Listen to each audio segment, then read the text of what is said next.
G'day, welcome to Pocket Women, Lockpicking and Locksport. If you don't know what Locksport is, well, by the end of this live stream, you're going to have a really good indication what it is. We have fun with locks. Welcome in, community members. Good to see you all here. We had some early comers. That was really cool. How's the sound? We've got to do the sound check. Coffee, of course. Got to have the amber fluid. Well, not amber, I guess. Depends on if you put milk in it, but mine's black, so I guess it would be liquid mud. Yep.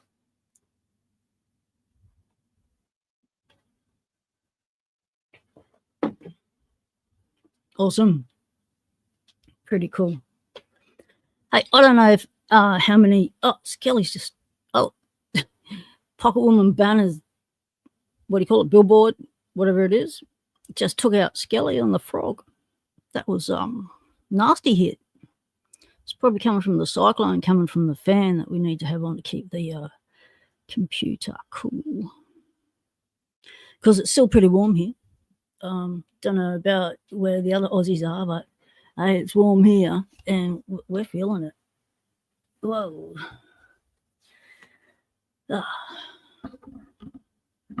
I was on Greyhound Lockpicking's live stream this morning.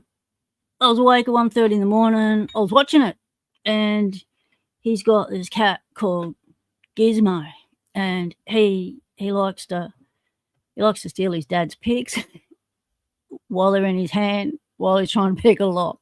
So I was cracking up. My wife woke up. I was showing her what was going on between Gizmo and Greyhound, and we were both cracking up. So then I thought, well, I'm awake, might as well jump on. So I jumped on panel with Greyhound, and this is where I left it, attempting to pick this 7040 and the Master Lock 410. So we basically we got sidetracked. Well, I got sidetracked. I was sidetracked before I even went on the stream because, you know, I was thinking cats. So, yeah, there was a lot of cat chat in a Greyhound live. Hey, who'd have thunk it?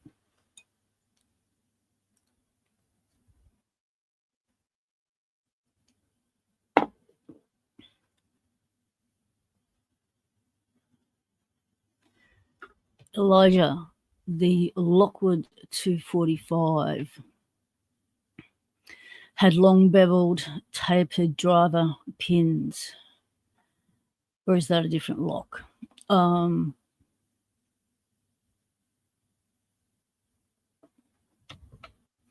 They do have beveled.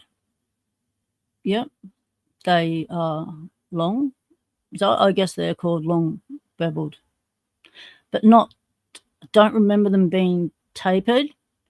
I think it's the bevel that gives the illusion of being tapered. Yep. But if you want to see inside a 245, head on over to, I'm not sure what channel it's on, whether it's on Cranky Locks or whether it's on Paul Springett's channel, because he flipped his names around and stuff. It's on in my playlist under Lockwoods, and it's also in I think I've got a playlist just on disassembling locks, and I feature a lot of Paul's videos in there because he disassembled all of the Lockwoods. Like, he went through everything for me, like, because I wanted to know, right? So he took on a project, and so he knew it would be, everyone wanted to know in the community what was inside these Lockwoods, and because they're all old, none of us wanted to break into our Lockwoods. But Paul, he had some spares, so he exploded them all. But he exploded them in such a way, as a locksmith would, which meant he can put them all back together and do all that to them. So yeah, so we got to see the whole process and the exploded, the guts, and all of them are there, from the 245s, 234s, the 334 range, the 120 range, the 110 range. he also did a heap of Chinese in locks as well. When the blob spool was named blob spool. Yes. So I'm not sure which channel he has them on, whether they're on his Cranky Lock or his Paul Springer, but I know I have them in my playlist.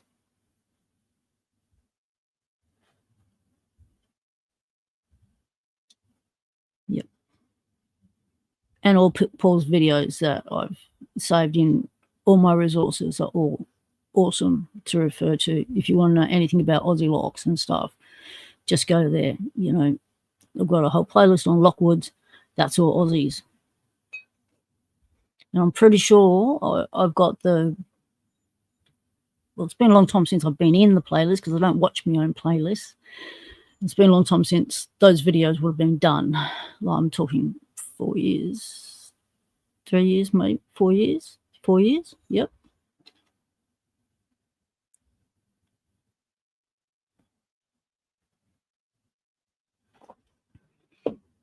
Diggs is on the other side of the world, and it's a different language, which means different things in different sides of the world. So tapered, they've got them as tapered pins over there. So what we were talking about on greyhounds, once we got into locks, and we stopped talking about the cats, was the 410s. We were trying to pick 410s, and we were talking Master Lock Pro Series and the non-Pro Series. So he had a Master Lock 68 40, I think it was. And this is a 70-40.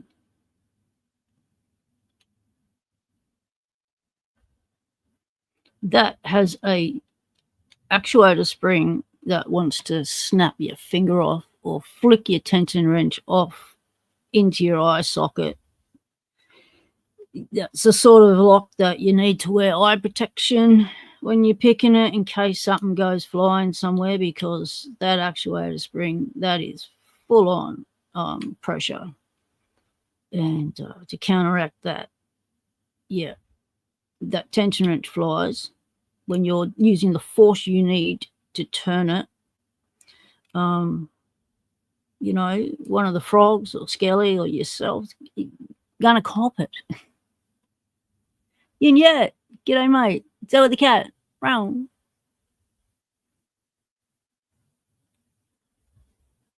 Ground frog. G'day mate. Welcome to the pond. So yeah, you don't want to take out your frogs. You know what I'm saying?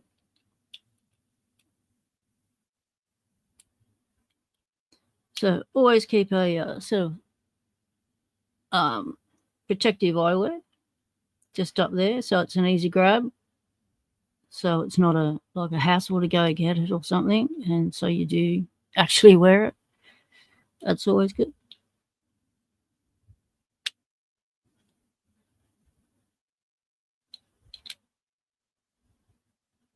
Some locks are dangerous.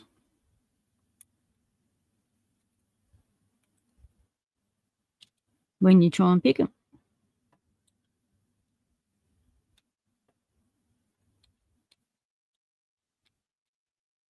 So that's top of the keyway I'm talking. Bottom of the keyway would be easier. Wouldn't have the risk of it flying out as much. Ooh.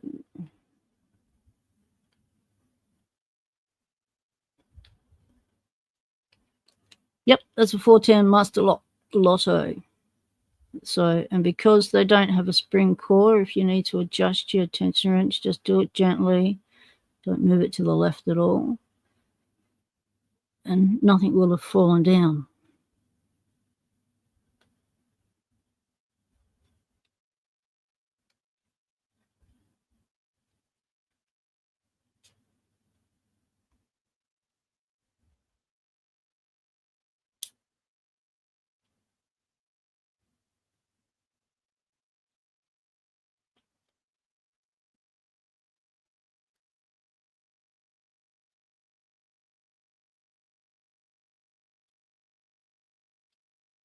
The silence for the concentration. Whoa, nice little click there.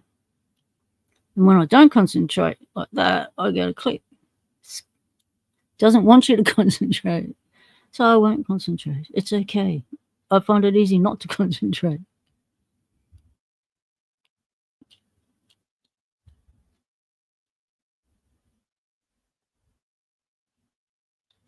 Always got to remember pin 1. Always forget pin 1. Tuck behind the tension wrench.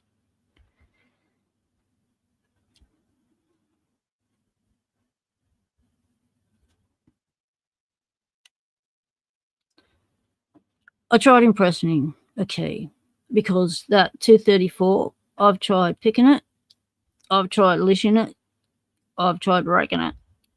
I have tried combinations of therein, and now I'm up to, I'm going to have to impression a key for it, because if I can't do any of those things and I'm not prepared to use the drill pick, then yeah, I've got to give myself a crash course in impressioning again, because I've tried this in the past. I tried a master lock and I just blew keys, so I stopped for a while. Did something else in Locksport.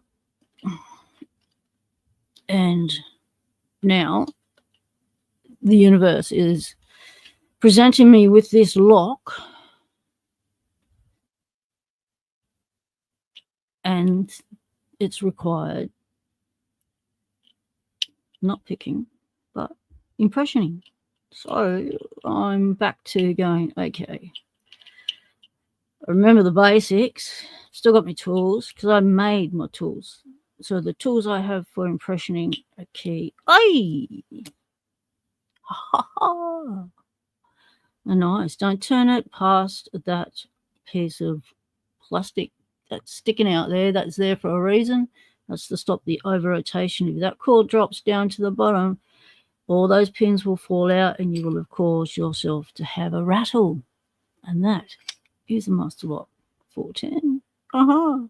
Then always remember that if you get a bit excited and your brain forgets where you are in space, in the lock, around the lock, as in you're not sure which way to turn it, always remember that the top of the keyway will be where the shackle is released. So the shackle hole, the empty shackle hole, is where the top of the keyway has got to point to.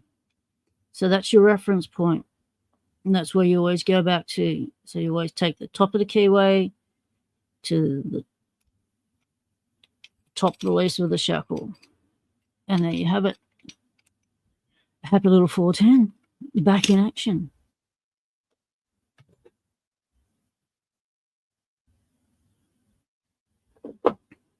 So I can't remember what I was saying before. I got excited and got the open, and then anything that was going on before that has gone because I got excited. I got the open. Does that happen to anyone? Like, can anyone tell me what I was about to say or do, or within reason? G'day, McPaw. How's it going, mate? How's the puppy and the hedgehog? G'day, you still kicking? How's it going?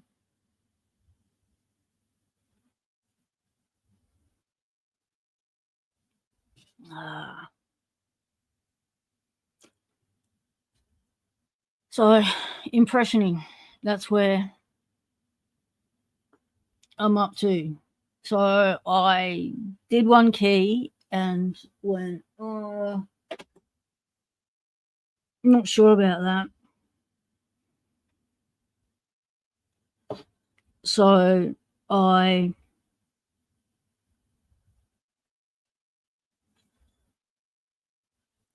got it. The reason why I wasn't sure about it, what I'd done, was because I had, where is the key?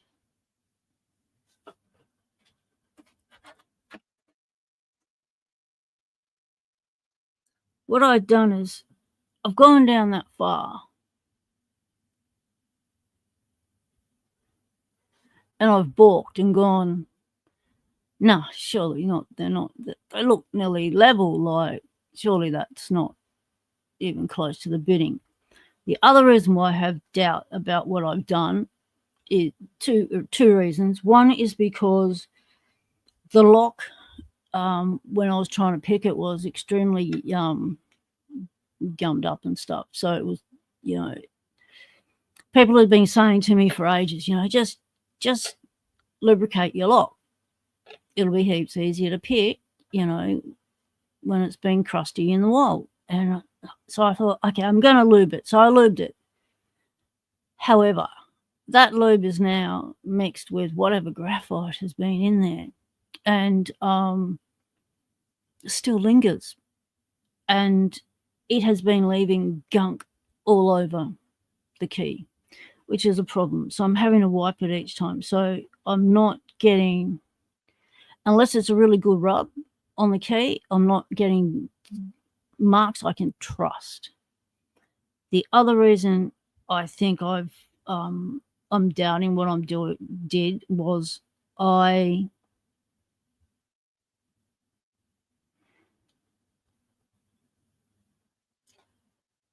just got distracted again. I didn't use my space and depth keys to just measure, to do the depth, the spacing. I relied on the marks, and I think I was possibly getting a lot of false positives. The other thing I did wrong was I was chasing more than one mark at once. I needed to just stick with one mark, and then once that stopped, then move on to the next strongest mark that kept going on. Because I was a little bit excited, I was in a rush. I just wanted to get in. Yeah. So that's another reason why I doubt my accuracy of this key, and why I've chosen to call that a burn blank and abort and start again.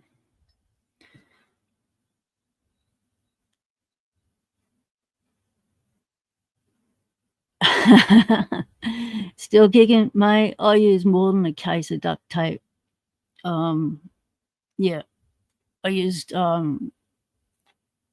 layers of normal tape, clear tape first, and then I put duct tape over it.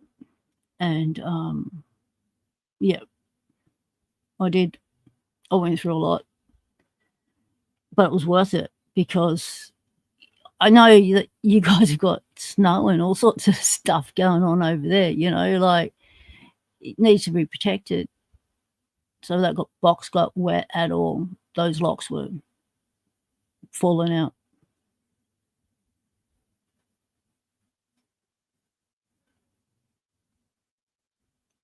Postage locks. Learned a long time ago, it was necessary to go hard on the post.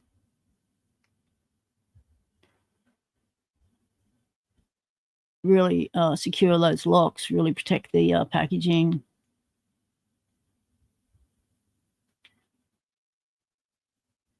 So on this one, what I've done is I've used the space and depth keys, and I've got my spacing. So the last one ended up right there. So I'm really, yeah. Anyway, that's the way it is. It's a 5-pinner. So this is my impressioning tool. So this is a design created by edocdap. You'll find it in my playlist called Locksport Tools. And this is what he designed. So stuff you could find around the house was his brief, and he went and got a broom handle, had a bit of something he could put through there as a tensioning handle that was comfortable, hose clamp, slid it down the middle, put your key in, tighten it up, and in you go. So it's really, really nice and easy. It's really cool to use. And left and right handed, of course, you can go either way. So, yeah, clockwise, anti-clockwise. So it's really, yeah, I've had this a long time. I've used it lots of times trying to impression things and not succeeding. And it's always stood up. It's good. Yeah. So now I'll start again. So what I've done is I'm going to go by my space and depth keys. So when I get a mark, like I'm going to take these down to like the first cut and then see if I get a mark on one of them. If I get a mark on any more than one, I'll ignore it and just go for the strongest mark and follow that one through.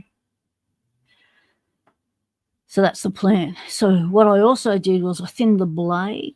So I took a file and thinned it out.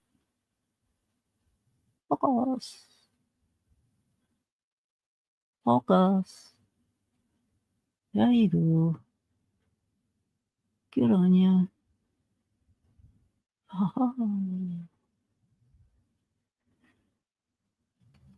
To make it easier to see those marks initially. Isamu Sushi. G'day, mate. How's it going? Yep, it totally was. I mean, still kicking, you wouldn't want anything to have happened to what was in that package, would you? Like any one of those. You would not want any of those. Taking a dump in the snow.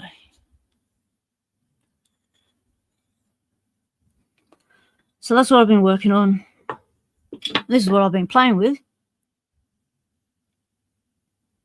Because I don't know what else I can do. I suppose I can use a pick gun on the 234, but it's one of those clicky ones, and yeah, it's really, it hurts your ears when it goes click all the time, and so it's really difficult to do long term as well with that action, having to do it so many times to get that vibrational hit, whack those pins up in the air.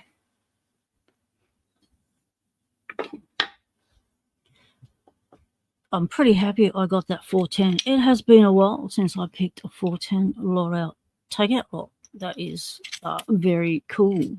I'm happy with that. All right, let's put it back.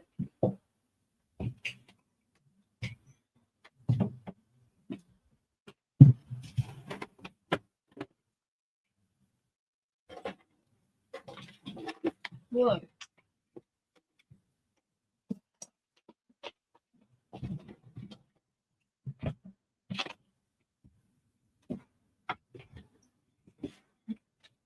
Nearly crashing the set. How long did it take me to fully understand serrated pins? One video from a fellow Locksporter that answered my questions via video, and did tutorials on the lock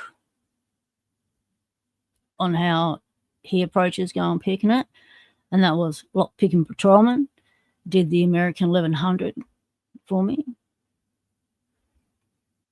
So when I picked the American 1100, I had, because it was extremely difficult for a beginner to pick because the springs were compressed. There was very little feedback, and it took me ages to pick it. And like I'm trying to pick this thing for over a year, and I finally got it one day, and And then I gutted it, and everyone said, "Whoa, those springs, they're compressed." And then they need to explain to me what compressed springs were and the effect that they had on the picking. So, yeah. So Lockpicking Patrolman, did the 1100 for me, American 1100. Chris Capoon's done lots of videos explaining stuff as well. But that's who I learnt from. So it was a it was a series of videos that LPL Lockpicking Patrolman did.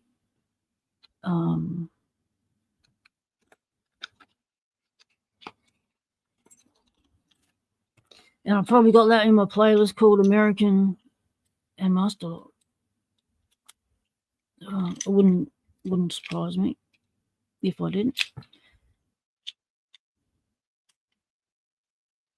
See, here's another one. 401 keyway. You can always tell what keyway a master lock, lockout, tag out lock has, because that's that 401 there. They always put the keyway number in that space there. Those numbers relate to the lockout, tag out lock's identification, unique identification number, so that the lock can be matched to a worker. G'day, welcome in. Okay, what is Parky locks?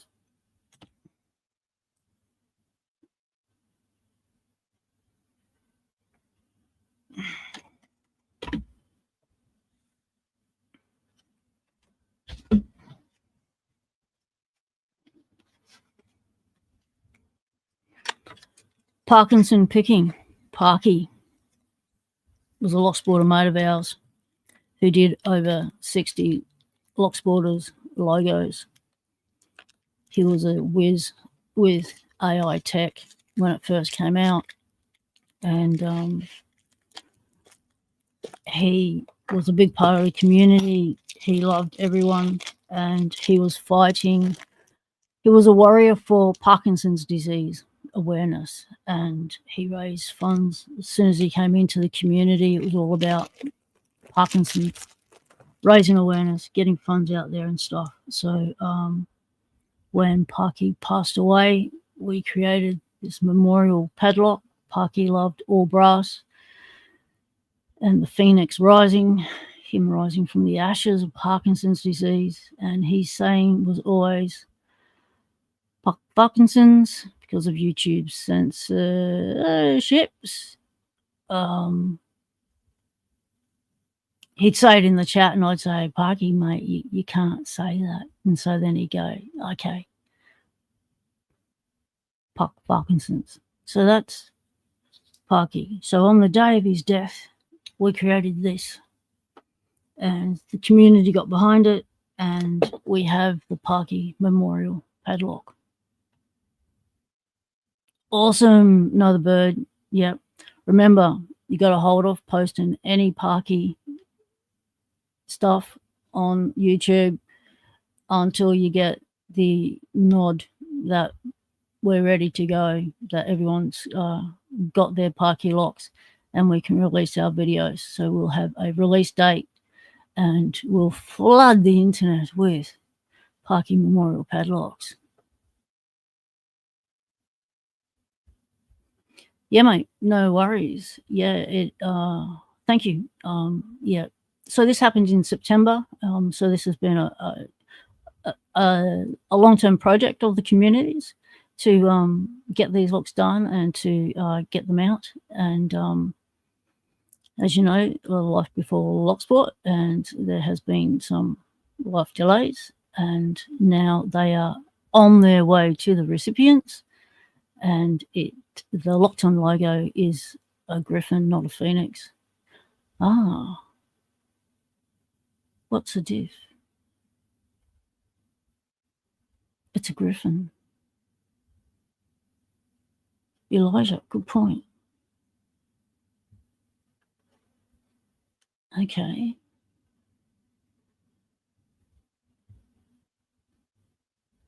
I'll have to look up what a griffin looks like, what a griffin is. I've heard of griffin, but I'm not familiar with it. I'm more familiar with phoenixes. Yeah, it was a very sad day. And because it's now been since September and we've all done a lot of processing and expressing our grief, we can come together as we did on that death day. We can come together on the Parky Padlock Day, and we can have that day as a happy Memorial Day. And each year on that date, we can release something more to do with the Parky Lock. And yeah, lives on, goes on. A griffin is half bird, half lion. Oh, really? So it's a mythical creature? I guess the phoenix is a phoenix a mythical creature as well? See, I'm too much into sci-fi fantasy and stuff, you know, nothing's mythical, everything's real. You think it you created is real. It's in the book, it's real. If you can picture it, it's real.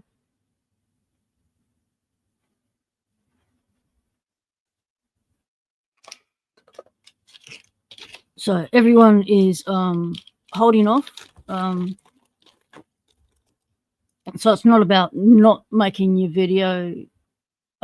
It's about, you know, you make it, you can upload it and just put it to unlisted. And then when we get the go ahead to release our videos, we just change it to publish.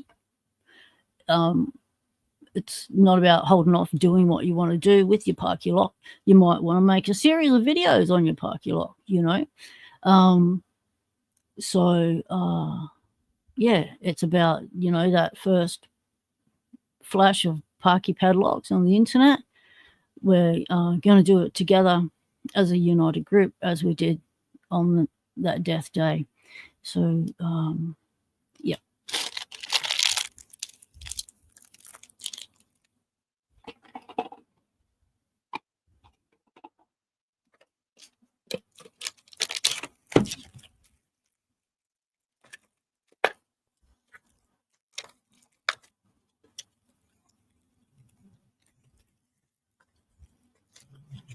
This has been a community effort. The community's been a part of this project all the way. And it's really good. I'm looking forward to seeing people's, you know, the videos they've done of them opening their packages, or their first look at the lock, or first pick of the lock. Because I know they're going to be excited, because once they see that lock, oh mate, you see that lock in person, oh, that's something special. So let's try and pick this one.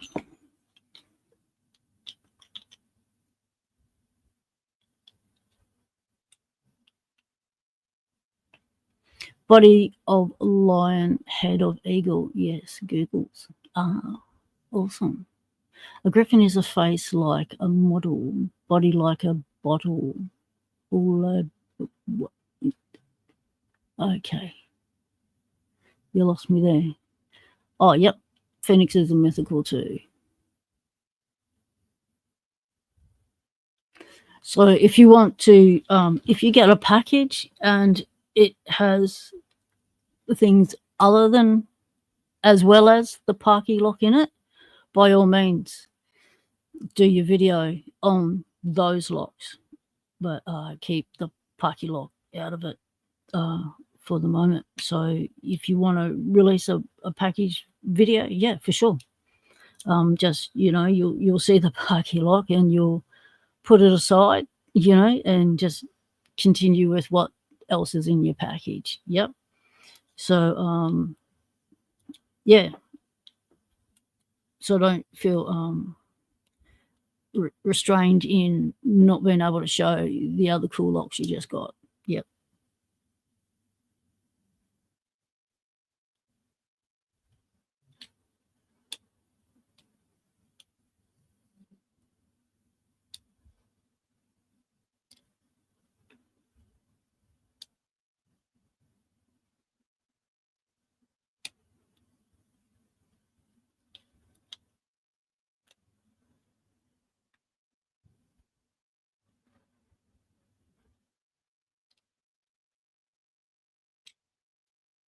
This feels a lot different. It's difference between a new lock and a used lock. The warding itself feels like it's grabbing the pick, whereas the warding wasn't grabbing this pick on the other one. So the warding on the other one was a bit worn.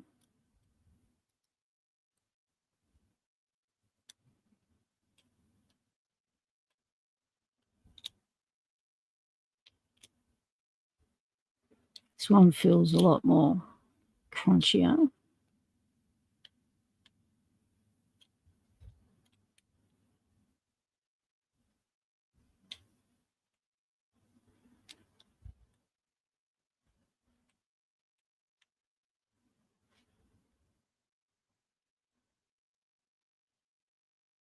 Yeah, mate, no worries, Ismu.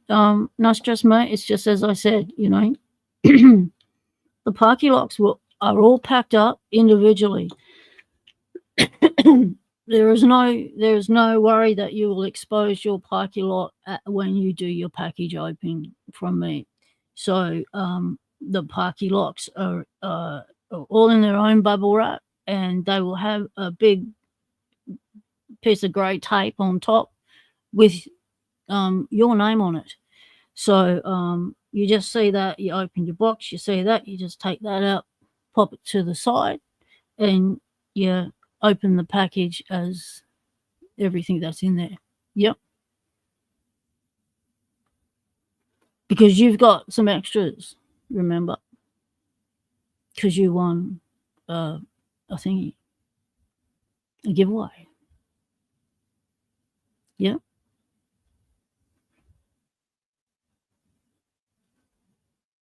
And then what you do is you film that, yeah, and then you stop your video, and then you put that to the side, because you know you can release that video, you know, when you finish up, and then you grab your parky yacht and you open that on video.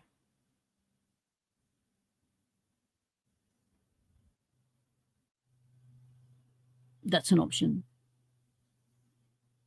So that it does happen at the same time as the other, but there's a break in the video. Like, it's two separate videos. So you can release your first one ASAP and your parky lock video when we get the go.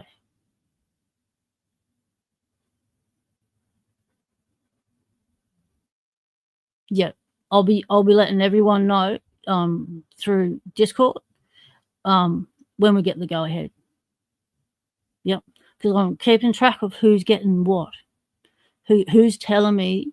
Because when people get their parky lock, they let me know they've got their package. They either let me know through the live streams or they let me know through Discord that they've got their package. Yep. So I mark that off, so I know, yep, that one's arrived. That one's arrived. There's only one that won't be arriving, and that's because it's gone to a secondary person, and that package is, you know, will take some time to build up. So, and that person is okay about us going ahead. So thanks, Dix. Because we all know how much Diggs loves his locks. So for him to see us all with our parky locks, it's going to be it's going to be a little bit difficult, but we'll help you through it, Diggs. And then you'll get your lock.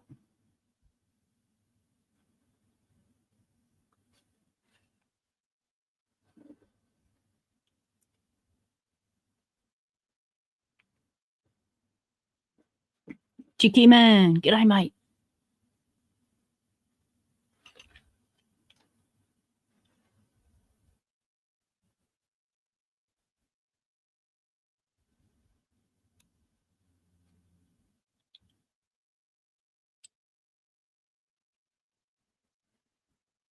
So these are a series of locks that I scored, and they were surplus mining company stuff. So, but part of their logo was the map of Australia. So I coloured it in, and that's what some people have received from me in the past, is the ones with the map of Australia on it.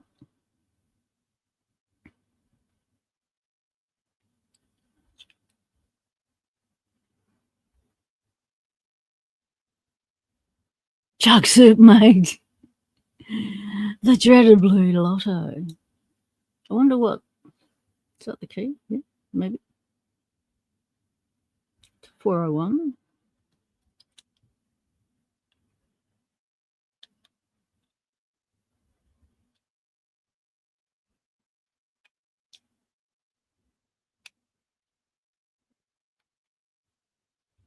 So the question I got in from the chat on Greyhound's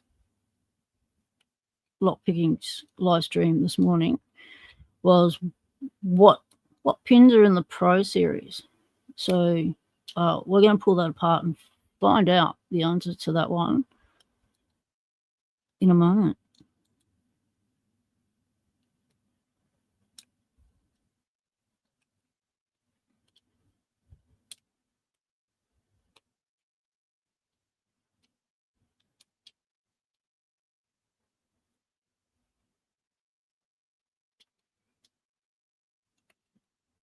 The antique looking locks.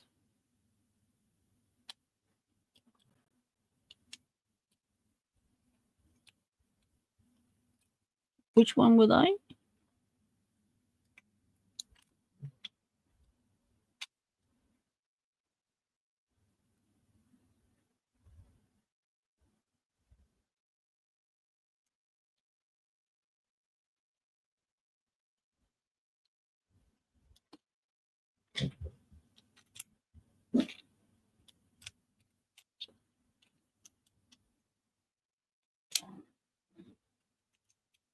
That's cool. Oh, whoa, puppy. All right, someone's at the door.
I think I might need a doggo muted sign.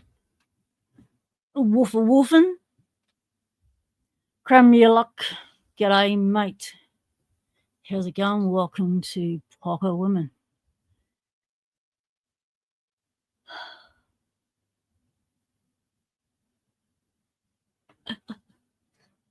Right, let's now we've cracked this one. Let's pop you back in before we get you mixed up with someone else.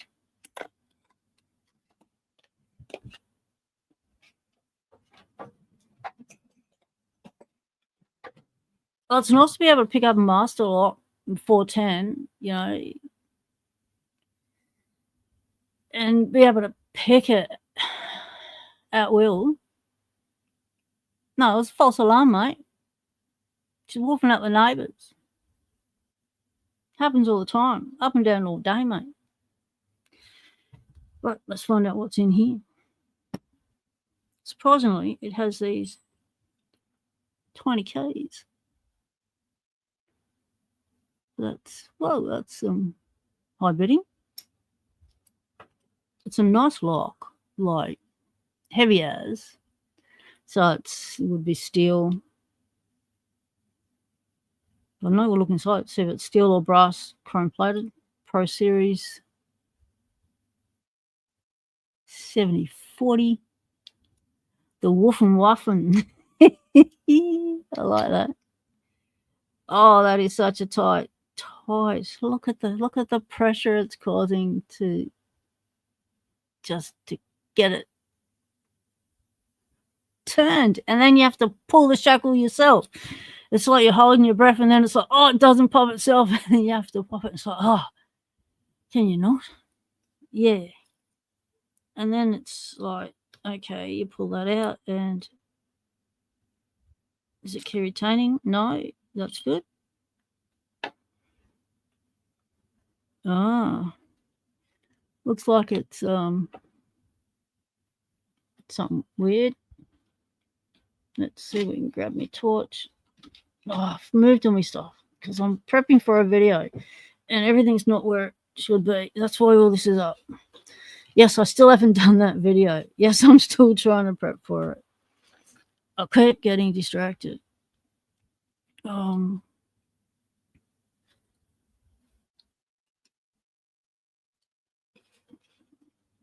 But hopefully it will be achieved later today. Right.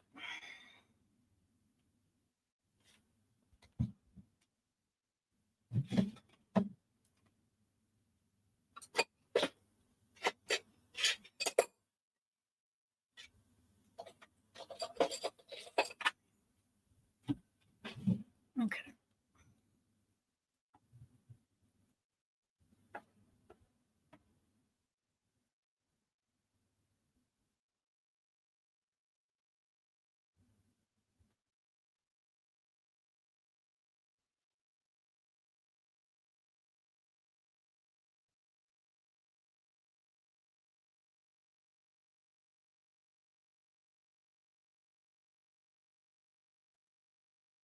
Yep.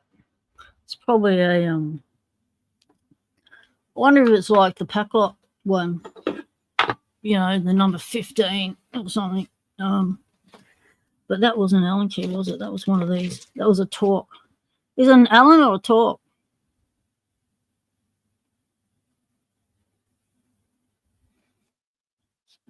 So, Dean, you reckon that's an Allen or not a torque? This is a torque screw, torque bit thingy. This is what I had to get for the pack lock. So it's not one of those.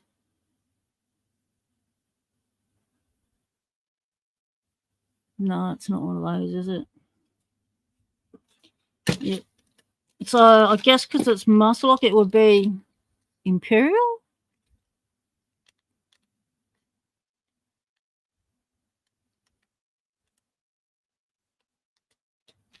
You chuck, sir. Did you get into something, mate? Wait. Let's go back in the chat.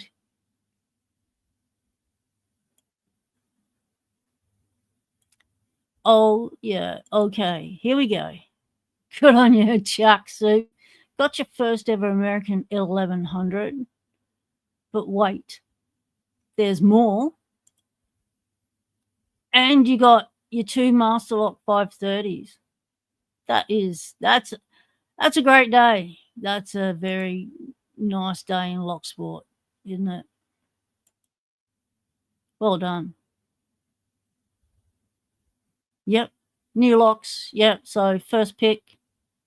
Good on you. Yeah, really well done. That's 3 locks, 3 awesome feelings. I mean, Locksport Cloud 9.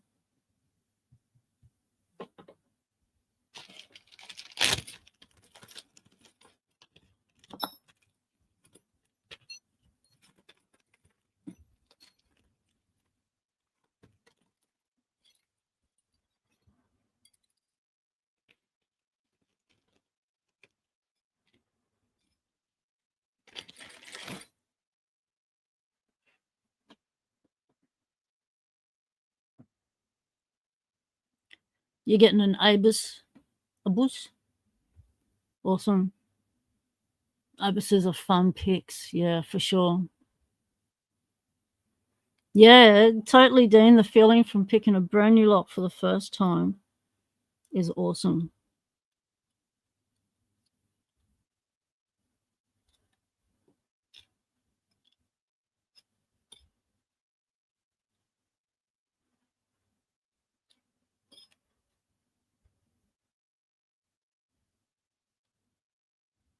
All right, something's going wrong. Nothing works. Okay, we're gonna have to go to those talkies, I think.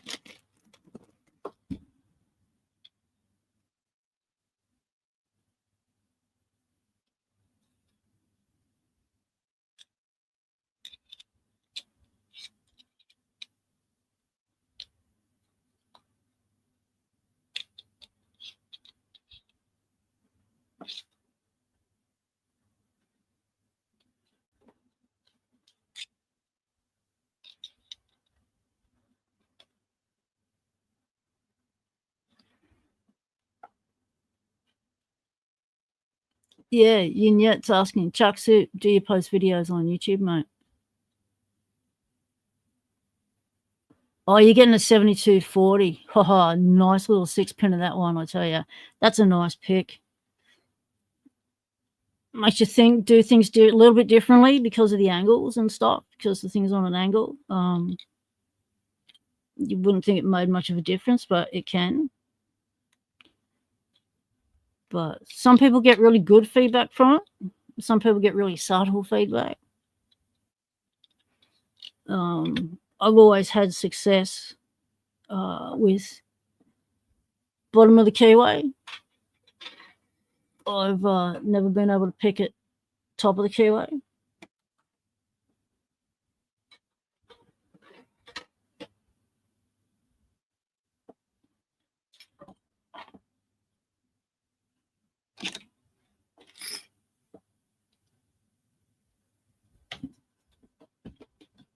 You've got a neighbour's discus, Dean. Oh, nice.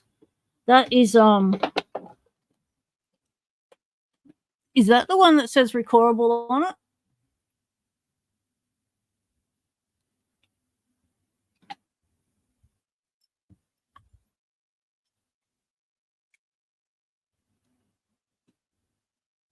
Yep, totally tight little keyway.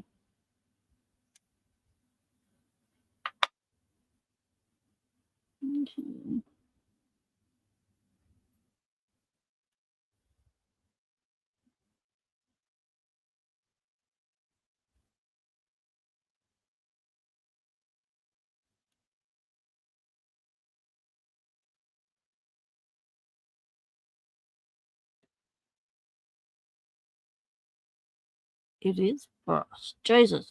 It's swimming in lubricant. Need to get the bath out. Sorry, where's my little torch again?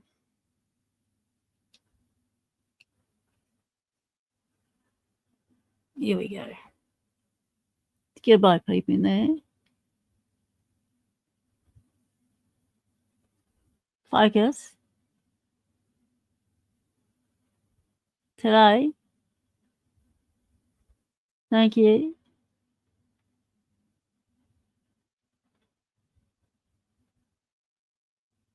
So the actuator is situated. In case something goes wrong and we lose it and we need to back engineer it. And then the screw's just dangling down in there.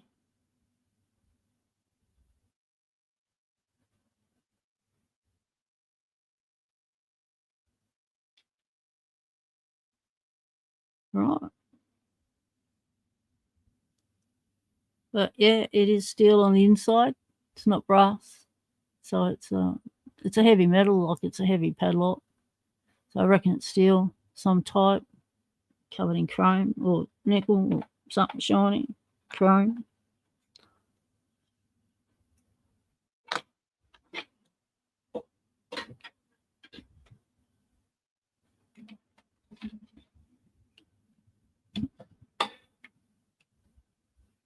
No, let's give it a bit of a wipe.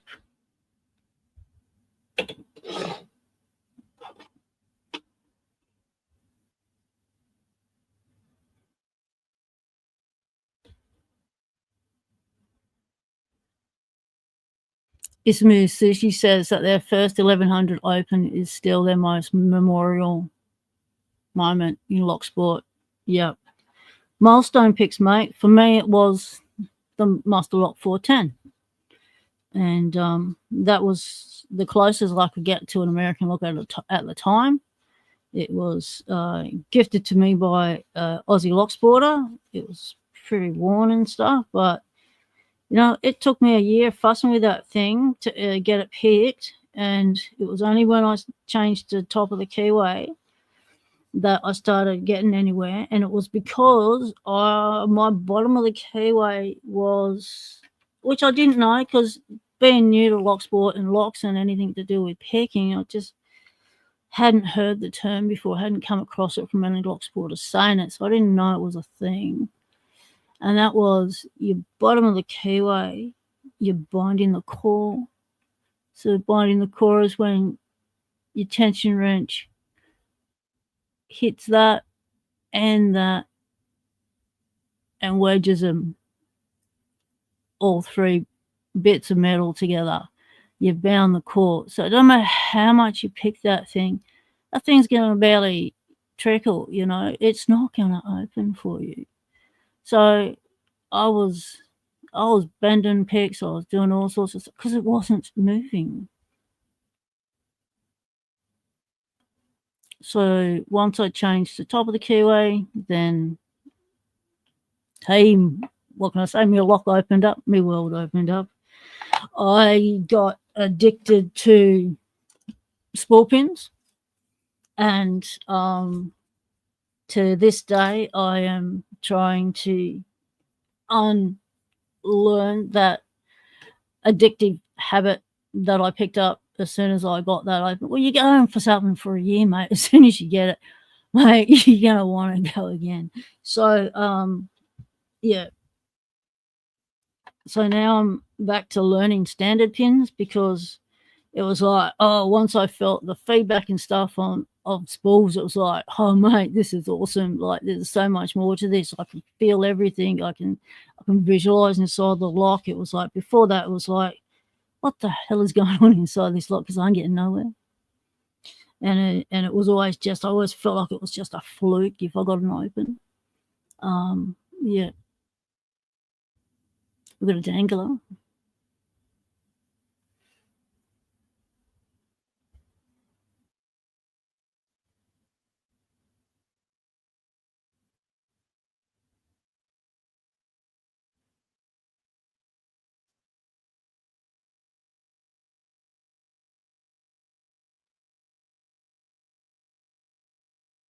So what's a dangler?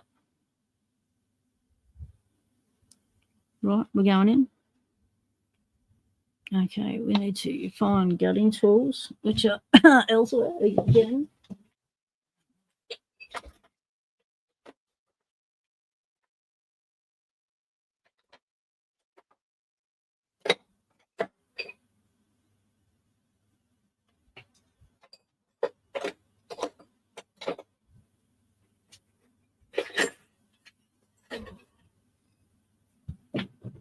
Okay.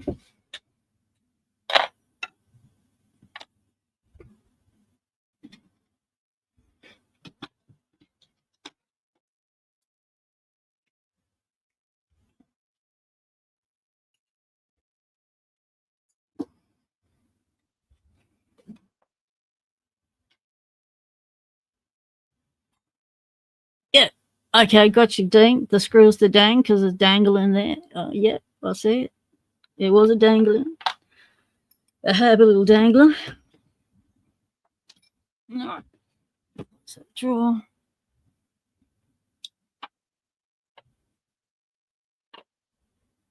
No, we're not going to disturb anything that's going on in there because, Skelly's down. We've got face planted it, mate. Up you get. Looks like you've been whacked on the back of the head by a lock. Look at that. You probably did. Something's probably fallen down up above and just cracked Scully on the back of the head and took out the shoulder as well. Jeez. Lock labs can be a dangerous place, mate, and lock ponds even more because, things can be a little bit stable on the top of the pond.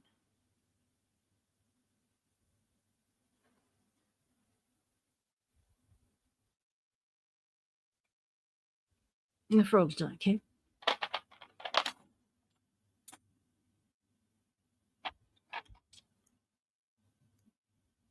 Vitality. Skelly's good. Skelly can withstand a whole lot. Is that actually... What?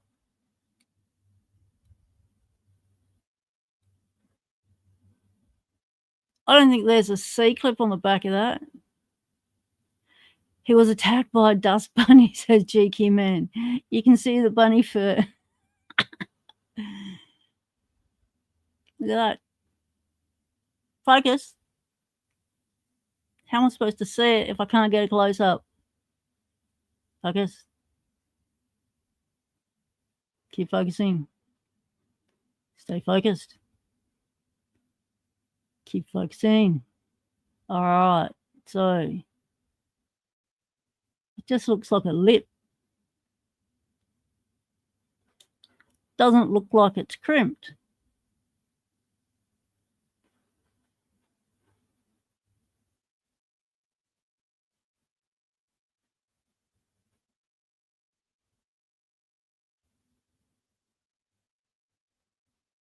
So, is there a retaining pin down the back of the lock?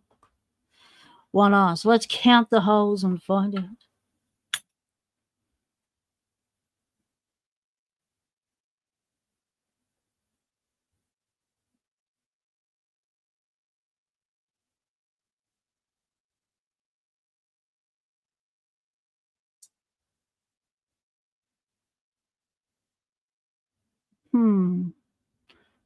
Possibly not, because I know they must produce these in 6 pins, so they can be pinned up to 6. So not sure. Can we see in the hole? Hey, we got a new piece of tech. Let's get the what do you call it? The oscilloscope. Oscilloscope? Let's get the scope. Let's scope it. Yeah, so if I lose the whole stream, I stuffed up the tech, but we're going good. We're going in with the scope. So what sort of scope is this, I hear you ask? Well, hey, it's one of those ones that you like an endoscope for ears. So it's a tiny little thing. So it's tinier than the other endoscopes you can get, which is this sort.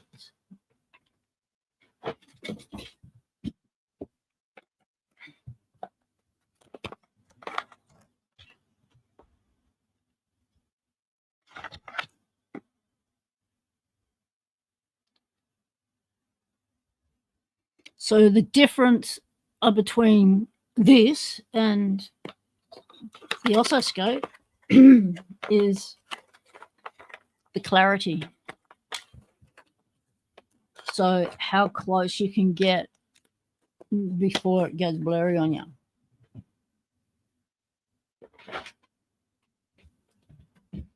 So this one you can get a lot closer. GQ Man would know crimped of you rotate it to put the bottom of the keyway to the crimp, it should come out. All right. All right.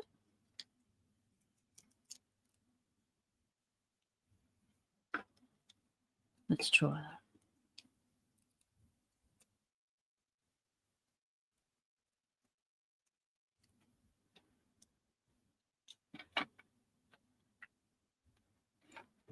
So you do need the key to be able to gut these. It's a brain scope. You just have to push it in your ear real hard. That's exactly right, mate. But this is not medical advice. This is for entertainment purposes only. Do not be shoving anything in your ear really hard because you think it's a brain scan, people. We are Locksporters. We have a sense of humour. Just do not take us literally. Right. Where's the follower? Do I need a I'm gonna shim it because shim it or you'll be in the. You don't want to be in the shim if you don't shim it. So to stay out of the shim, just shim it because better to be safe than shimmed. Right. Huh. Where's my other one with the whatsy thingy with the... let's look for it. Is that you? Hello. A bit worn. But anyway, these have all been in use for 6 years, so they would be looking a little bit worn. Well, it's colour my front end, so when I do the Bible, I know which end's me front and which end's me back, so I don't get confused because sometimes you can't tell the difference once the plug's out. So we've got it pointing that way. No? Which way's up? Well, that's down. What did you say we had to do? We had to go all the way down?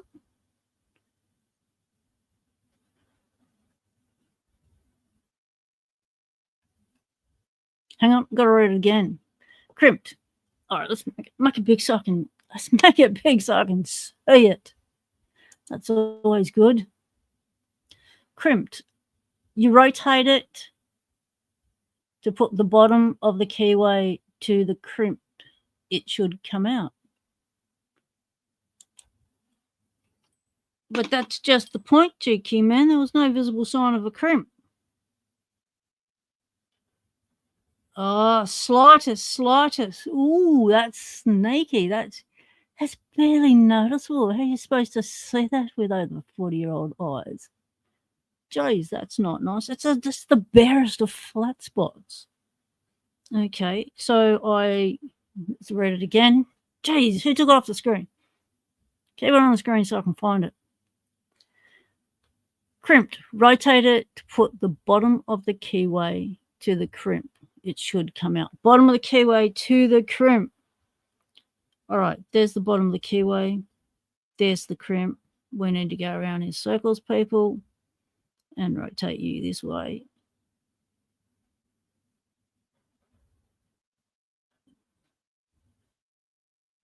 Oh, it's upset the shim. It's a little bit twisted. Here, go back in. Here we go. There's the crimp there. Did you see how that grabs and flicked and I lost total control of it? Did you see that happen? Is this bad?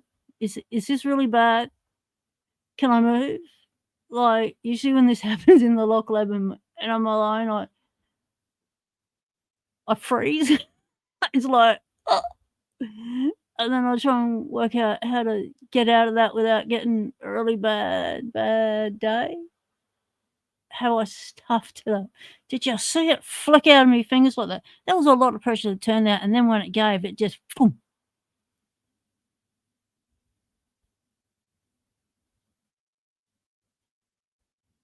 Okay, yeah, good point, G. Kim. At least I wasn't pulling the cord at the time. David says I'm good. Just remove the shim. All right, let's give that a go. So don't panic just yet. Uh-oh. You know, it says that's how people break a lock. Exactly. It is that easy. And it doesn't matter how long you've been doing a Locksport for, how many locks you've gutted in your Locksporting life. This can still happen to you. The shim is making me nervous. Everyone, get rid of the shim. The shim's the issue. All right, shim out. Here we go.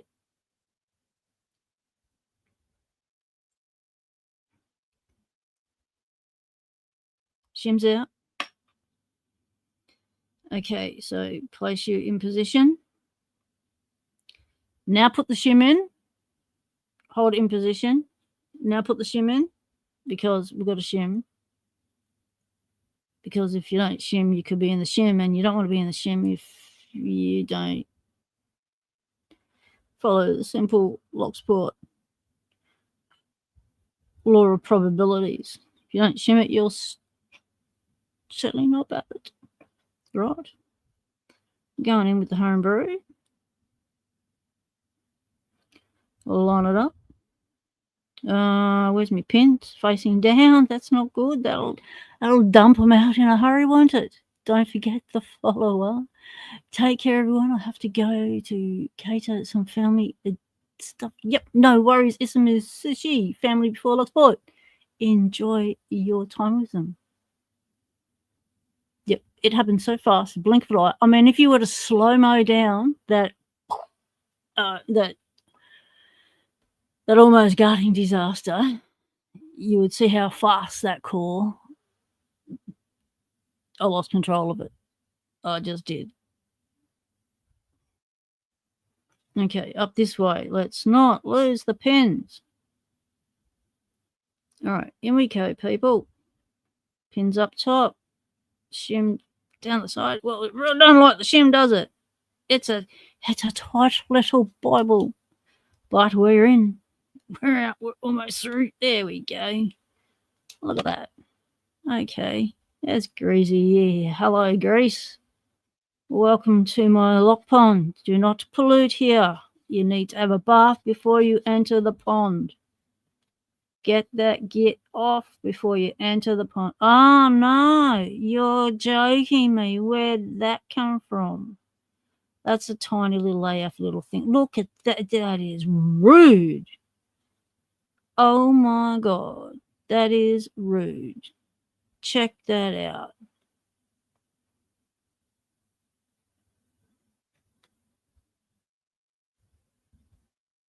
Those things there, get in focus. Tiny, thin, little wafers.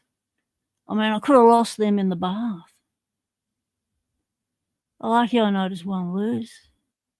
That's, yeah, a pin to 5, but, you know, you might as well say it's pinned about 10 because it's got wafers. Not nice. Wafers and that deadly heavy spring.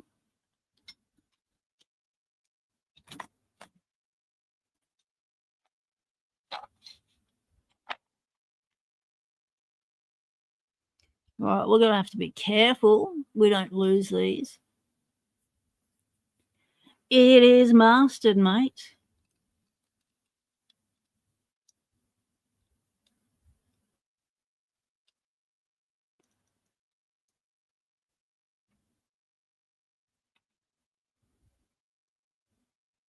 Let's just take the key out carefully so that we don't lose any of these mini beasts. Let's try and get the camera a little bit closer so I don't have to bring it off the desk.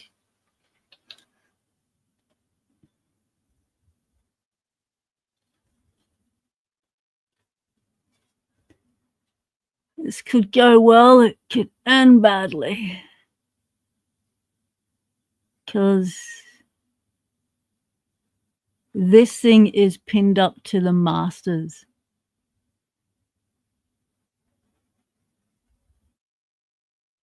So I need to keep that same master bidding for this key.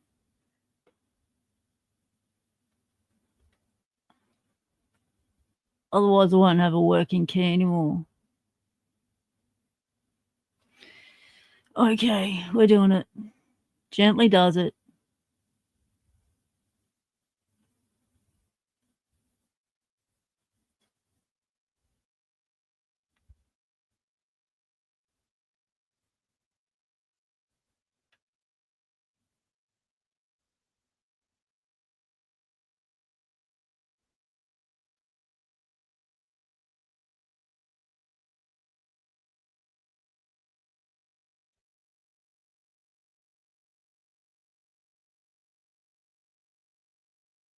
Oh.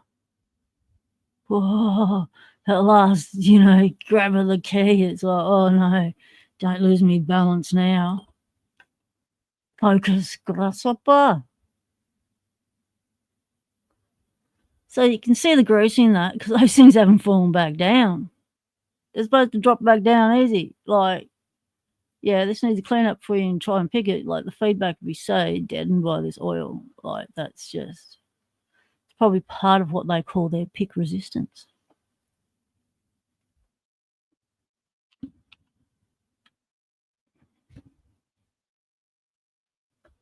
G'day, Lynn. Good to see, mate.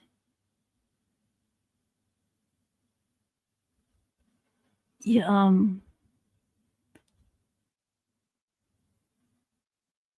Lynn's part of our Lockforce community over at SE Lock and Key at Jason's Saturday morning live streams, 11 a.m. I think it's called Central something time, Jackson, Mississippi time. It's a lot of fun. Locksmiths hang out, locksporters hang out. We all get on. We all help each other. And Jason keeps us entertained with what goes on at a locksmith shop on a Saturday morning and what possibly shouldn't go on in a locksmith shop on a Saturday morning. Thinking of all the games we've played over the years. Okay, let me take the first one. Okay, let's take the top off 6 because it just wants to come out. 1, 2, 3, 4, 5, 6. Oh no, it disappeared. Where'd it go? Did I not grab it? Oh, it's a tiny little. Oh no, I've dropped it. Ah. 1, 2, 3, 4, 5, 6. This is why I like numbered trays. So I don't have to do that. Wow, that is so tiny. It barely moved on its own. The way the wafers are protruding is giving David anxiety. Giving you anxiety, mate. I'll hold my breath. I don't know if you've heard me not breathing, but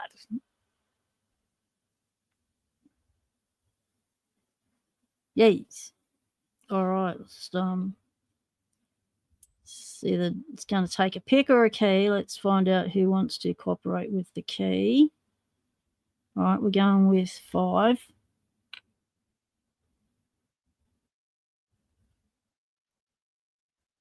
Oh, you got away from top 2, mate. Oh, you're a tiny little thing. 5.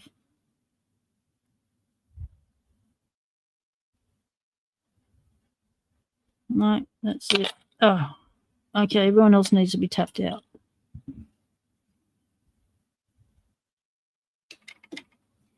We're going to need a pick.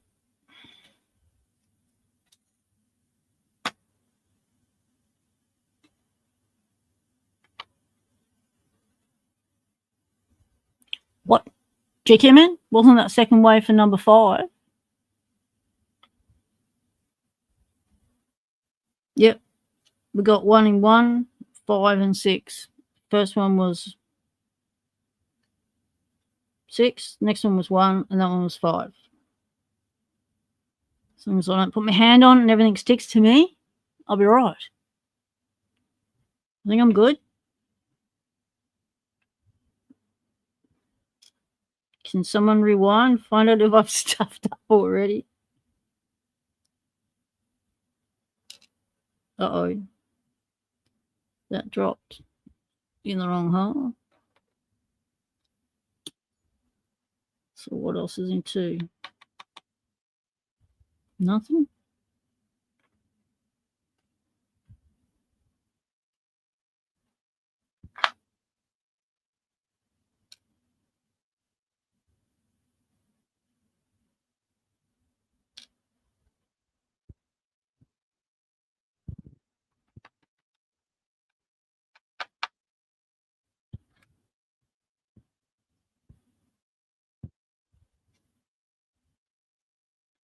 So sometimes it's good when you've got new locks, especially anything from American Lock or Master Lock. I have found they are oiled up to the max. It's always good if you want to pick them. Think about gutting them first, giving them a good clean out. You don't want to be dealing with this muck when you first go to do a gutting video. You know, it's like, yeah, it's like, hang on, I got to go clean this. Hang on, I got to clean this. Can't put it back together until it's all clean because, you know, why would you? So, yeah, they don't have to oil them to the end of their life. So they're swimming in it, but they do. All right, we're going in for the rear.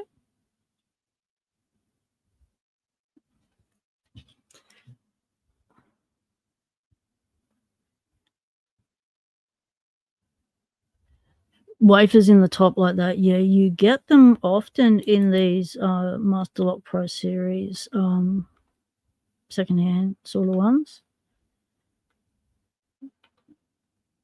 But this one was obviously destined. This one was obviously destined.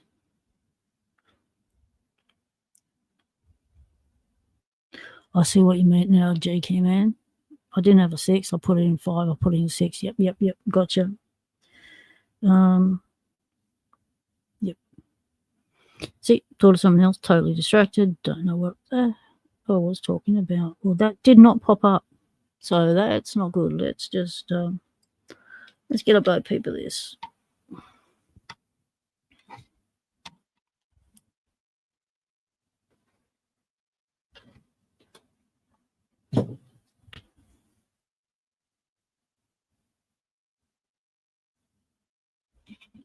Yeah, wafers in the Bible, so that's why you got to be careful. You know, you don't lose these little things because these things, you know, the fan could blow them away. Some of them are so thin. Can we get in there? Yeah, we can get in there. So, oh, yeah, that just flicked off.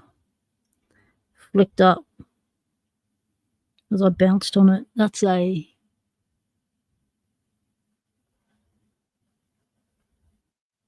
a spool. Spool in 5.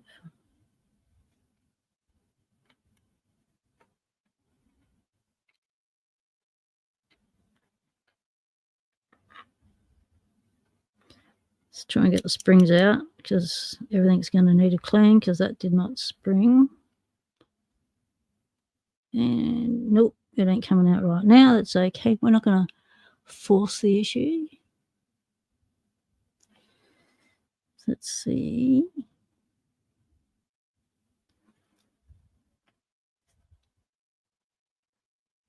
Can we even see? Where's the light? Where's the light? Where's the light?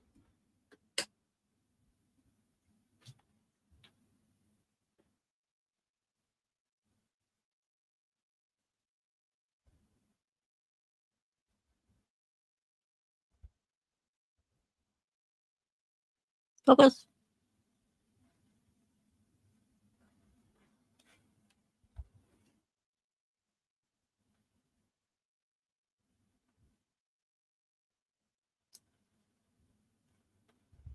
Spool.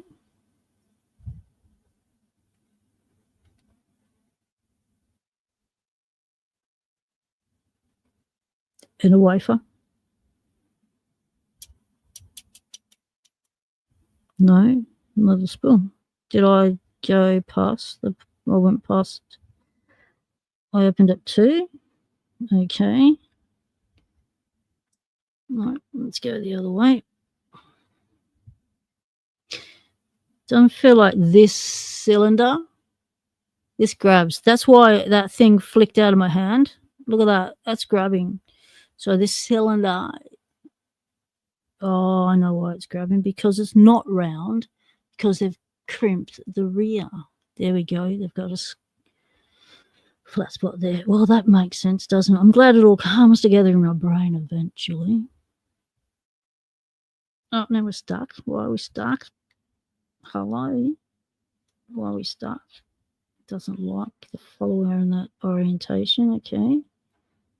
Oh, that's a tiny thing. It's a tiny spooling one. Aha. Wafer and spool into.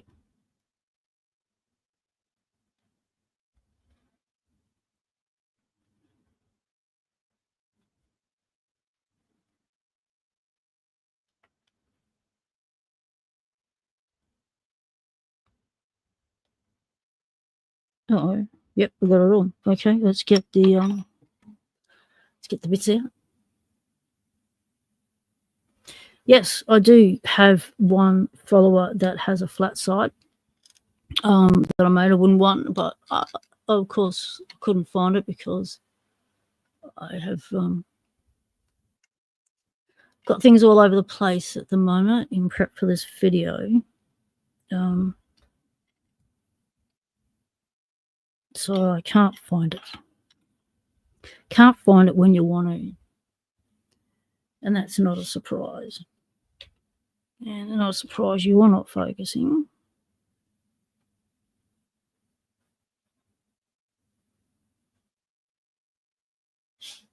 Focus. Come on. Get on you. Stay there. Don't freak out. Audio. All right, let's drop the springs. All right, they come out surprisingly okay. That's 4 of them. Where's number 5? There. Ooh, number 5 is a little bit squeezed. Okay.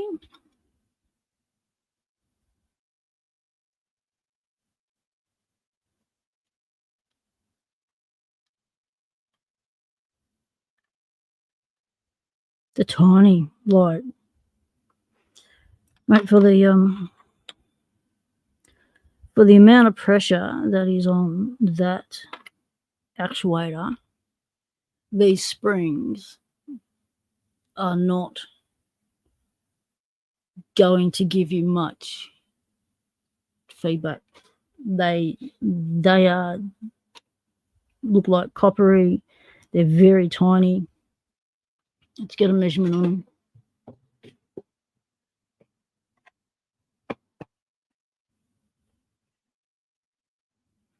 I wondered about that, David, about discarding any of the wafers if any of them weren't required for the function of the key. But to find out, I'd have to put it back in the lock. And what if they were, and then I couldn't get in the lock because I couldn't pick it because, struggle to pick locks.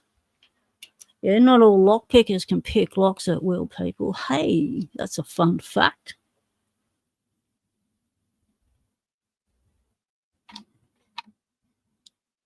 Right, let's get a measurement on these little beasties without flicking one across the room. Be nice. How are we going to do that? Let's be gentle about it. Let's pop in there. That's an average looking one. Getting close. Thank you, Mr. Camera. All right, we do that. Watch what I'm doing so I don't squash it. Okay, it's a jumper already. Let's get it in the crease. Lucky I got it. A nice cross across my hand there. Cross line, lay line, whatever you call it.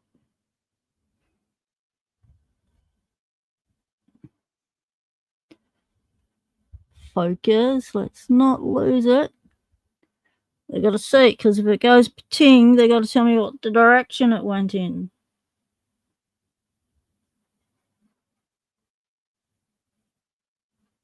Okay. I think it's touching now. So 6.13, so just say 6 mil. Oh, that was a relief. That went surprisingly well. I was thinking there could be a little error of judgment doing that. Right.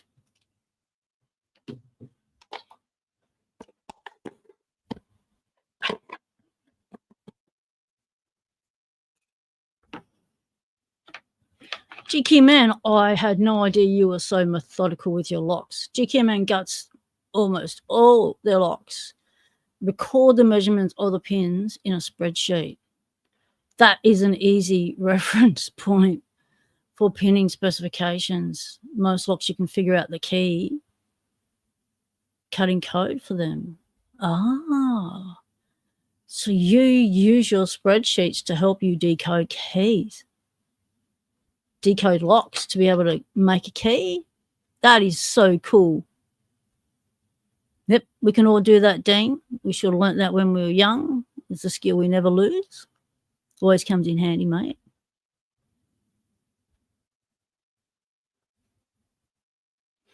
David says, populate all the key pins, but no masters. Insert key. Whatever is at shear doesn't need the master wafers. Populate all the key pins, but no masters. Insert the key. Whatever is at shear doesn't need the master wafers. Right. Gotcha. There were 3 wafers needed for the current key, 1, 4, and 5. 1, 4, and 5. Yep. Might want to stretch those springs slightly. Oh, they're not meant to be that little? With pictures. You got pictures too. Oh, that's right. You do your Instagram stuff. That's a whole resource there, people. Check out GKeyman565 on Instagram. It's a massive pictorial resource as well as written resource and stuff over there on GKeyman's spot. G'day, Doc X Machina. Doc Machina. How's it going, mate? You got your lock labs sorted out yet now that you had to shift it? Are you happy with it, mate? Are you settled? Wafer 2 was in the Bible. It wasn't dirty. Yep, Master Pro Series with mastering.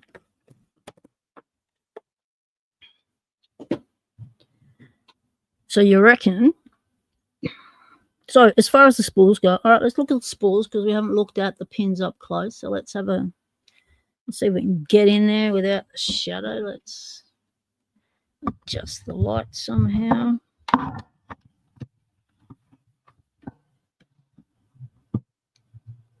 Bring you over here, bring you down there. There we go.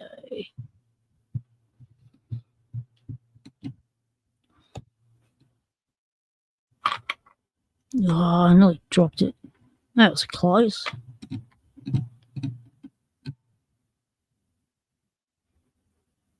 Come on, camera. It's your time to shine and focus.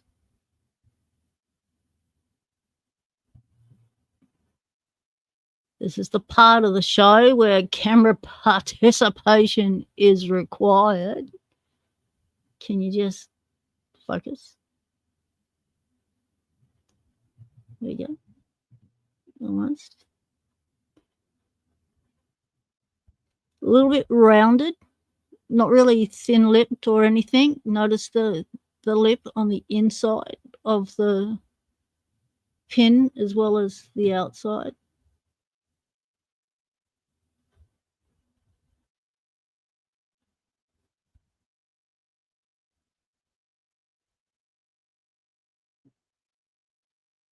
A bit rounded on top too and bottom.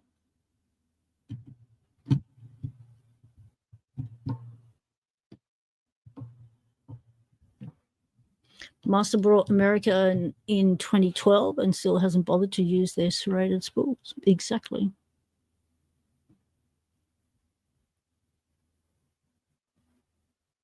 Yeah, Lock Lab's all sorted. Good to know. So you can come on live stream, mate.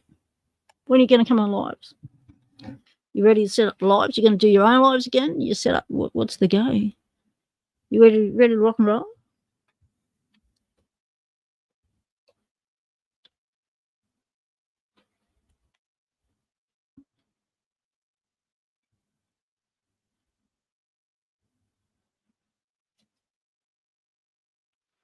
Right, now we've got to clean this and put it back.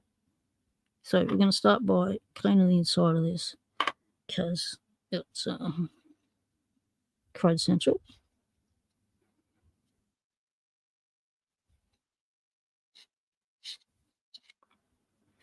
Like that. Clean that. Now I've got a thing that I like to use to clean the inside of these thingies. Find it. All right. It works on me on the Lockwoods and stuff because of the wider keys. I don't know if it's going to work on this, but what I usually do is I get a cotton bud, I strip it, most of the cotton off it. So what we want to get it down to is just over the diameter of the hole. It throws how much we leave on. So it's not much, just enough to do its job. So on that, it'll be about that. We'll have to adjust as we go. I've got fluff going all over the lock lab now. Right, so for these, I usually go in like that. This one's not going to fit because it's designed to fit a lockwood, isn't it? So in that case, we usually just do this. Create a leading edge, so tuck in the point. David recommends pipe cleaners over Q-tips. Yep. Doc McKenna hasn't planned any videos yet, but yeah, you'll join stuff and do stuff on your free days. Awesome, awesome. Because I know they work your ass off. So, and I don't know your work hours. So instead of asking you all the time, I'll just say, look, we're on, you're available, tell us. And we'll have you up. Or if we're on and you're available and you want to go live, just tell us and we'll get off and come hang out at your space.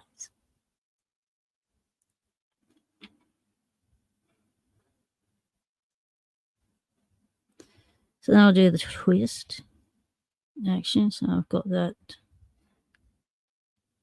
too fat.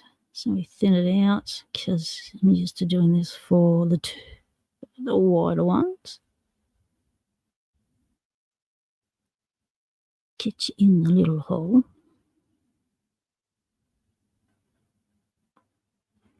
Twist it.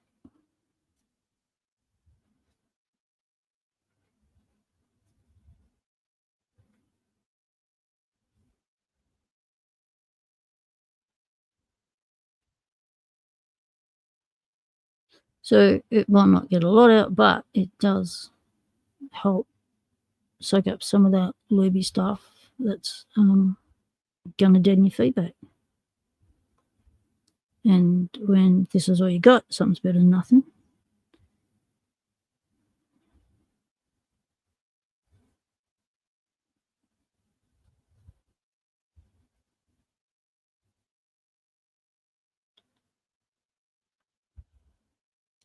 It says you can also use tiny brushes used to clean the parts on Hummer feeders.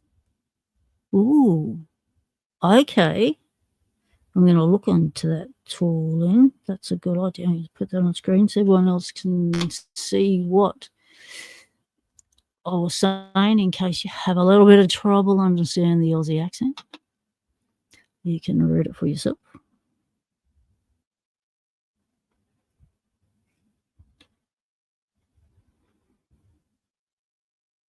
So, of course, by the time you get the fifth hole, it's getting a little bit resistant to going in, so you just give it a little bit more effort and get it to work.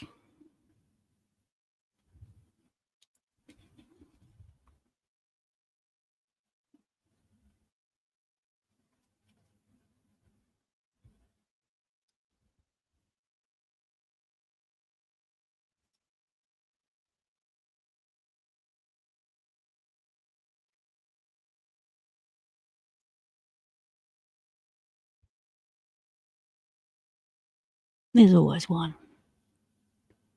Fred, go mate. How's it going?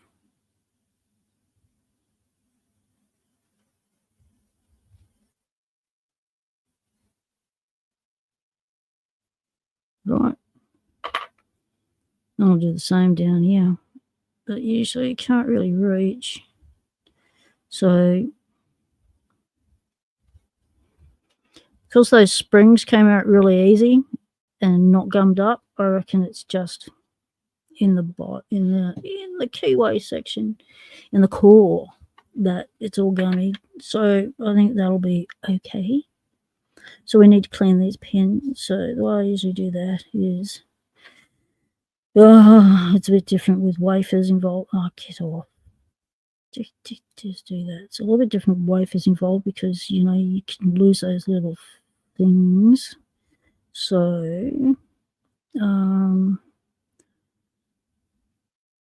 with the, I just roll them.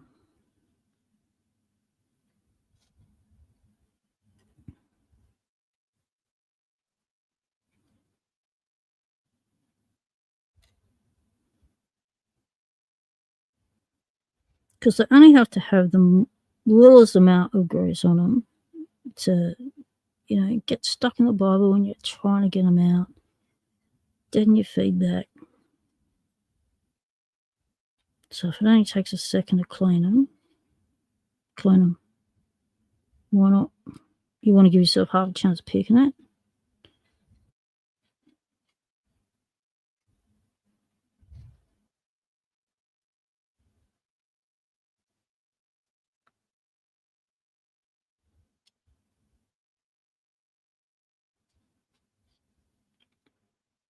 Oh, thumb just locked out of place. That was a bit of a rush of pain one didn't need. Okay, now the wafers.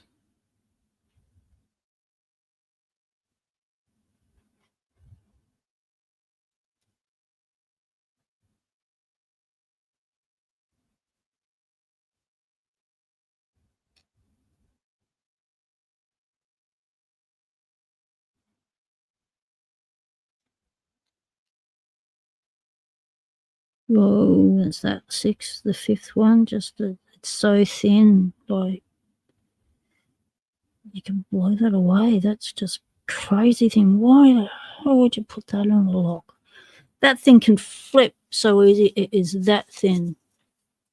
Bonus lock cleaning 101. Indeed. You never know what you're going to get at the Locksport Hangout when you come and hanging out with Pocket Women and the Locksport community. We do all sorts of interesting stuff here on the channel, on our live streams.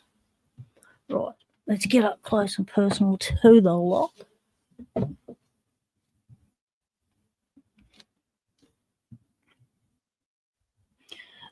Oh, David says the wafer currently in 3 belongs in 2. Really? Or in the garbage? Dang. All right, let's put it back together. See what happens. First of all, we'll do the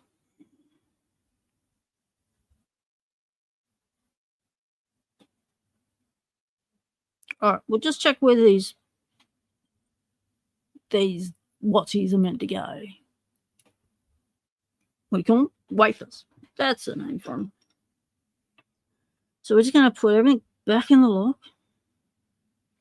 First of all, let's just have a by paper at these key pins.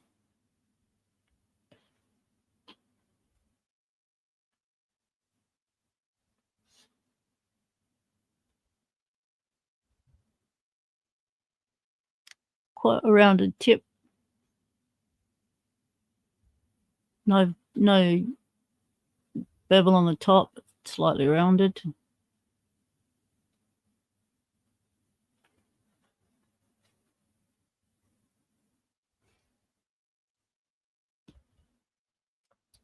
Don't think any of them have any serrates on them. Let's find out.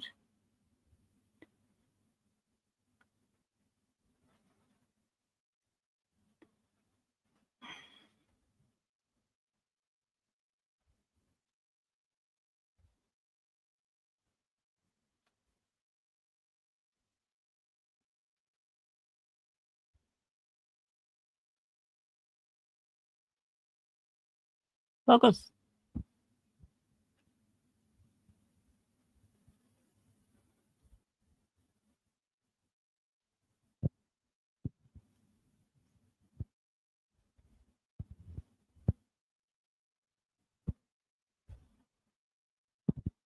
Oh, it's a death trap. Put it down.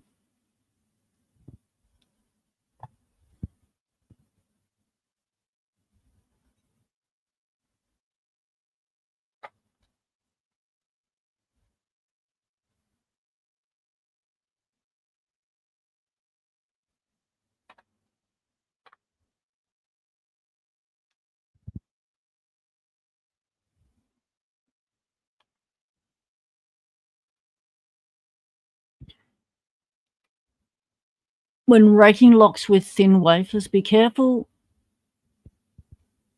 They can flip, yep, and stand on end and totally change the bidding for the key until they fall flat again.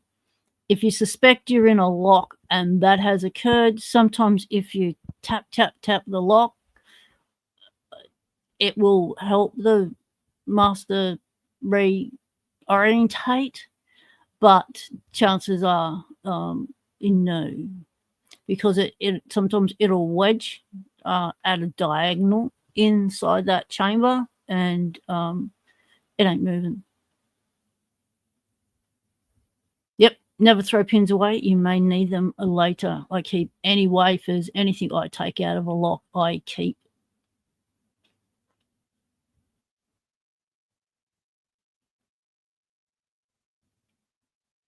Yes, you can always use the wafers to plug a chamber that you've had to drill out, to unbrick a lock, etc., to repin a lock or something.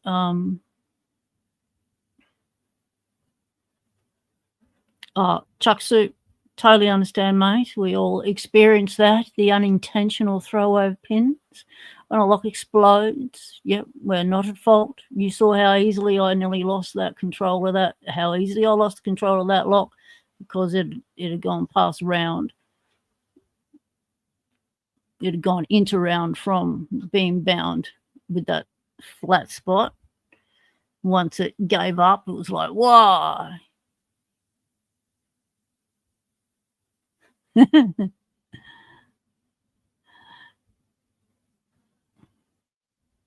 Yes, losing and tossing locks are two different things. We have done many a lock toss in Locksport, haven't we, mate, over the years?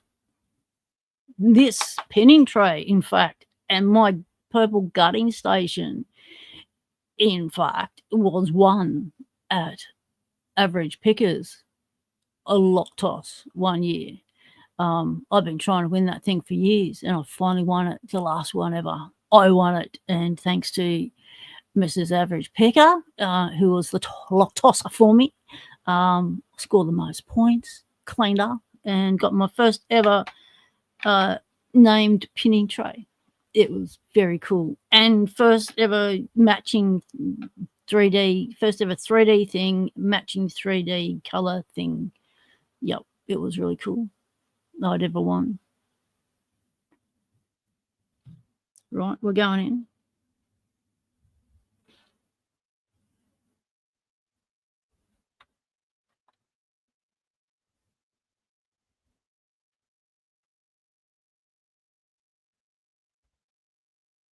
Oh, 3 is like at shear already.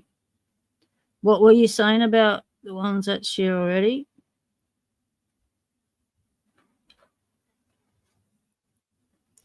So out of that, David, there's only one at shear. So that is way too many wafers to have to take out.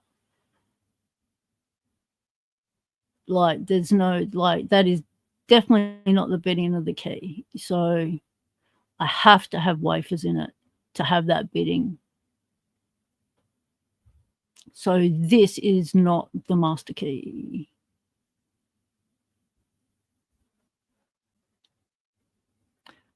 But having said that, what sort of key?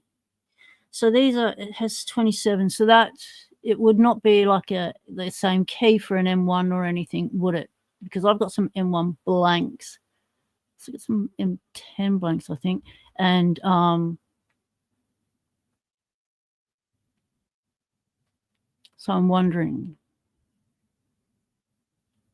if I could get a blank, and then that way I could have a master key to it as well. So one, oh no, don't lose the little things now. Just get them up there and on. So one is flush now with the wafer. 3, you do not need that wafer. So that's the next key up has that bitting with that wafer on it. And yeah, 4 is flush now, and 5 has got that. Why would they put the tiniest little thinnest wafer you could ever try and manufacture in a lock? That's just crazy master keying locksmithing. That is just totally unnecessary. That is going F you to the next locksmith that takes over that job. That's what that's doing. That is just not nice, because this lock will fail one day because of that really, really thin wafer. Someone will come in and go to use the key that has that wafer as the bitting, which is this key here, and it will not work for them. And they'll call out a locksmith. Locksmith will walk in, pull it apart and go, oh my God, he stuck that in there. Well, that's how I think the scenario would go. What do you reckon? Am I right in being outraged that there's such a thin wafer of a wafer, master wafer in there?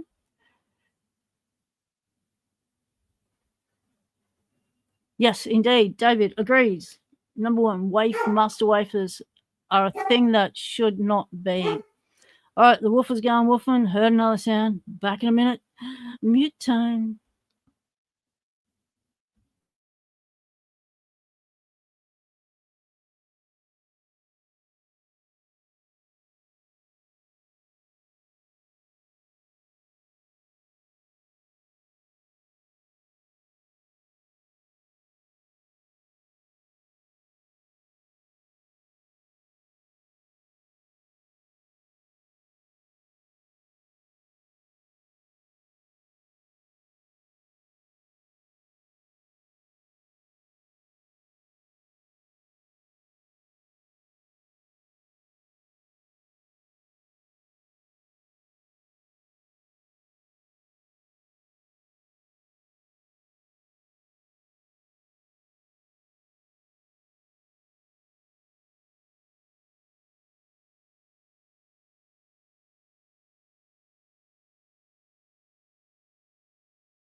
No, not a puppy potty break. That was a puppy woofing at the door because there was a delivery. That was a security break. But now, now she's choking on her own woofing. She's hoiking up her loogies, and she's asking to go to the toilet. So, talk amongst yourselves. Be kind. I shall return.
Ha, check this out.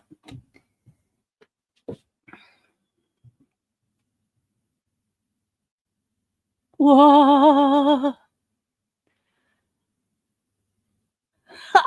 That thing is burst wide open. That got one bit of rain and that went like that has been fruiting through drought. I've got it in a pot with 2 other fig trees and they are in a wicking pot.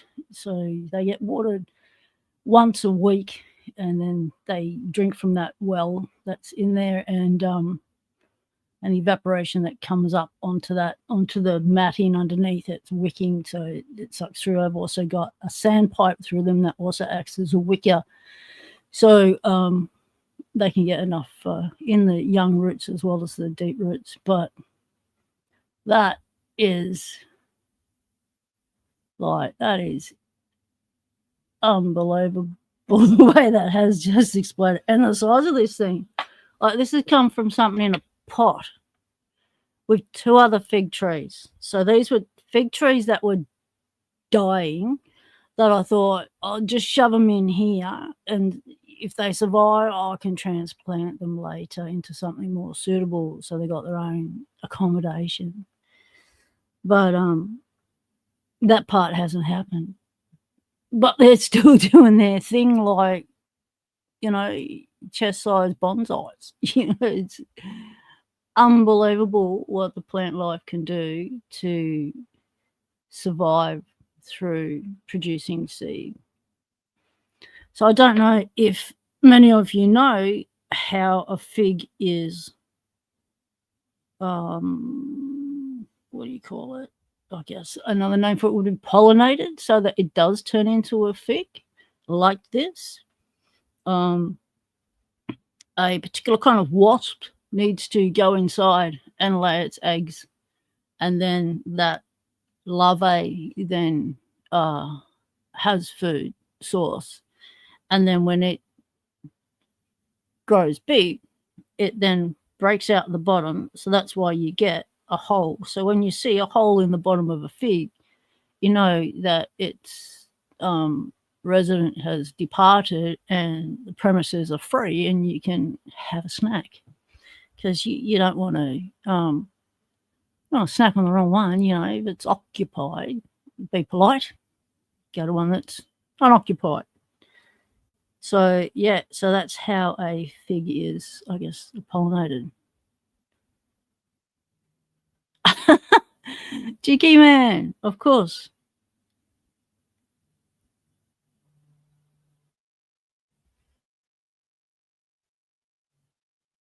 It's been a really tough year in the garden, and I'm quite chuffed that I've got any fruit at all, because I've not been able to put up shade. So everything is just getting hammered by our 40+ degree days and stuff, and above 30 most days in summer. And I've not been able to put up shade this year. So, like, my apricot has suffered. The leaves are shriveled right up and browned at the sides and stuff. G'day, Matt's Lockpicking, just showing off me fig, mate. I just plucked it from my little tree. Those that follow Locksport Hangout and Hangout the most would, or on the odd occasion, you would have come across me outside on the workbench, and on occasion you'll see my garden I've showed off. But yeah, I think this is awesome. Like, that is just jam already. Like, that needs nothing more to it than that. Awesome bit of fruit.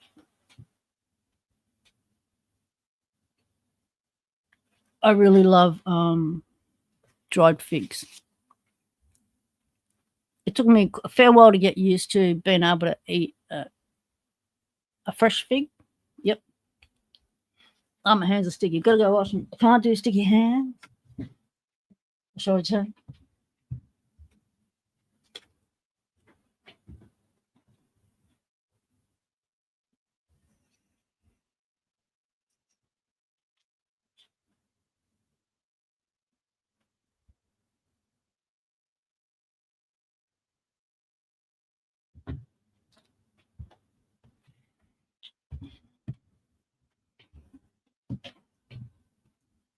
All right.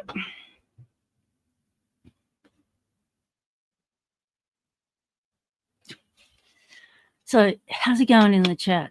Oh, Lynn, you make fig jam. Awesome. So you know what I'm saying.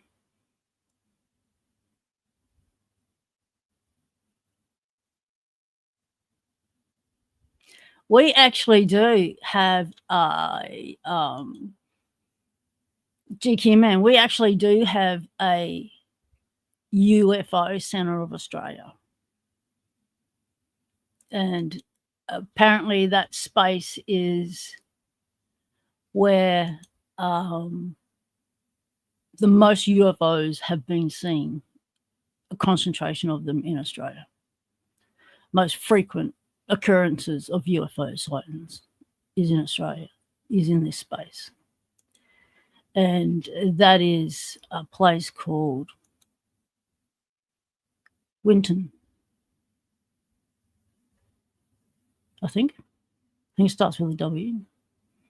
Don't quote me on that, I have to check it. But UFO capital of Australia. Let me just Google that shit.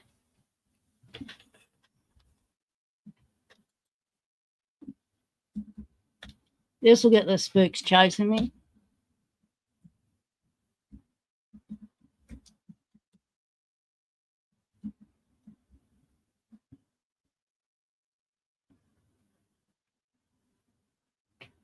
Oh. All right, well, got that. Totally wrong. Yeah. Yeah, apparently it's not where I thought it was. All right, we might have two. It's Wycliffe Well in the Northern Territory of Australia is known as the UFO capital of Australia. The site includes a former roadhouse, petrol station, caravan park, and restaurant. Oh, mate, it's an abando. We got to go there on a road trip, Locksporters. We got to go check those locks out. Oh, yeah. Uh-huh. We have a destination. The history. The area has been associated with UFO sightings for decades. In the late 1980s, UFO enthusiasts became interested in the site after a newspaper article made it in the media. In Australia, a small settlement like this is known as a roadhouse, a service stop for gas, food, accommodation, for long drives through the outback. But Wycliffe Well is not just another roadhouse. It is the self-proclaimed UFO capital of Australia. Well, they were blowing their horn, weren't they? Okay, that's wiki travel for you. A little bit over dramatic. All right, this is an ABC report. How a tiny outback Northern Territory roadhouse went from Australia's... Where's the rest of the writing? Why don't they give you a full title before they make you have to click on it? They've made me click on it. Okay, how a tiny outback Northern Territory roadhouse went from Australia's UFO capital to abandoned motel. Oh, we had a UFO capital and now we've got an abandoned motel. We've got to, look, they've even got an abando phone there, people. That's got locks on it. We've got to go check it out. Yep, pumps. Have locks on them. The year was 1985, and former sailor with the Royal Australian Navy, Lee Farks, was looking for a change. At the time, the small roadhouse store presented an opportunity for Mr. Farks and his wife, their 9-month-old son. There was no other competition for hundreds of kilometres, he said. As the caravan park grew, Mr. Farks said strange things started happening, and the past owners revealed to him there had been sightings of UFOs. He claimed the previous owner kept these sightings secret to ensure prospective buyers didn't get spooked. But when a journalist from the Tenant Times newspaper wrote a story about potential sightings in the late 1980s, everything changed. That was it. I mean, once that got out in the media afterwards, I was getting phone calls from all over the world and whatnot, Mr. Fox said. A self-proclaimed skeptic of aliens, Mr. Fox shifted the entire marketing of his business. Every aspect of Wycliffe World had to become alien-orientated or space-orientated, he said. From murals and souvenirs to book ledgers of so-called UFO sightings, Mr. Fox even began doing tours at night for alien and UFO enthusiasts. There were lights flashing around the sky doing crazy maneuvers that you just couldn't explain, he said. The roadhouse grew and started to call itself the UFO capital of Australia. A change of hands.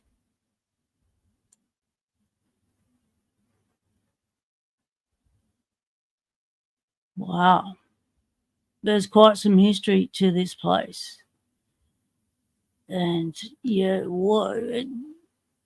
Okay, there's some really cool pictures. I wonder if I'm allowed to show this. Who knows? Oh, it's from a news site. Nope. Okay. Well, that was in the news.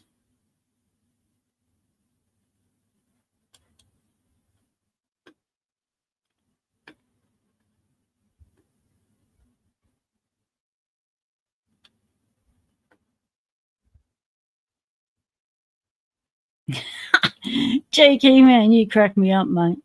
UFOs in Australia equal Dundee using his Outback message board and the rope broke.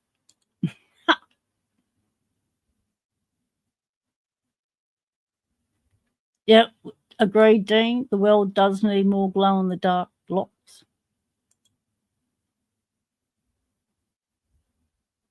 They do indeed. Oh, Fichette. Oh, the keys of Fichettes. Oh, my God.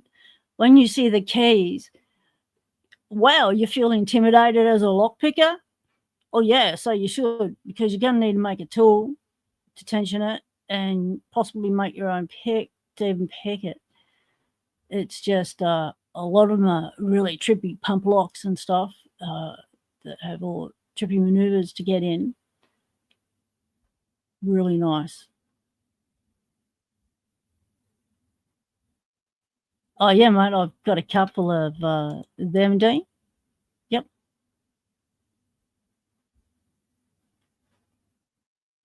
My father handed me down his knife collection, and it included 2 big Bowies. Old ones, yep. All right, let's get back to the lock. Let's put this thing back together now that the woofer has settled down. Do I want to show any off? Remind me again after I get the lock back together, and then I'll see if I've got easy access to it. If I've got easy access to it, I can, yep. Because I need to think where they are. Yeah, I think I know where they are, but I could be wrong. So, yeah, I need to think about it. But then I'll forget because I'll get distracted and I'll get something else will grab my attention, like doing something with this lock, and like, hang on, put that down now because we're done with that side because we are fully populated and everyone is happy, and except for number 6 because you're not populated. Okay, remember GQ Man said fix the springs, or was it David? One of you said fix the springs. So let's give him a little tweak.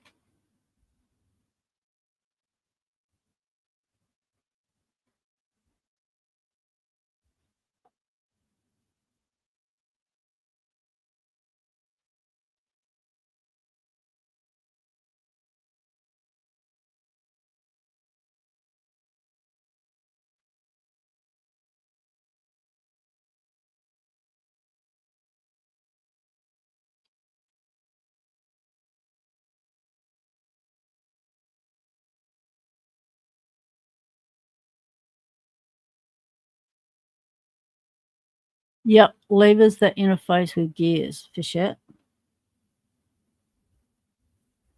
But the keys are trippy as. I just love the keys. and then you see the keyway, and then you watch someone like feral shooter pick it, and you go, oh my God, that's awesome.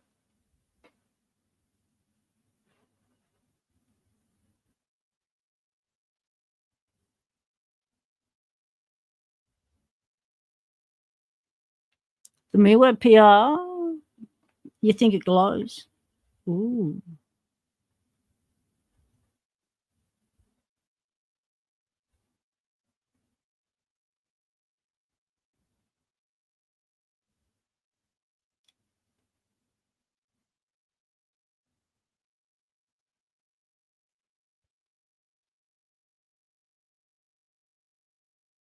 It's better. I can feel the stretch there. I'm going to go back and do the others. Oh, I could have stuffed that. Possibly too much stretch. Calm it down a little bit.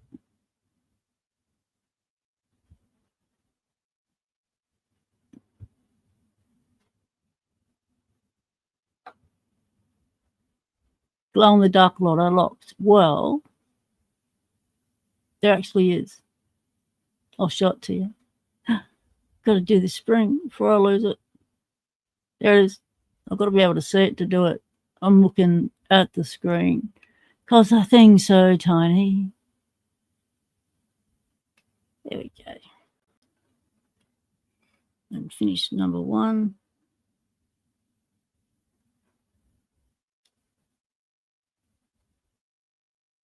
Just sticking my nail in under the last lot of multiple rings. So I've got maximum strength behind it and surface area. And just giving it a little tug apart.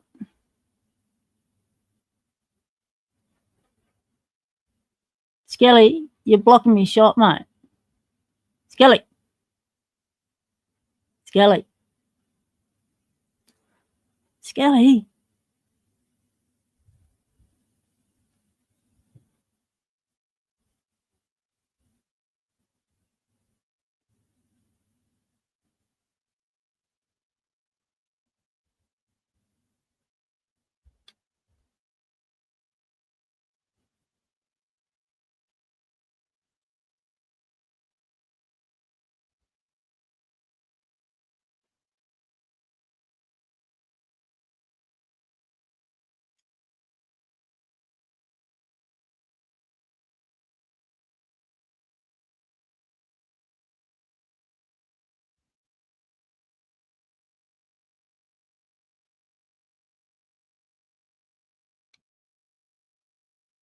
Oh, no. Dropped it. Hit the floor. It's brass. We're going to have to go down and retrieve it. We can't use the magnet. Well, I haven't one of you lot invented a brass magnet yet. It'd be really helpful to us Locksporters to have one of them.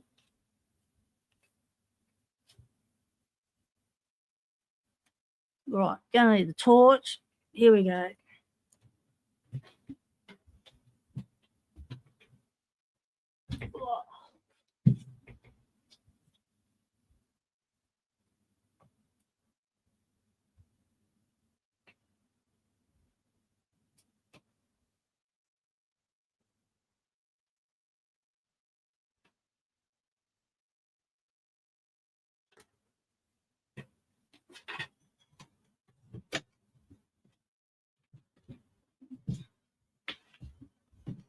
Multiple uses in a lock lab for a torch. One of them is finding stuff on the floor when you've dropped it. All right, we're going in. Yeah, I know. Spring down, spring down. Dean, you called it. You called it. I did, GK man. You'll have to get the replay, mate. Do the slow-mo because, you know, the stuff always looks better in slow-mo. All right, 3D glow in the dark. Look.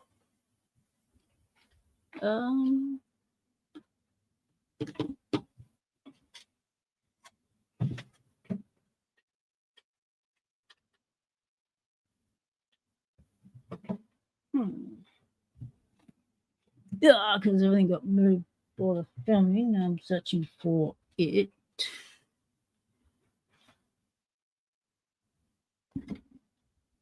There it is. Okay, just tucked away. So this is the closest to a 3D lock I have. So this is bare bones Lockpicking, and they've got this kind of logo. And this is like a black and white one, but I've got a 3D glow in the dark, 3D printed glow in the dark one that I have sitting on my shelf like a medallion that I haven't stuck on. But this would be the padlock that it would go on when I do decide to stick it on. Yeah.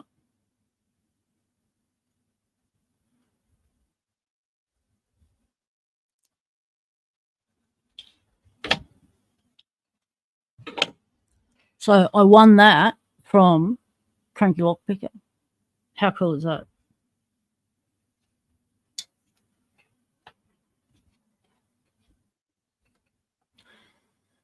Now we should be able to ascertain which is the front and the back on this, even though we've sent our follower flying. So this will have a crimp on the back, that little pockets.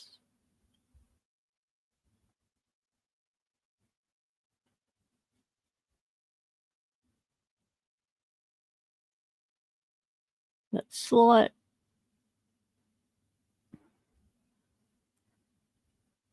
shaving off the side of that circle. That's the crimp.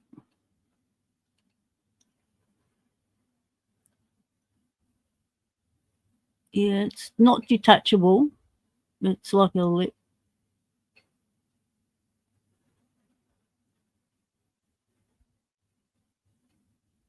Like it was machined.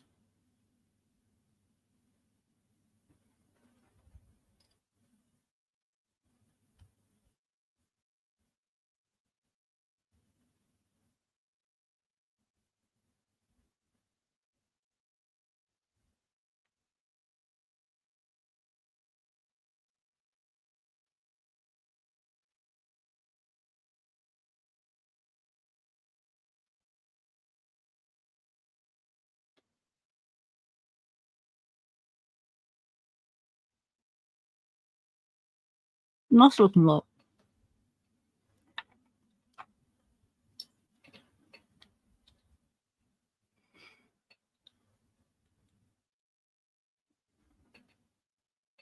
So you're going to start with 3.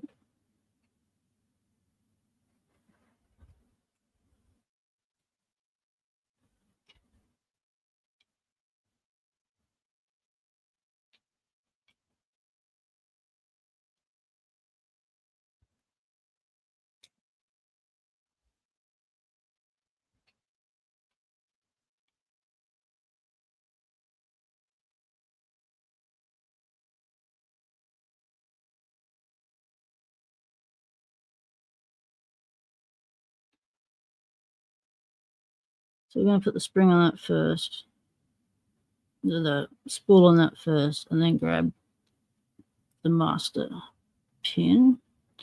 Let's correct orientation with a little bit dangling down and push that in place over the top, and hopefully we get to capture them both. So it's going to take a few goes because that wafer is not a lot to hold on to. So let's give that another go. Oh, no, you're kidding me. That just hit the floor. It just rolled straight off. Right between the desk. Right between my catch zone and boom, hit the floor.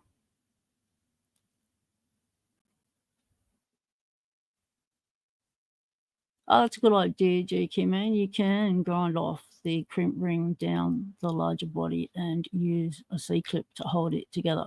But if you ever grind it, it's not good. Okay, so don't. So we're grabbing the torch again, and we're hitting the deck again. At least it's not that tiny little wafer. No, Matt, we don't give up. No, mate, we're Locksporters. We don't give up until we spend hours searching. No, we don't give up, mate. Yeah, pin down. No, when we're on live, we give it a good scan, and if we can find it in the first instance, good. If we can't, then we might have to modify, adapt, or abort, or do something else. And usually the group comes up with some ideas to sort stuff out. So it always ends up being a learning curve and doing something really interesting and different when things don't go right. And so, having said that, time to hit the floor and get the tights.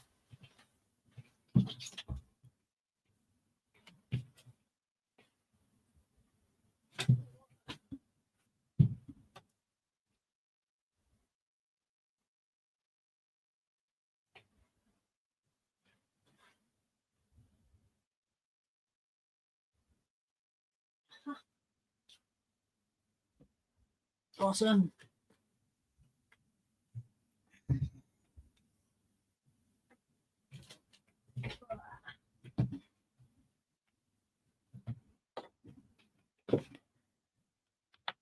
That's good. Safety net worked. Yeah. There's a reason I got bubble wrap on my floor, people. Moments like this. Right, grab hold of that little beastie. We need to have half of it hanging out, otherwise we're not going to be able to get it to push down. We're not going to be able to grab it with the follower to pin it. It's going to be a pain to get in there. So we're going to grab it. Try not to flick it. All right, we can let it go a little bit more. All right, we've got it.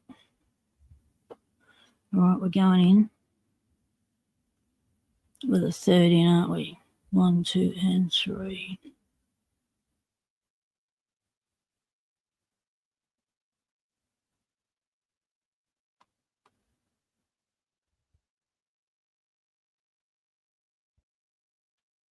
All right, so with this sort of stuff, sometimes you've just got to shuffle it in.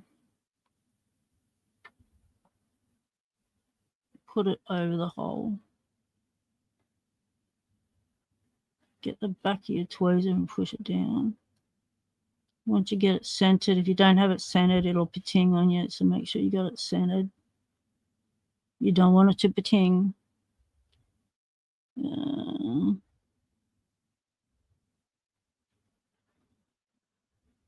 Come on.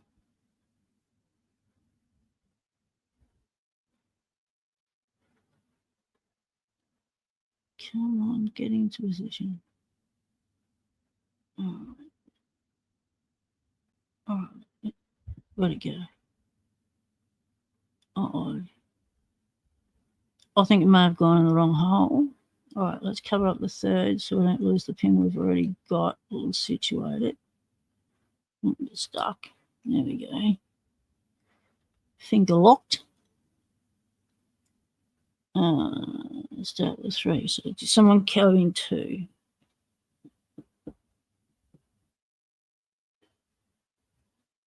All the 2's covered up. Come on, someone go in 2. No. I've got it in. Okay. All right. That was a surprise. G-cam and scissors, if you only use the key to get the pins in the right place, you can then remove the key, put the upper wafer in their right places, and assemble the lock without the key. That way, all you have to put, good practice to reinsert the key to make sure you did it all right before you reassemble. Yes, that's why I said to assemble the core and needed pins first, then remove the key to add extra wafers. All right. Yep.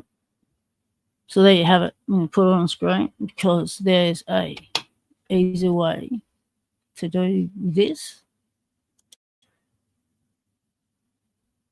G-Man's got it explained succinctly.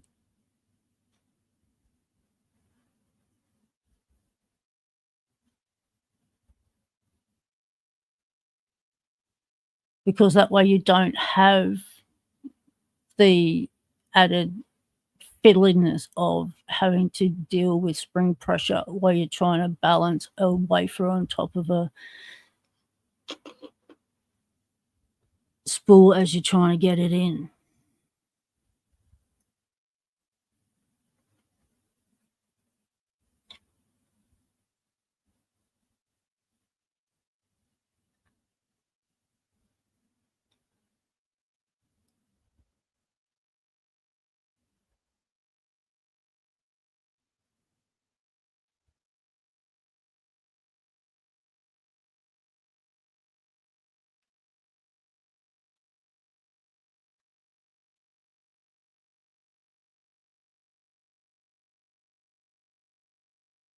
So all spools, so that's pretty cool.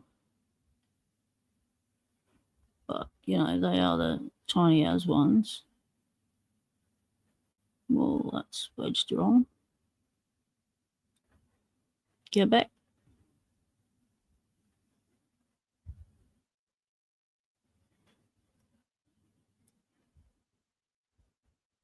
All right. Yeah, like adding master wafers. That's correct.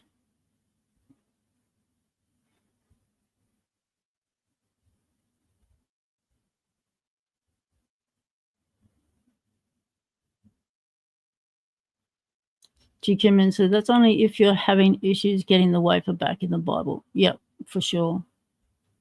Yep, I've had to do that in the past. Next thing would be to cut a key to the opposite wafer shear line. And so you've got more than one key with a shear line.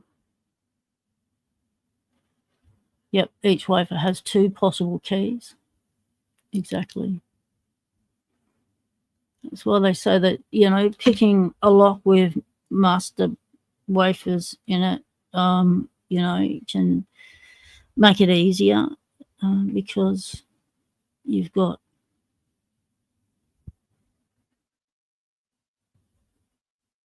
two shear lines to get the open off. So, but I haven't found that is the case with all locks with master pins. Some of them are a lot harder. Like, for instance, I've got the Lockwood Twin, and that thing, oh, no, that's wrong. That thing is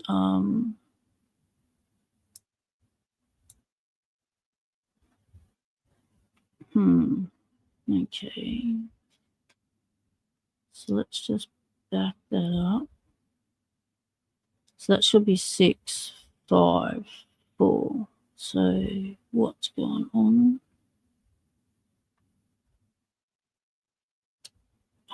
Wrong hand, that's why.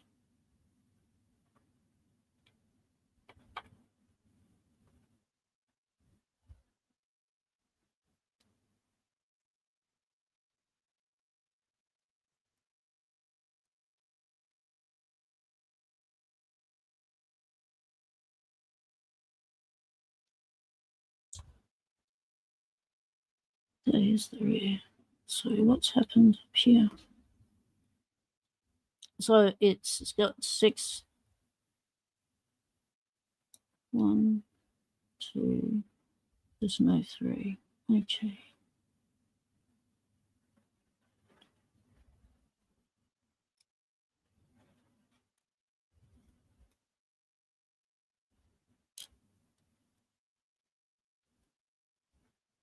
So there's a 4. No 3 spring. Okay.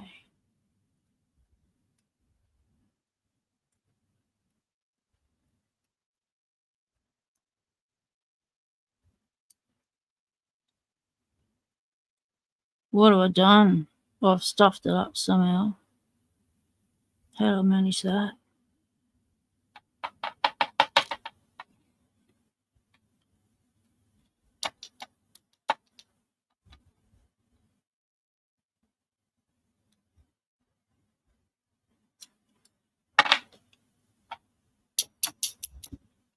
How did I so easily get myself into a tangle? Well, that didn't take too long to stuff up, did it? Well, there you go, people. That's how easy it can happen. You just lose your track. You think, hang on, you start second guessing yourself and you think, no, something's wrong there. And before you know it, yep, something is wrong there and you need to repin because you've just not allowed for a 5-pin lock pin into a 6-pin core. You've missed a spot, you've miscounted when you've gone for your first hole.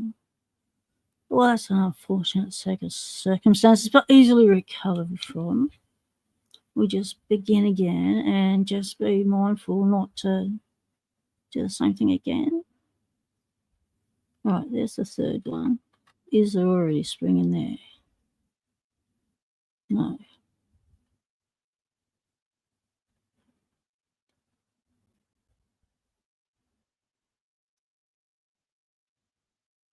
Okay. Now, second one.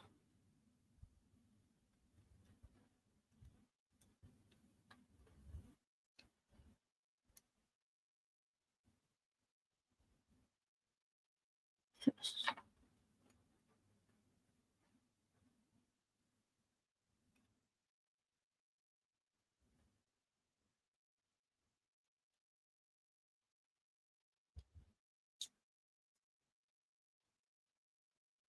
All right. So 1, 2, 3 is where we started.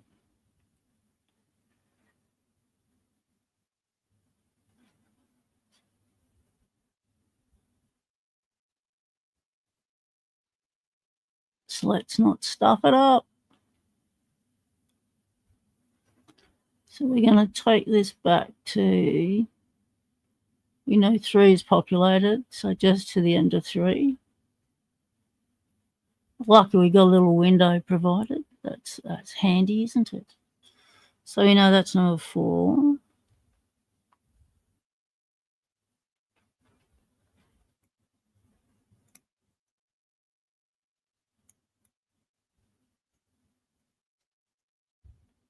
And number 4 had the wafer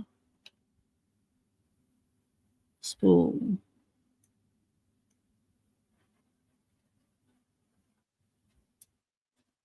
Did it?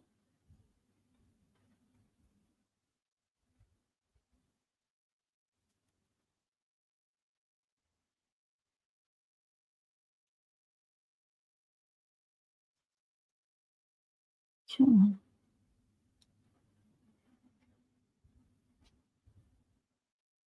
Here we go.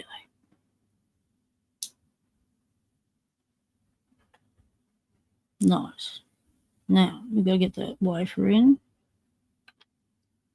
Let's get it orientated.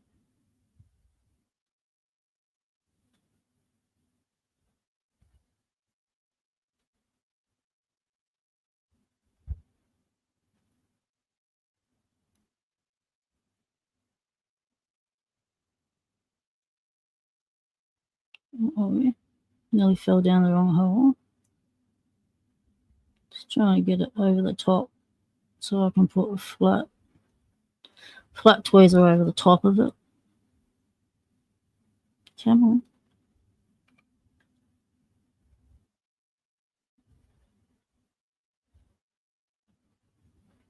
So Tiny's giving me the shakes. So 1, 2, 3, 4.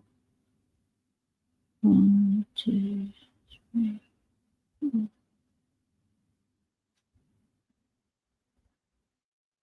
7, 1, 2.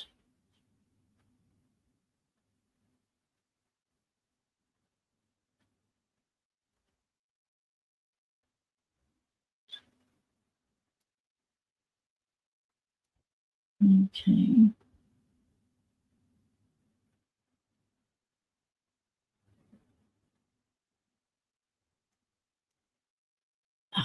So floor is getting stuck because it's not shaped right.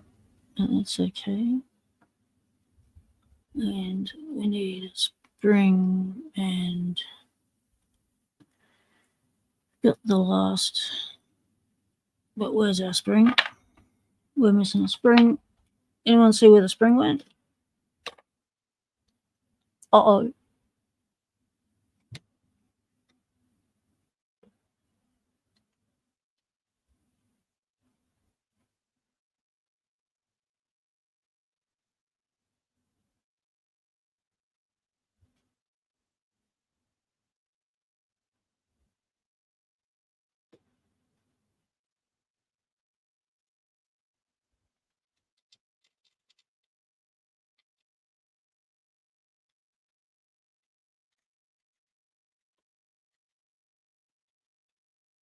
Ah, look at that.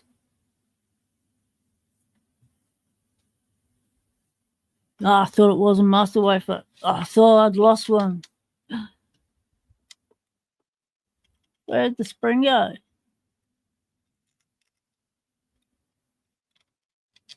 Is it not normal? Not half. Right. Where'd everyone go? So, are you in the lock somewhere? Because you shouldn't be at 5 already because you're 4.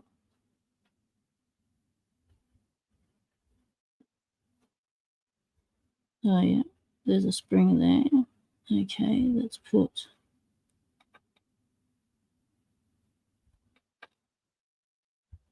that in there.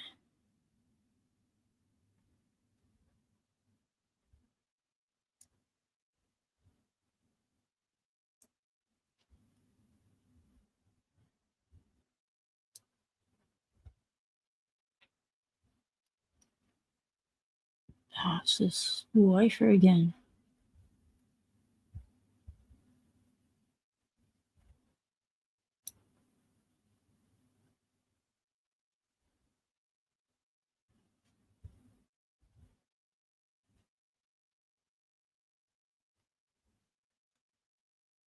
Fight with it.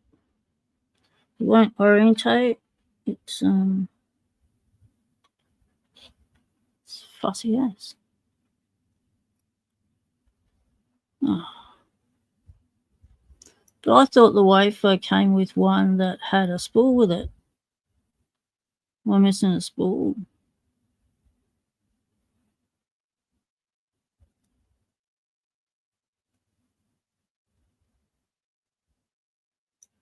Am I remembering wrong or right?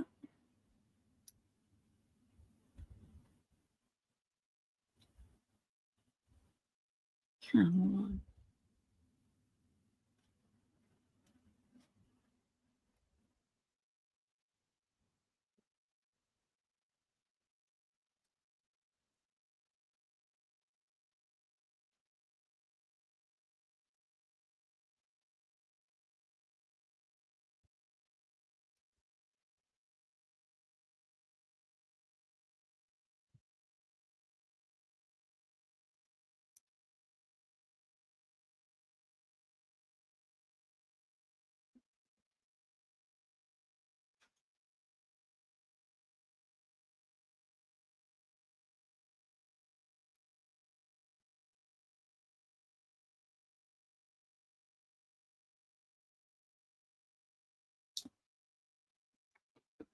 Okay, so where's the last spring?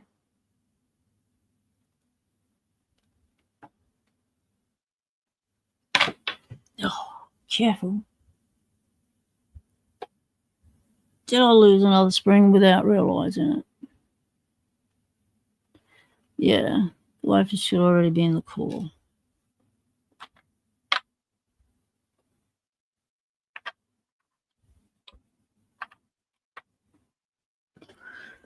It's a spring thing.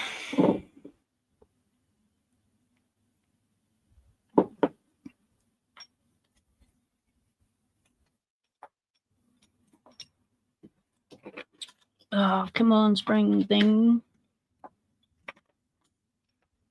All right, there you go.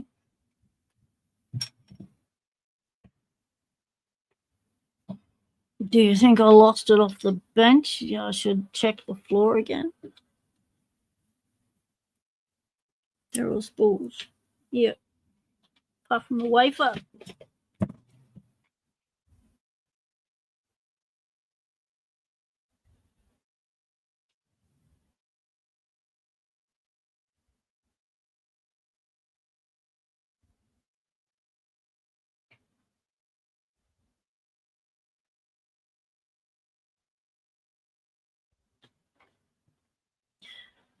You may notice, you regulars to Locksport Hangout, that we do spend a fair bit of time searching for stuff that hit the floor in the lock pond.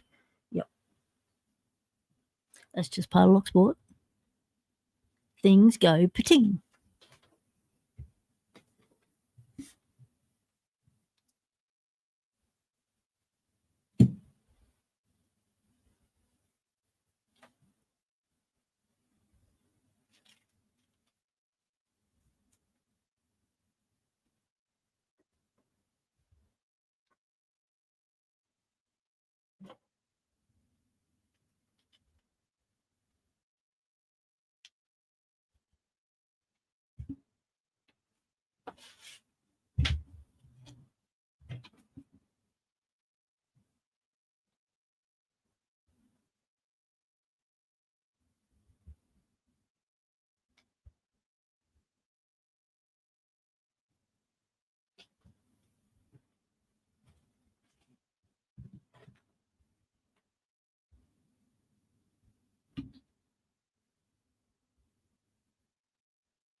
Whoa.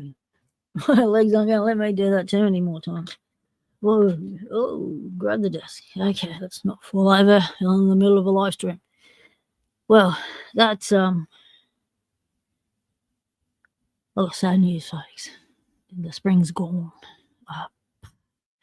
Just on a first pass look, not as lucky as I was the first time I lost one. And, yeah, can't say it. So, question is, alternatives. What other master locks have the same as the 70/40, the 70/40 springs?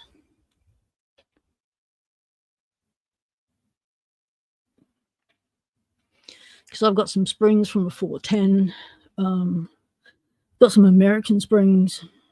I'm wondering if I could use those.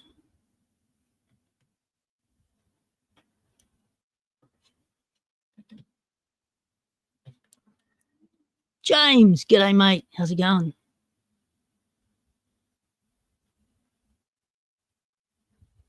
It's gone boing boing, it's gone pating pating, it's a pating.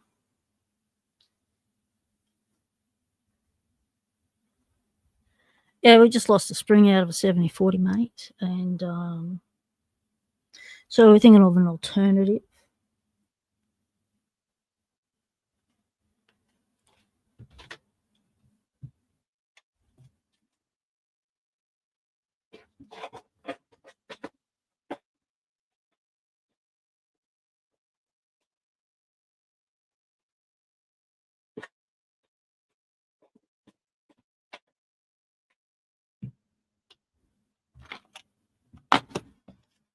Thinking who else has tiny thin springs? What about Avis 72/40? What do you reckon? Would that American master will do?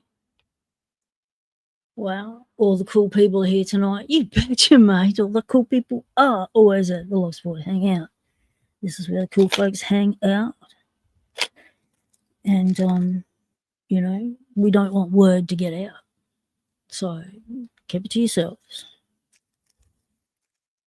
All right, I've got some of these. Look at those. That looks similar, doesn't it?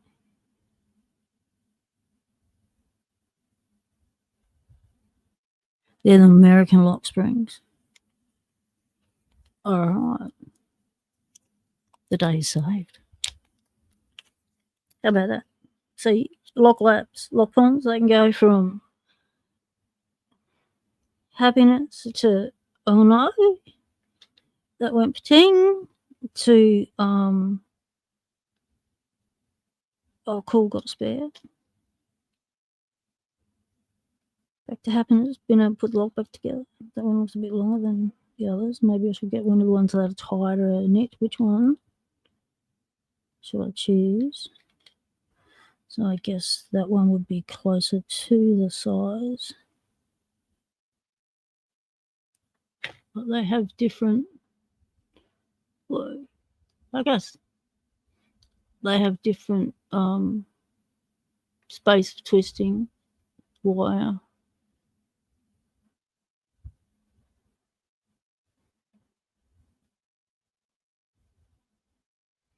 So the one on the left would be more the size of it that came out of them.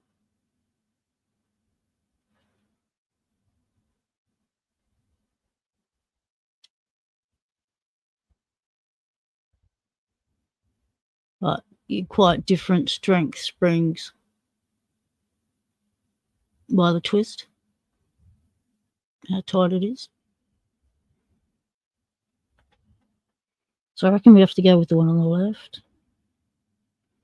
What do you reckon?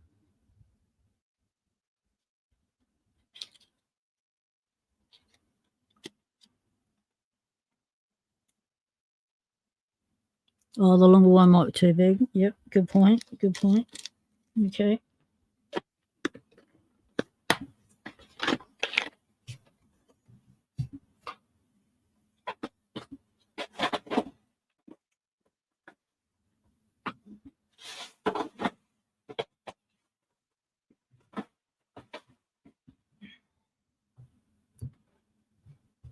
All right. We're up to number 6. Number 5. No, there's no 6. Do not do 6. Ah, it's already in there. It's trapped in 5. Aha. Always check the chamber. Focus.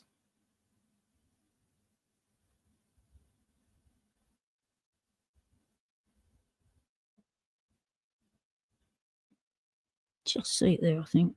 Or is it my eyes? Let's get the thing on.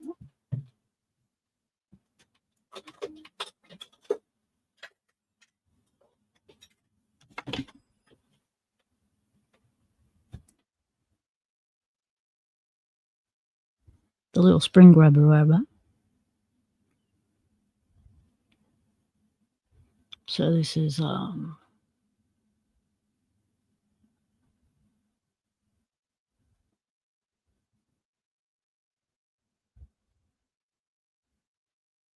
focus.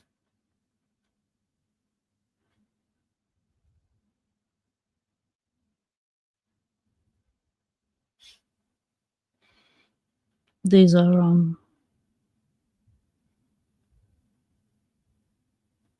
pimple popper thingies, tweezers, repurposed in the lock pond for getting springs in. There we go. Yep, hiding away in there. Look at that.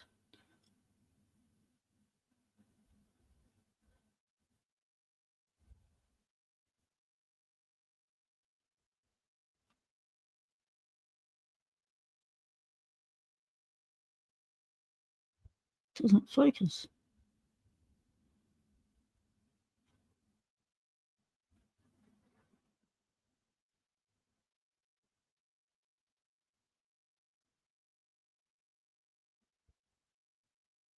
Looks a little better, but it's still functional. All right, it can stay in there. That's where we want it.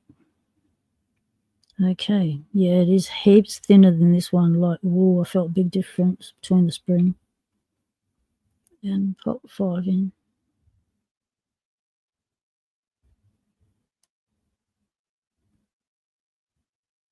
So when numbers don't add up, check the Bible. Okay, ouch.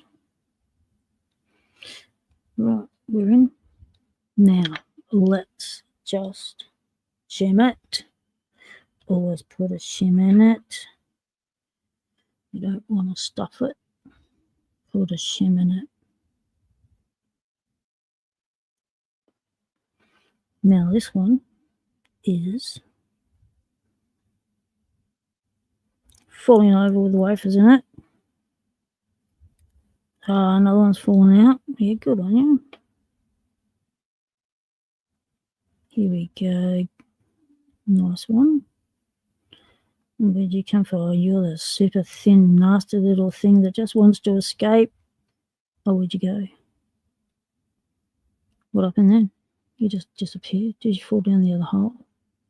You did. Oh, you cheeky little wafer. See what I mean, people? You've got to watch these little thin ones. They really do not like to comply.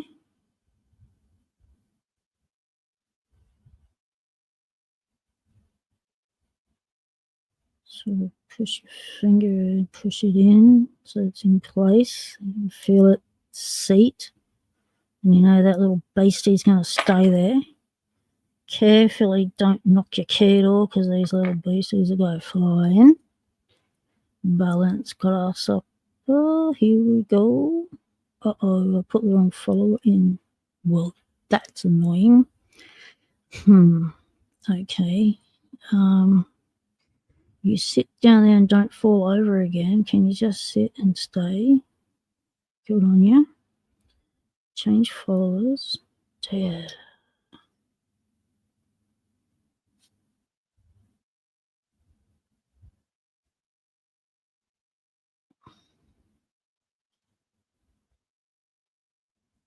Alright. I need the one with the little cutout. Just so that I'm confident that the gap is not going to be too great and can be bridged. Carefully pick up the key. Now you want to orientate these so that you're more favourable with those. So just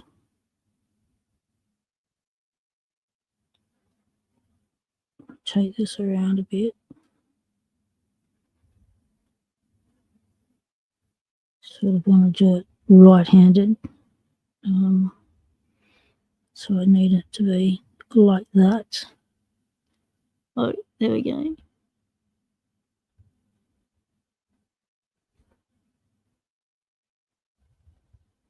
So I've got those pins facing me so I can keep these master wafer beasties upright at all times.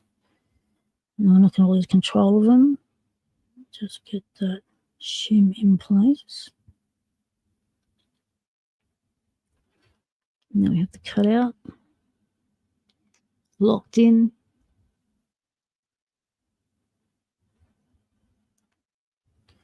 Right, let's run it through. Make sure the shim is in place, which it's not.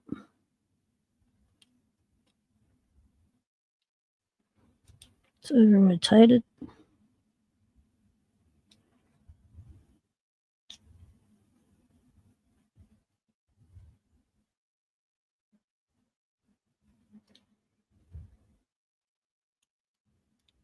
Again. Oh, did you see that move? Oh, that was bad. I nearly dumped the whole lot. I felt something hit my finger, so I'm wondering. Oh, yep, I see it. Oh, mate, that was a not thinking mistake that could have gone seriously wrong. That came out of number one. Okay, everyone else is in place. Keep the finger on it. Okay, now we have you in place. We are going in. Right, we're doing it. Now we're going to keep the finger over it so everyone stays in place.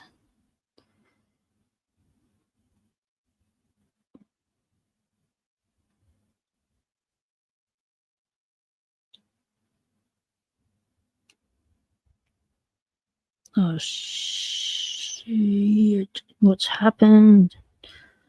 Oh, I didn't have it on the right rotation, did I? Mate. It has to have the base pointing the end that's got the flat bit. I've got it opposite because I didn't want to spill the pins. So we are not in a brick situation because we used to shim. We can get out of this. Let's just get back in there and get out of there. Abort. Let's just go. Abort, abort, abort, abort, abort. Back it out, back it out, back it out. Abort, abort.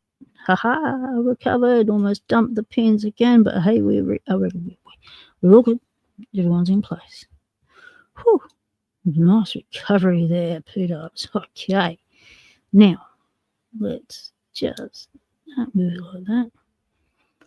Now what we want is the flat spot has to be at the flat spot. Turn it around. All the way around. So the flat spot, where'd the flat spot go? It's over there. So that has to be at the back. That has to be the flat spot there. I think that's correct. Let's try that again. All right, we're in. There we go. All right, let's turn it in. We're functioning. Okay. Now for the moment of truth. Hold the call, pull the key out.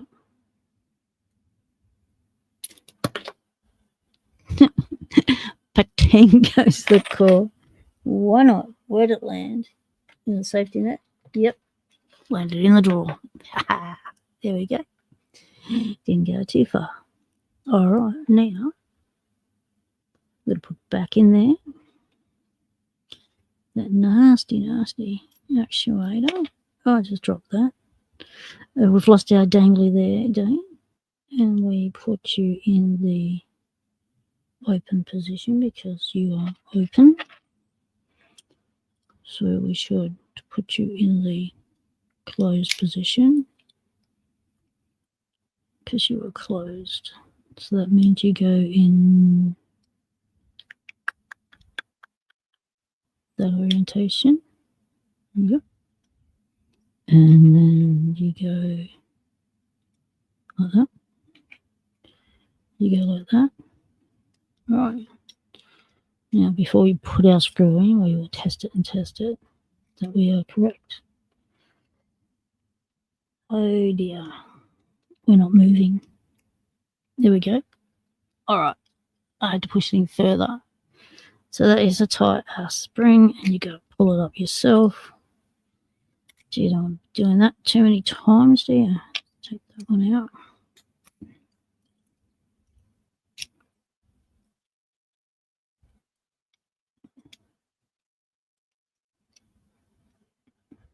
Holding that key to be able to pull that shackle out, that is not easy. All right. Okay, we are calling it good and done. Now we put the bottom bit thingy in and go, why don't you go in, you mongrel? Go in. Come on. Cooperate. Okay, let's open it.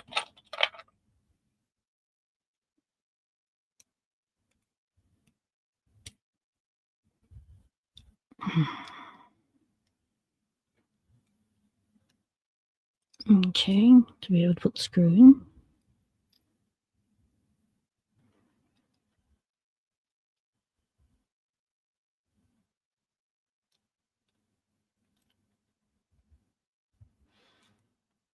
All right, now we need what we had before, one of those.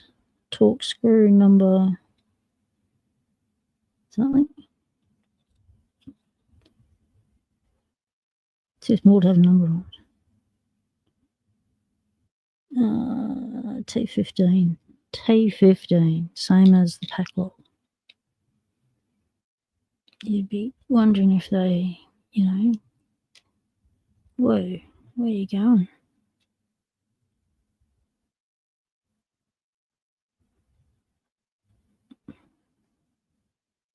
Bit of competition there. They certainly go after each other's products. Come on. Oh, isn't it? Lost it. It's in. Okay, good. Okay.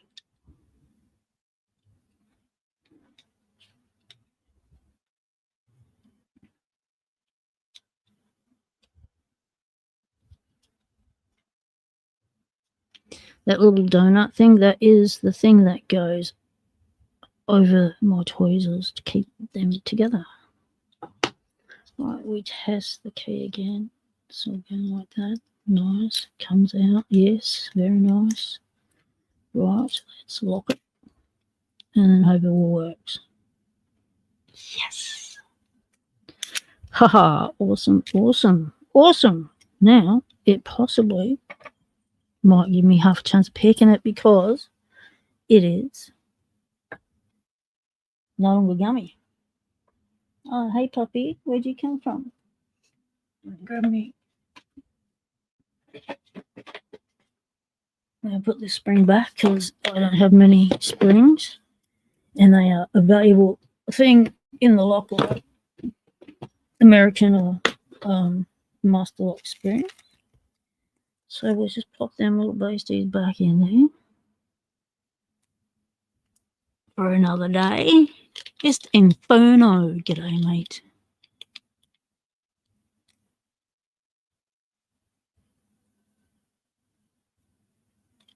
In you go, frick. G'day.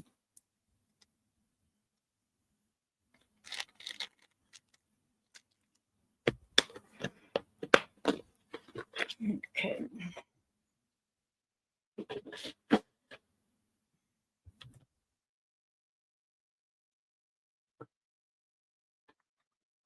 Well, that was a bit of fun exploring that lock and giving it a clean and bring it back into Locksport pickability. Right, let's put your little cap back on.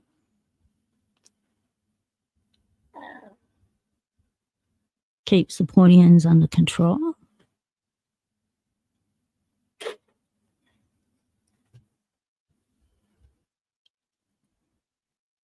I wonder. Now, I'm not going to be able to do it with TOK, as I said, because of the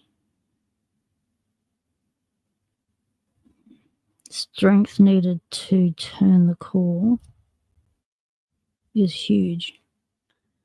So, or once I pick it, then I change over tensioners. That's a possibility as well. Okay, let's think about that possibility and prepare for all possibilities because you never know what possibility might get you in a lock.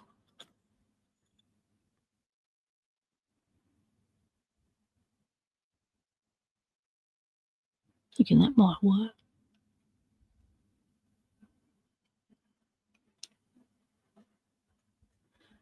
Yeah, Chris brought me a mini American like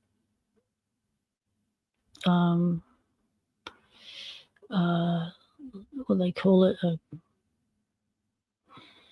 was like a mini pinning kit, but more like a mini recovery kit. Like it had springs and clips and, you know, all the things that you'd need that go pating in the lock.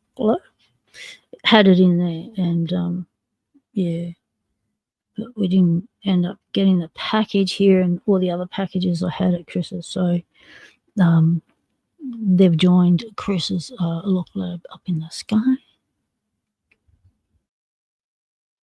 Now let's pick it. Now I know we've got a really high lift there, but we do have bottom of the keyway, so we're going to go in with our medium pick, I think. See if we can get in this sort of keyway. you found a bag of Medico used Medico guts on eBay. Did you score them, James? Because that'd be a good score. Chris had an awesome Medico collection. He had a display thing and everything. You can see the display thing he had. It's the banner he's got on his channel. And he used to be able to pick all those Medicos.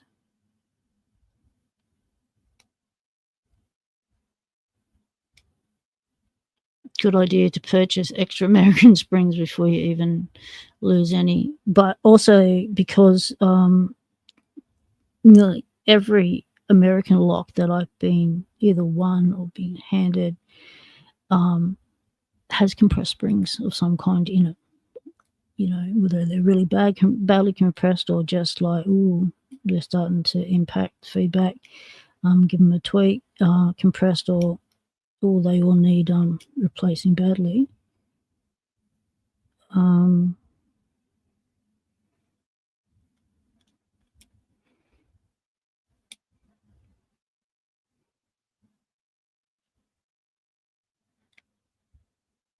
Yeah, now the tension had just moved, but it's in a better space, but I can't even get on the first pin now, so it needs to go back to where it was. Hopefully it's not blinding the core, but even if it is, it's going to keep flicking because it's too narrow. It doesn't wedge in. Let's get a wider one.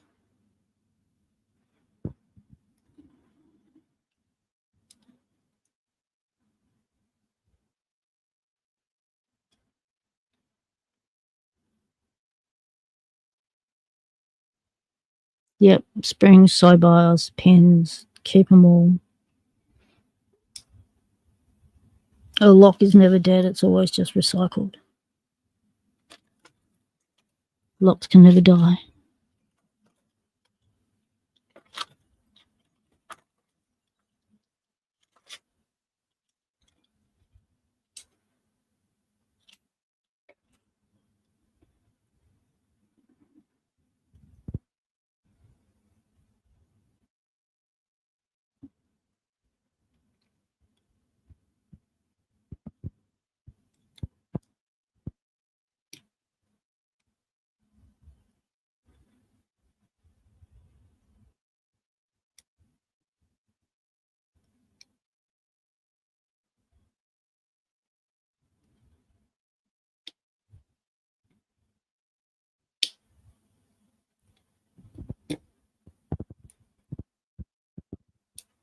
Sure.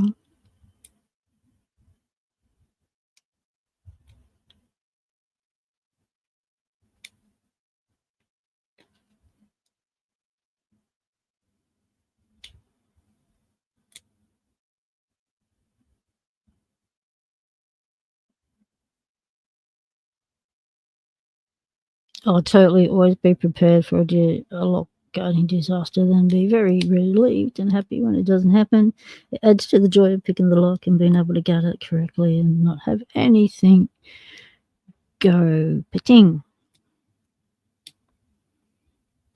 Yeah.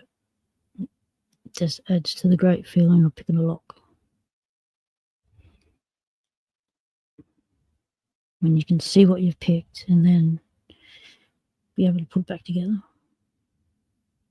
Because one of the things that put me off picking anything that wasn't an enclosed brass lock, because I didn't want to gut anything, so I just went for solid brass locks all the time, because one, you didn't have to gut them to prove you picked them, because they couldn't be gutted. So yep, that's all I did for my first year until I got the guts up to gut by doing that American lock. Yep, because you had to gut it to get acknowledgement that you'd reached that milestone of what you needed to do in Locksport to reach that American lock milestone. It was pick and gut it, put it back together.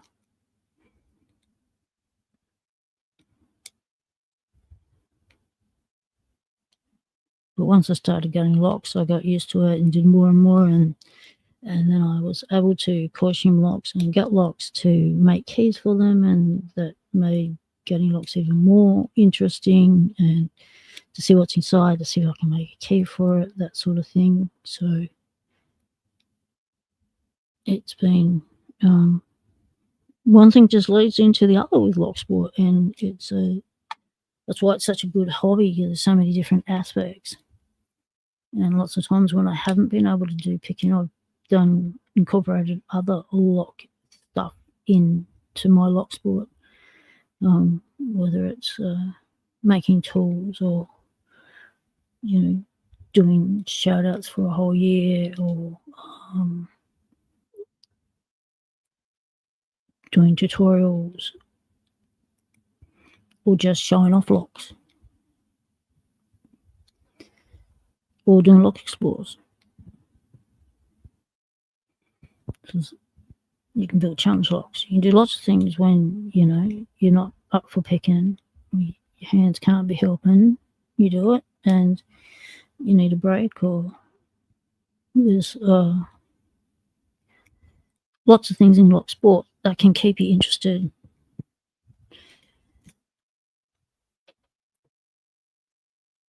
And continue, breaking that puzzle of, I've cracked the code of how to get into the lock with a pick, but can I make a key for it? So my first keys were all hand filed, and I just go by the pins in the core, and just little by little.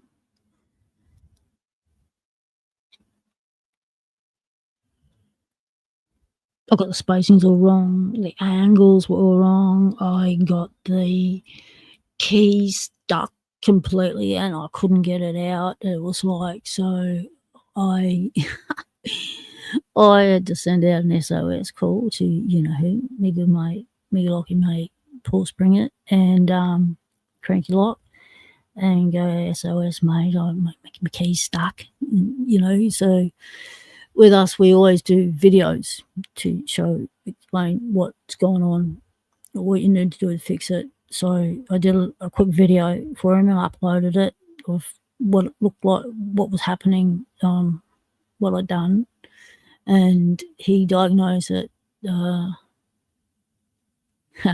Thanks, G. Kim, and also do good recoveries, yeah. And he noticed that I'd the angles of the ramps on the key were all wrong. So the angles of the ramps are these things. That slope there. Now in Lockwoods, that angle is 80 degrees. So anything above 80 degrees, that thing was wedging in there tight. And the key I had to make, it had very deep cuts, and those valleys were like, standing up like the Statue of Liberty. So he diagnosed it. So I managed to get the key out after some duress, and fold those ramps to the correct degree. So I got my protractor out and, did it. So I knew what it actually looked like, so I could then, visually repeat the process. And, got me out of a jam, and that was my first key. Thanks very much, Paul. Always remember the lessons and the information you've learned, and the skills you've learned, and the tools you've needed to make when you need to get out of a jam.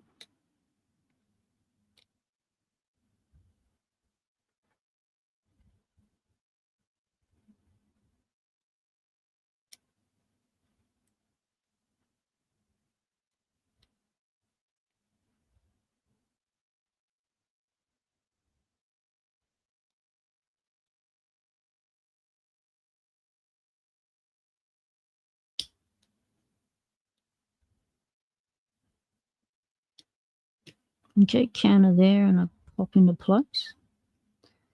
That's my first feel of a spool, and we know there's a heap in there. But we also know that the master wafers are not spools, so we may be hitting them, we may not be hitting them. We also know they're tiny little things, so we can just lightly touch stuff and be setting it.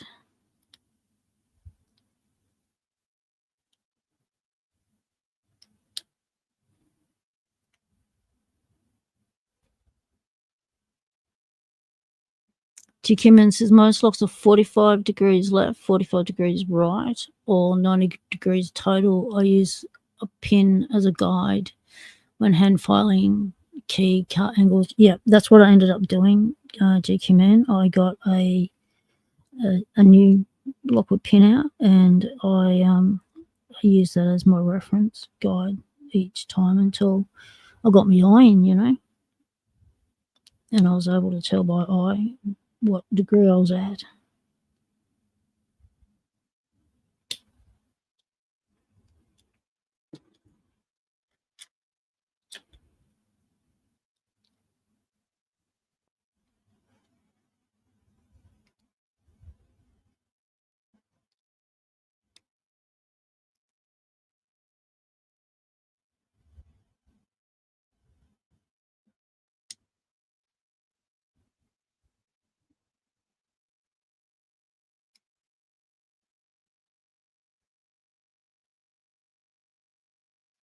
Counter rotation but no set.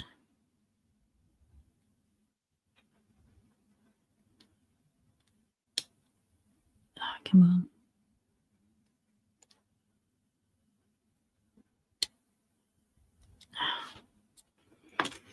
on. It's a tight little keyway now.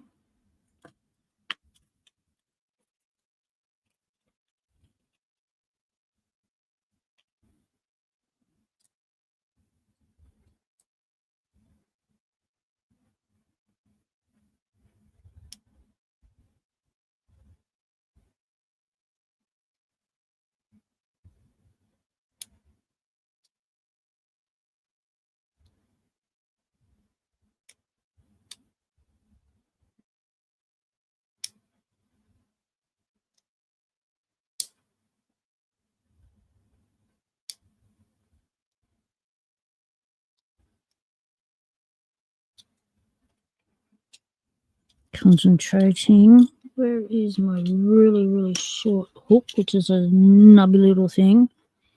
This has got me out of so many jams, this sort of thing. Just enough to give something a little extra something. Kevin, g'day, mate. Welcome in. Mr. Inferno. Quick set is 55 degrees. Slag is 50.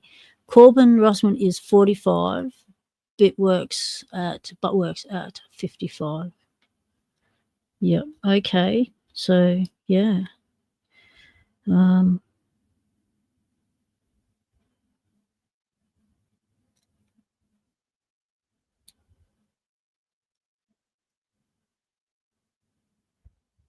with Lockwood these days, the way they've got the cutting wheel with that 80 degrees is it comes out with quite a chunk out the bottom end.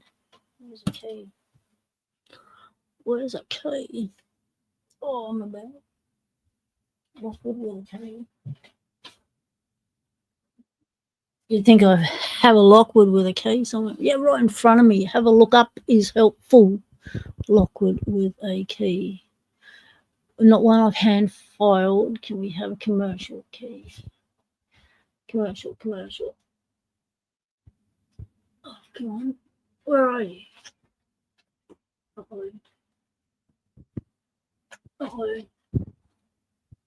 Uh-oh.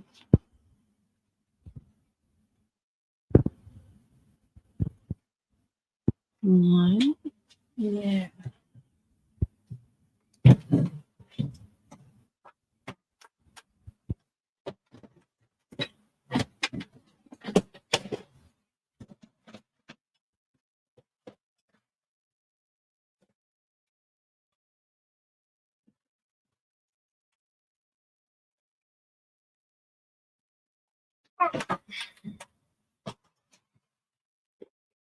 Let's take a look at a Lockwood key.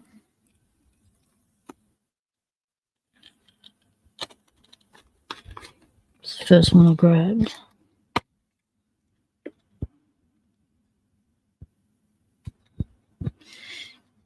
This is a lock I've been wanting for a long, long time, and then I was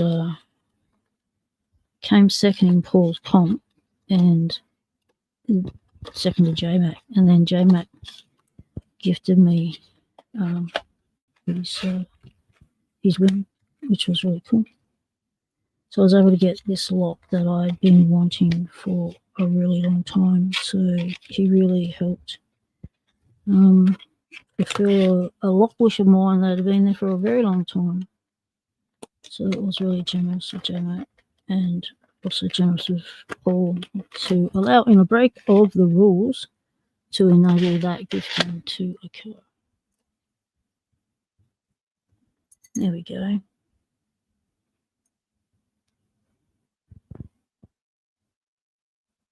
I guess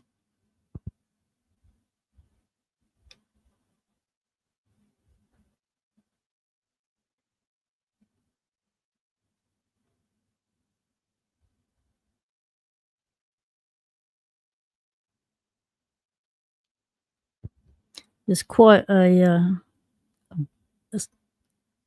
squared off base at the bottom of that key. It's not a point, but you can see how sharp that deep 80-degree is on that first pin. Imagine a deeper cut than that, and I had a key with 2 really deep cuts in it. So yeah, got stuck in the lock.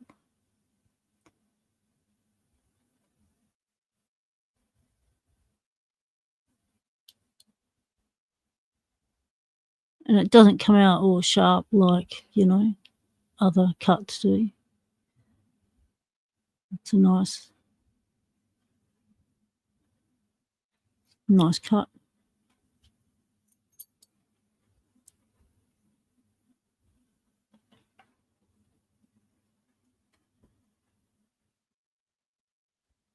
Yeah, I agree, James. A perfect key would use variable angles. So, it's not limited to, any particular type of cutting wheel or machine to use to cut that key.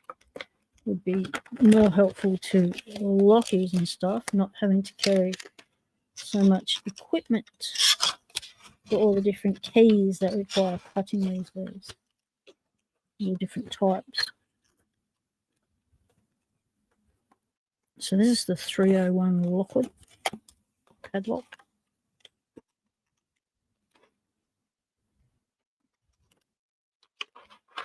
I might as well show it to you while I got it out, eh? Yeah, for sure. Okay. Good thinking. It's heavy as. It's heavy as. It's very heavy. It's big. See? Palm. Big. Yeah. Keys. Nice. Lock. Stunningly manufactured. Beautiful lines. Sleek. You could say it looked really appealing. It's a 301 63. 63 is the diameter of the half circle. The radius, no, all across, diameter. What a snap. Did you hear that? And the microphone was far away. Let me put it up close. You ready for this, Locksporters? Whoa. What a snap. I've got to do it again. Ready? Oh, yeah. That's sprung up like a bullet. That has got a nice, strong spring in that. Very cool. Dana, g'day, sis. Good to see you, mate. Look at this beauty. The 301 Lockwood. Yeah. but it's got the lightest actuator spring compared to that. I just barely have to twist it and just touch it, feather light. Compared to that, that's a beast. It wants to rip your thumb off, mate. Yes, so that's the beautiful 301 Lockwood, and it's cut keys.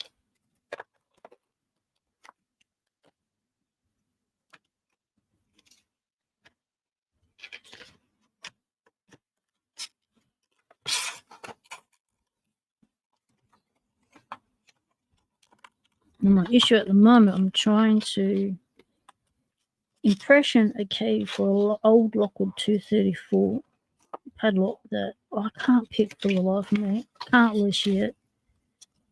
Can't SBP it. Can't rake it. Can't sweet talk it. So it's time to impression the key. We get an open is an open. That's what we're going for. So I'm trying to learn a new skill to get the open, because that's what we want, the open. Let's try that again. Try and pack it away. Do I have to make it a puzzle? It's a box puzzle. We don't mind puzzles here in Locksport. That's what locks are, little puzzle. Put you there, stay there, don't fall down. That's good. Conky, g'day, mate. Getting old is a good thing, bro. Getting old is a good thing. Yeah, you bet it is. We get to spend more time doing Locksport. Aha! Now, that tensioner isn't working for me at all, so we need to make a change.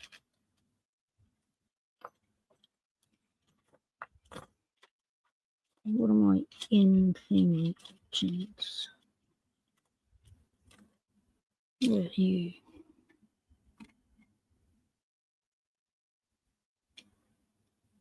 Ooh. Oh, yeah. That might work. Okay, we're going to go with that one. That's a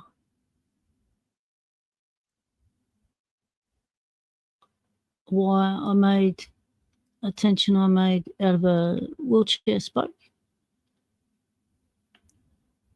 Scored them off my sister's old chairs, which is cool. Oh, flicked it. Haven't even started and I flicked it. Where'd it go? Wait. All right, let's try and wedge it in there. Come on. It made out like it wanted to work.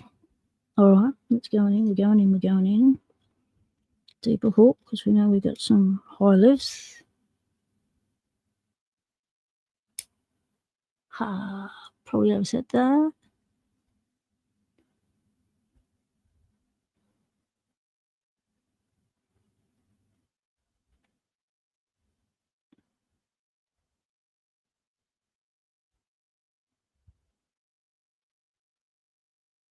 Okay, I think the counter rotation is because the pick is binding against the tensioner. So it's a false alarm. Let's reset on that one.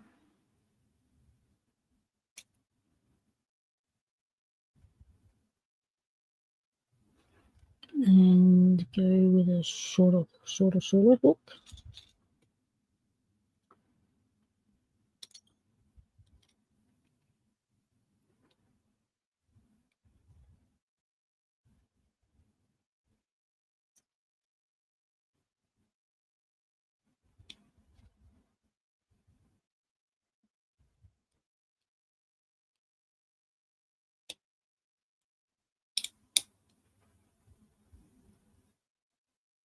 Concentrating.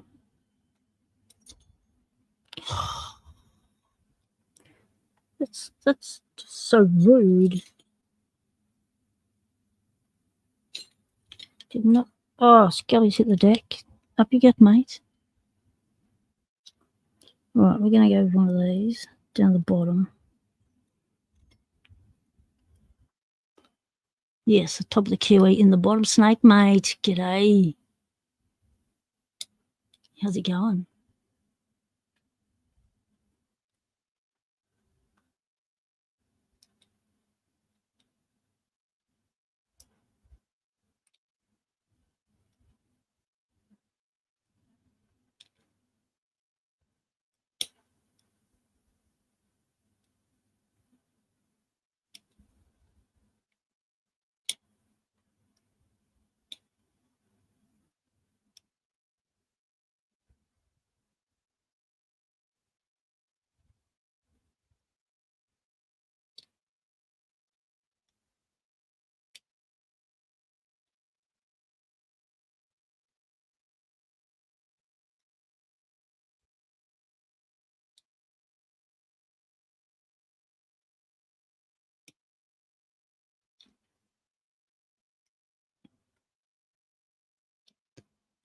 G Keyman has got like a trail cam thingy live on his TV.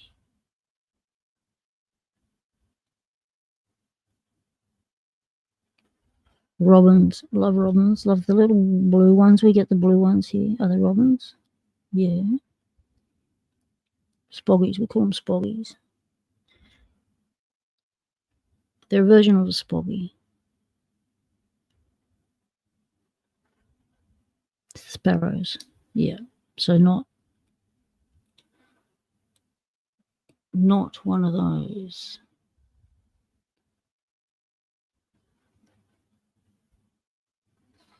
I've got a mate in on the border, I think, between Victoria and South Australia, who has a farm, like a mini farm thing, and she live streams most of the time her garden because she gets a lot of native birds coming in, and her channel is Intrepids.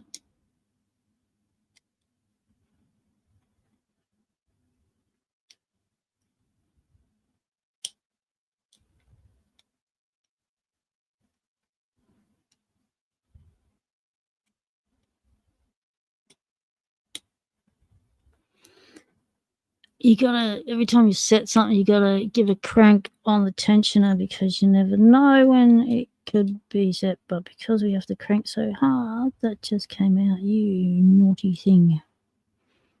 All right, let's try again.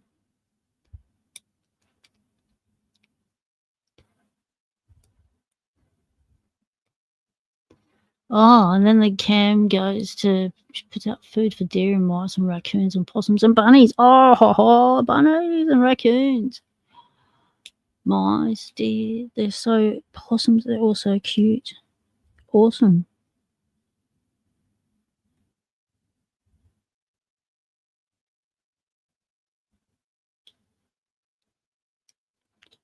Well, here it is illegal for us to feed the wildlife. But it doesn't mean the wildlife can't come in and share the chicken's food.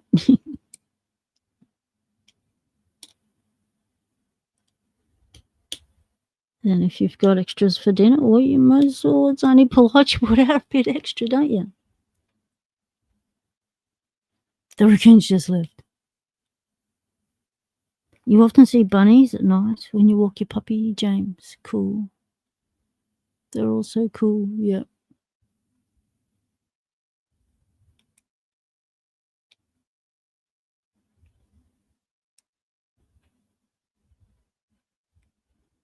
I'm just gonna do anything. It feels like it wants to, but you know, it's all spores, and we're not getting anything, are we? We're not getting counter rotation much or anything. We're not even getting anything to set, really. So I'm wondering if I should go super light tension. Don't worry about any pressure to counteract that actuator. Maybe just a little bit. No, don't. Just lay off and just pick it with the lightest of tension. And then, like, count how many I get set and then crank it. that's probably the way to go. There's one at the back.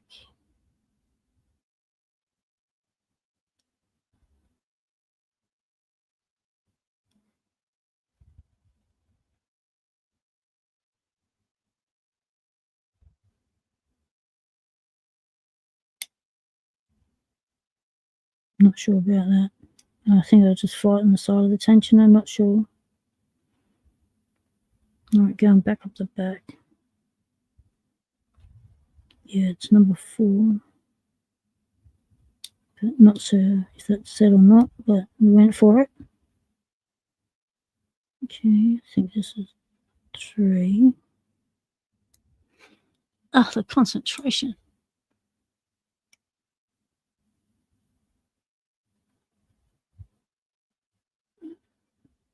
Dana, I know what you mean. Oh, my poor diamond pick, my 19th hour. Oh, she's been through a lot. She's been to the chiropractor quite a few times to get that spine straightened out. And yeah, now I need to use it sparingly. Because it doesn't matter what I do now, as soon as I put it in a lock, it gets an instant mo.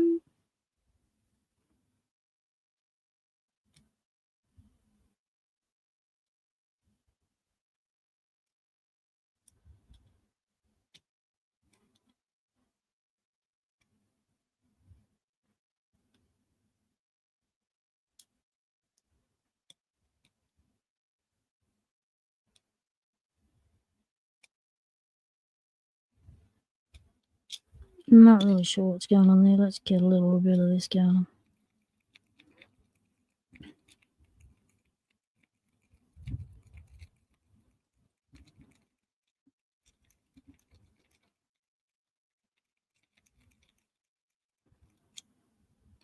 Okay.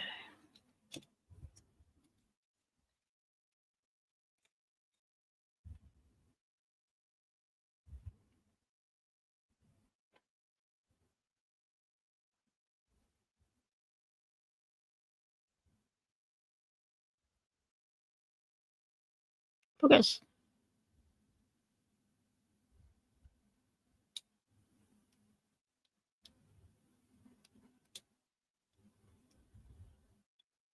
I'm glad you're feeling better, Dana. That was that went on for ages.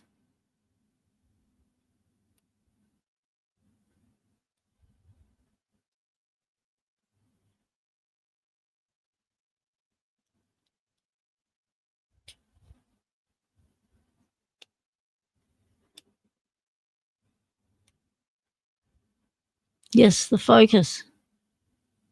It's crap.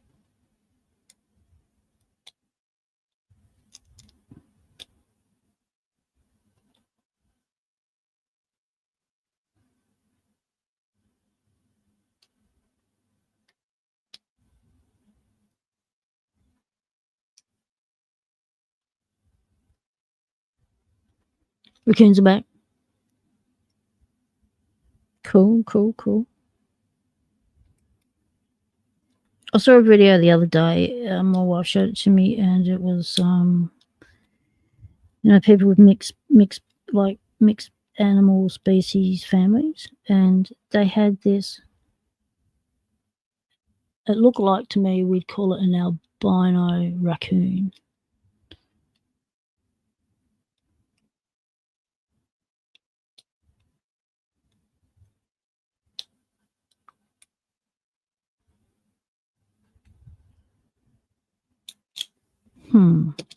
Anything set? Can we hear anything at all? Oh, one click. After all that one click. Yeah, good on you. Right. Time to put that one down. It weighs a ton. It's trying to do me in. Oh, stretch it and crack. Crack goes the back.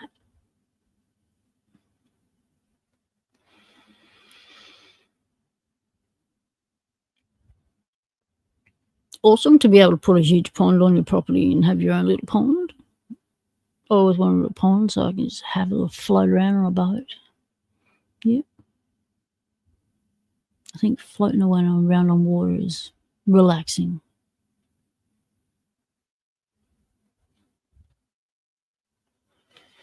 Right, we're going to see if we can pick this 2234 45 because this needs to open, and I'm not liking my chances with trying to impression the key. So we're going to unhook you from there. Get things attached everywhere. I'm going to pop you in there. Pop you on there. There we go.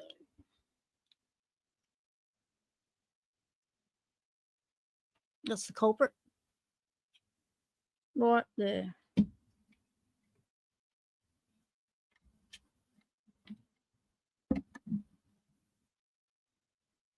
Just got to hook up these cables. They're getting a little out of control.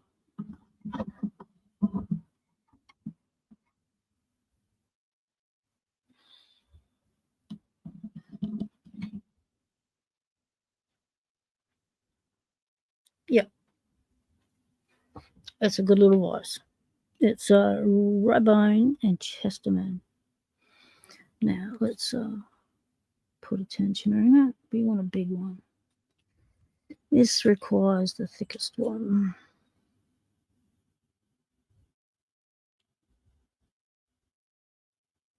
Right. Now we know it's possibly got bevels and standard pins in it, because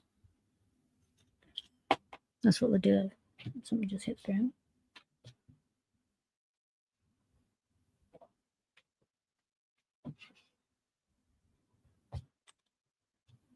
All right, we're going in.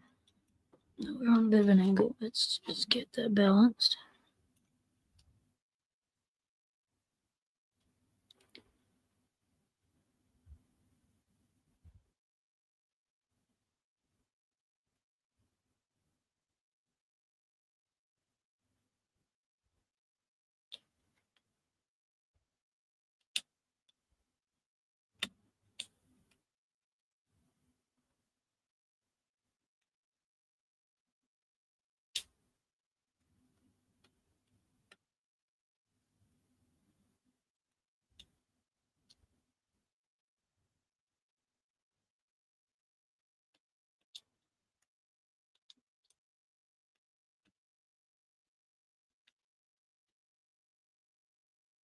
Got to try and lissy this again.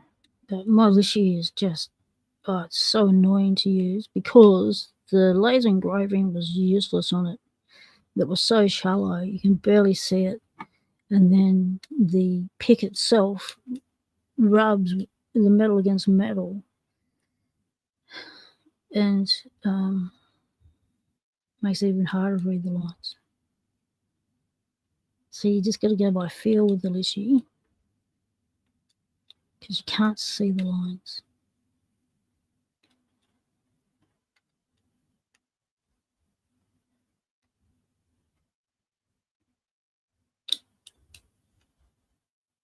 So I'm just going through, trying to get myself under each pin and seeing if anyone wants to move or do any binding or anything, so I can get the feel for how much tension I need.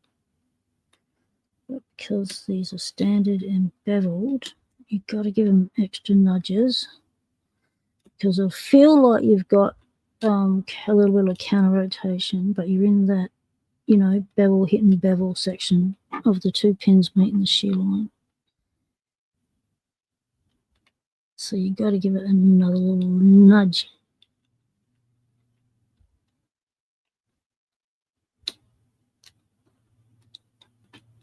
A lot of people will set most pins and then break the last ones. We'll set them all and then give a gentle rake, or a gentle scrubbing, because that's then getting it past that bevel section of the pin.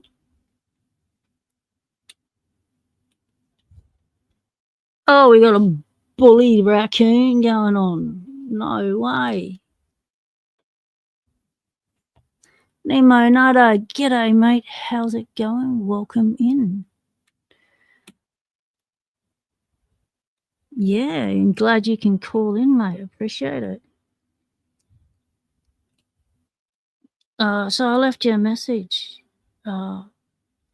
mate. So yeah, happy to put together a box of locks for you now while you're on stream.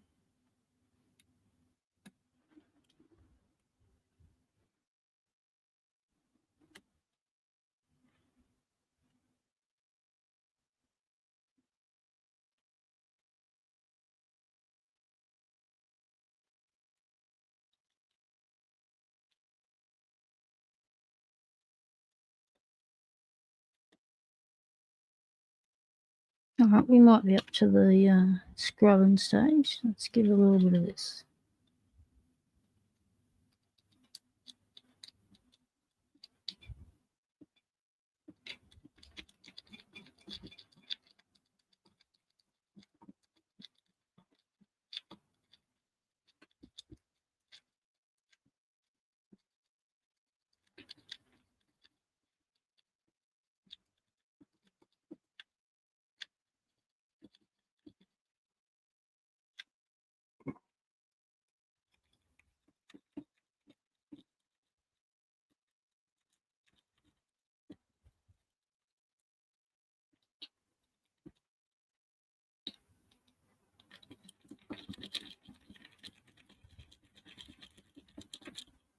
Anything? Not that one click again. Yeah, good on you. Right, so you have to try a different tactic. You're going to have to get me a little triangle out. There we go. We're going in. Yeah, she's a little bit bendy, but it still works, so we're all good.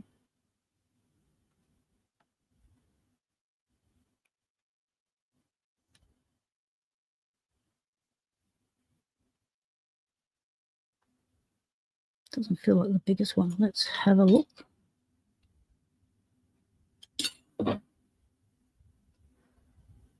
That's better.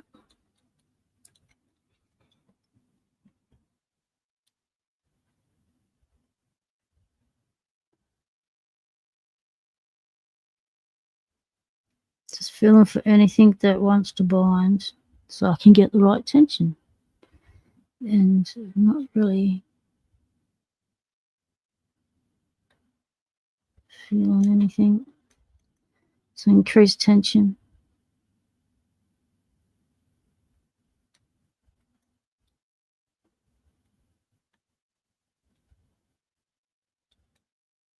Pin 1 springy, pin 2 springy, pin 3 springy, pin 4 little movement, pin 5 still springy. Don't think there's a pin 6.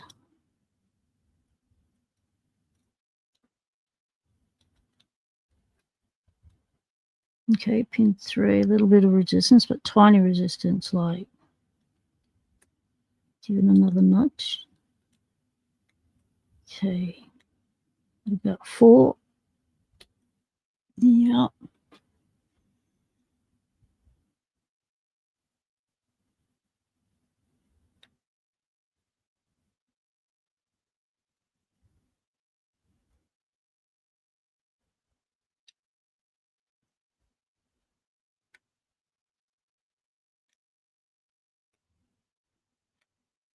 Increasing tension.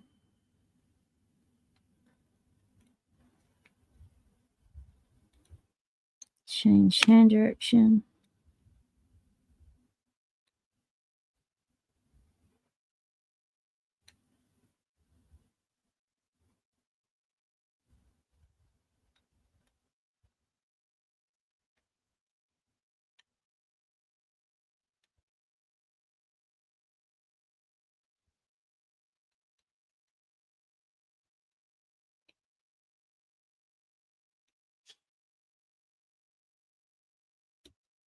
Gotta find why this is not wanting to be pickable.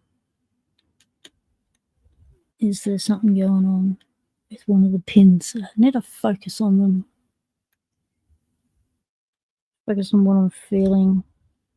Does it feel like it's meant to?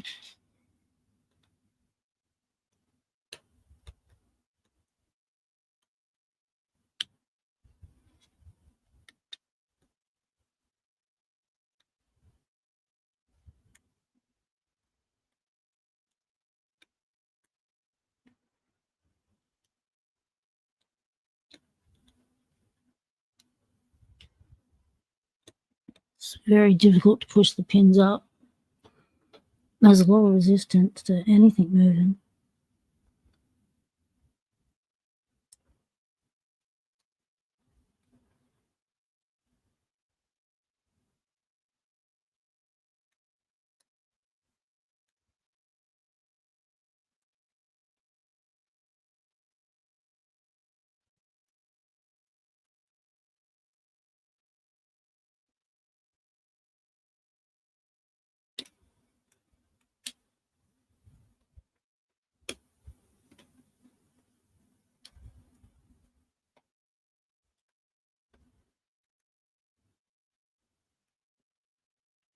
It is a good day for playing with some locks, Nemo Nutter.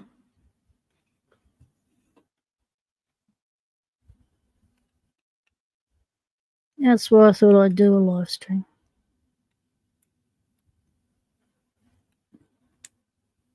Let people know Parky Locks are arriving and to hold off doing their videos till we get the go date and publishing the videos. And we can get them all out at once and to pick some locks, have some fun, discover some things about some locks that will need a discovery left over from Greyhound Lockpicking's live stream in the early hours of my morning. And so I decided to answer some of those questions about one of the locks. We had a little bit of gutting disaster. We had to search for some pins here and there. Things did not go as smoothly as I had thought it would go in my head. But, recovery was good. Chat was good. So it all went well. We get to hang out no matter what happens in the lock pond. Ooh, something moved then. That was good. Felt a big shift, like what I've been feeling when I've been trying to impression it, like the core gets stuck and then it moves. And it just did that, and I just felt like I set a pin then.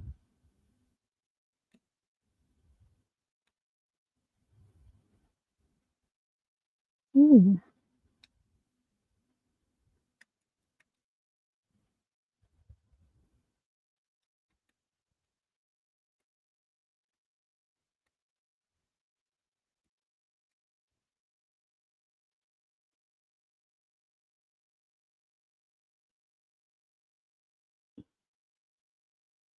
Wow, this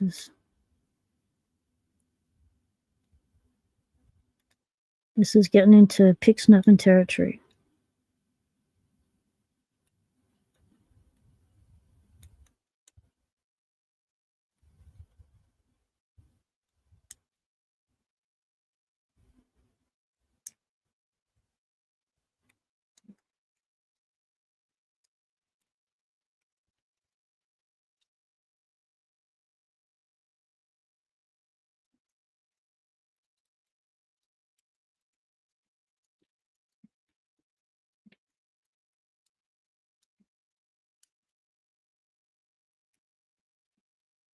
Oh, yep, moving on the core, that big shift again.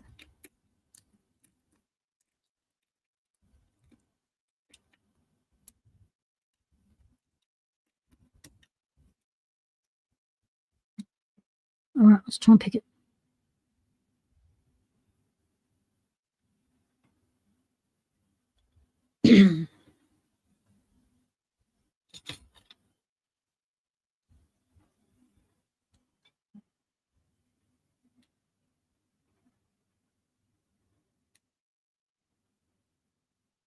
Just gently going over each pen, seeing if anyone wants to move anything, and nothing.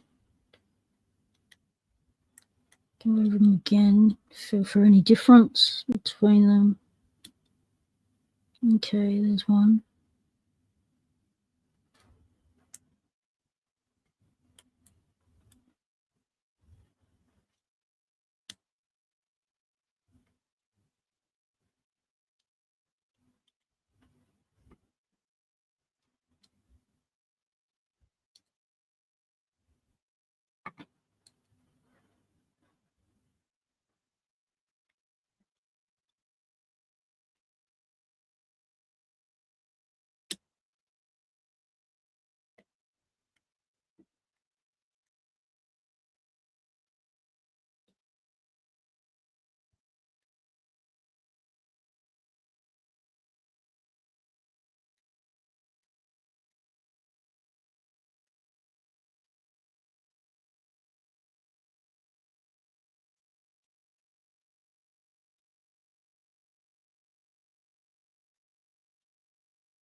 This is about a 19 thou thick pick.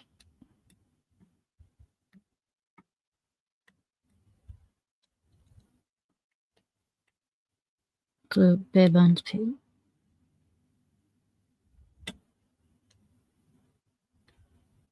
What's the 20 thou? I can't remember. I'd have to look at the end.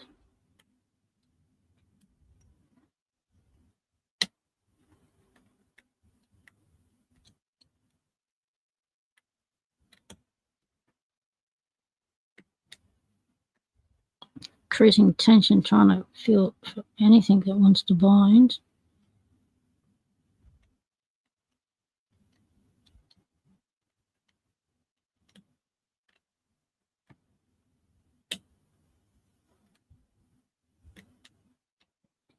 Pick keeps getting stuck up the back.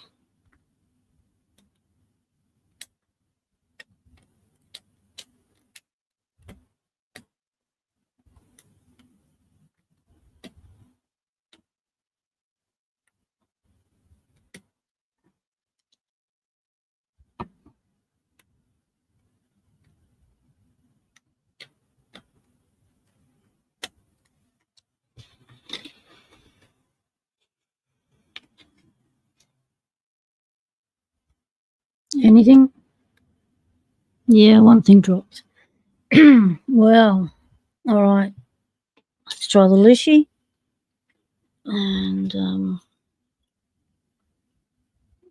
if I can't get it open now, I'm going to have to resign myself to the fact that it is going to have to be an impressioning event. Put a spacer on. It's a 5-pinner.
Rotation on the core.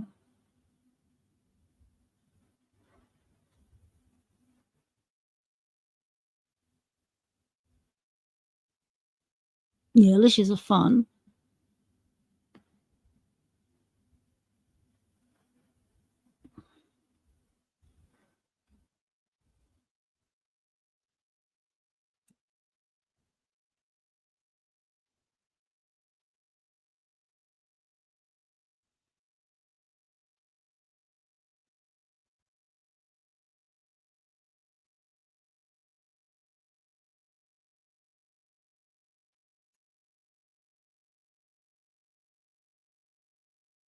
Still not open.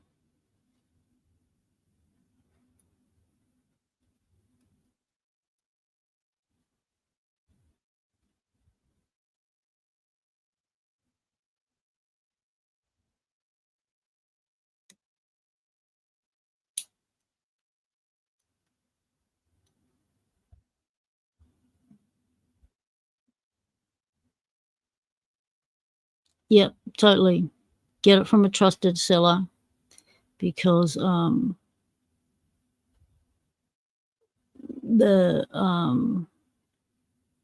even though they've got the Lishi authenticated stuff on them, they can be completely botched. Like the T2 I got off AliExpress, TE's Gainsborough have 9 pins. They've only got it up to 7, so you can't use it for decoding. You only can use it for picking now. But if you buy one from a locksmith supply shop and stuff, you should be right. However, having said that, I brought this one from a locksmith supply shop, and the locksmith toolbox, which is no longer in business, and it is out in its height to the pin. So sometimes it decodes a lockwood well, and sometimes it doesn't. Depends on what pins are in it.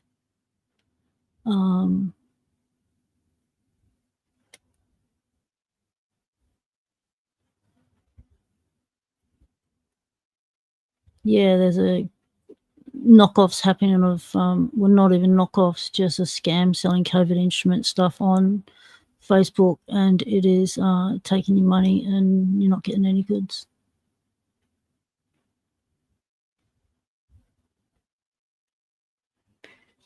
Am I even on the right pin there?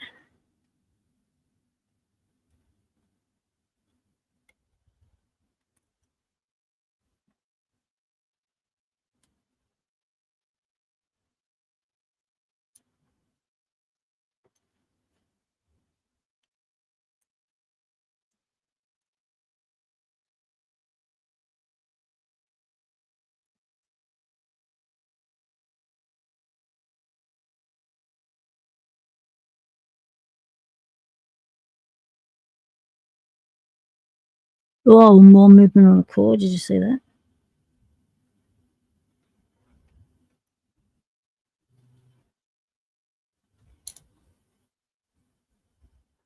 Okay, that one just dropped right down, so pin 4 is set. All the others springy. Alright, increase tension. Enormous amount of tension because it is standard pins. Alright, we'll go with that pin. Might be binding. Okay. This one.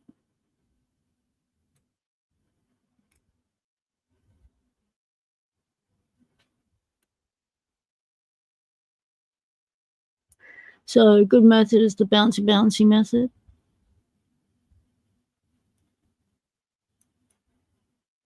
Exactly.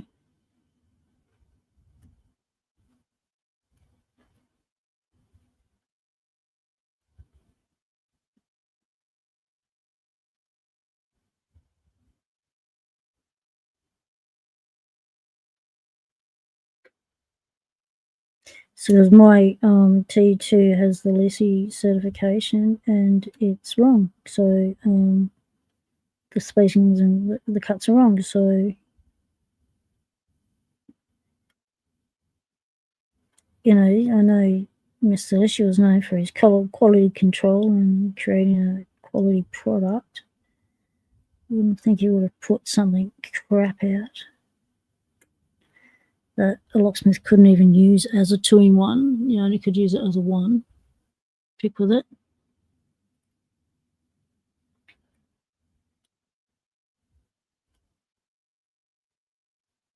Okay, more movement on the claw. Wow, we've got to be getting close.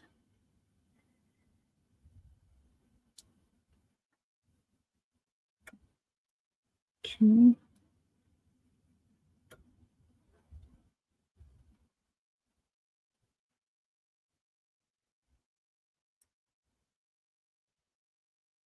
bouncy, not bouncing, not cooperating.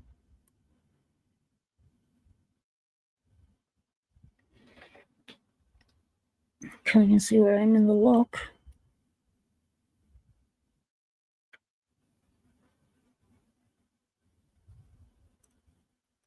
So that one just doesn't drops, but it's then bouncy. That one drops to there. That one drops to there. That drops to there. That's got none. That's got one. So that's bouncy. So that's bouncy.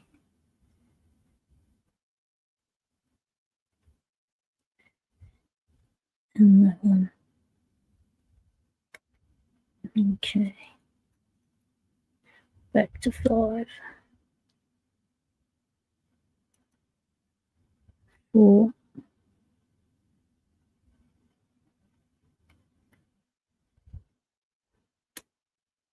Well, the amount of times you have to tap these was incredible.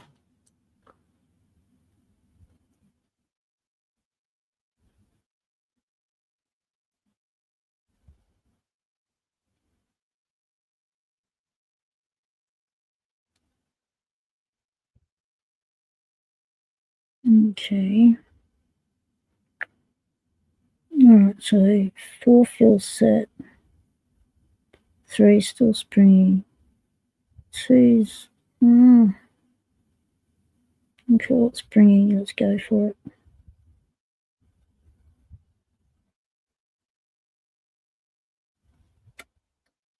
A little click. Nothing in one, so that's still springy. You're binding.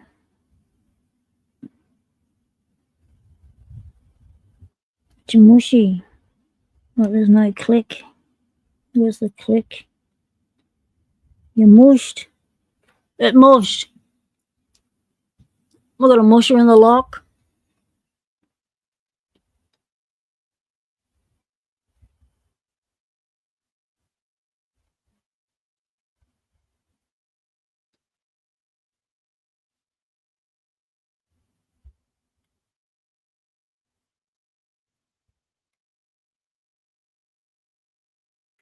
Oh man, this lock's doing my heading too, just like all the others. They will do my heading. That's the part of the puzzle. Getting your head done in, nutting it out, sticking with it, patience, practice, perseverance. Kelly, where you going, mate? Stay with me. Stay with me, mate. Stay with me. Patience. Practice.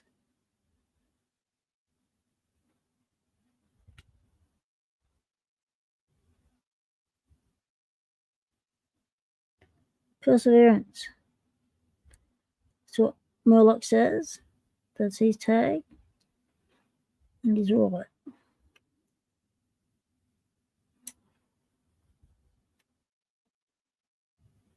Mush.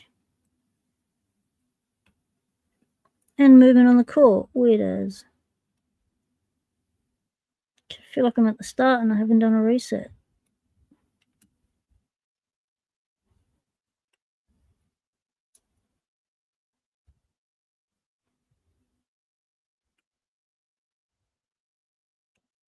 Oh, it just keeps, it feels like it's got a hang up.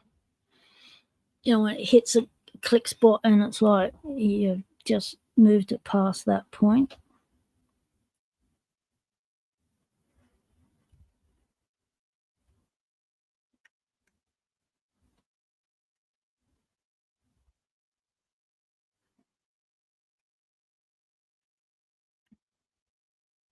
Come on. You know you want to.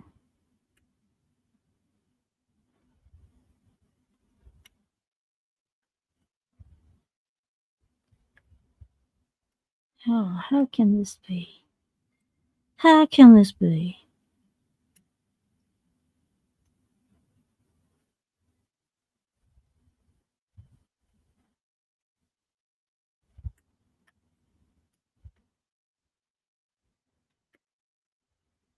See, if I could just loose it, All right, if I could just feel the feedback of anything saying, if I could just leashy it, I'd be able to get the binding order by using the leashy. But because it's I'm not getting any feedback, I'm getting nothing. I can't even feel I'm getting set. So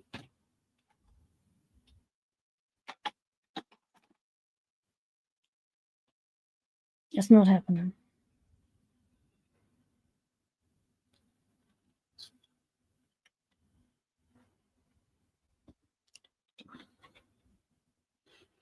So we might have to go back to plan D, and that is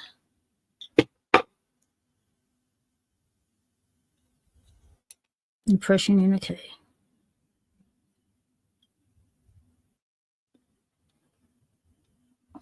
What company makes long picks? Moki's picks are longer, aren't they? Are you talking long in the handle or long in the pick length?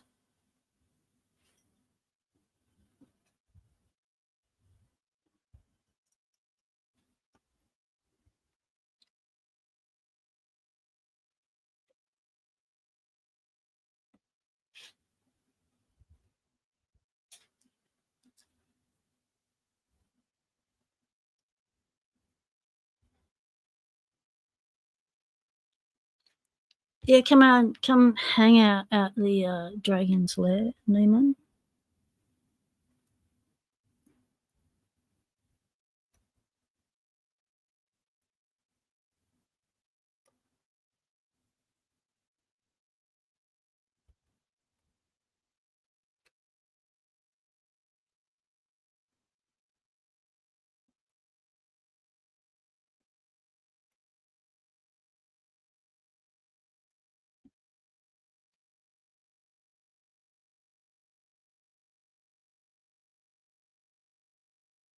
Well, all I feel is like it feels like I'm pushing the pick into springs with no pins attached.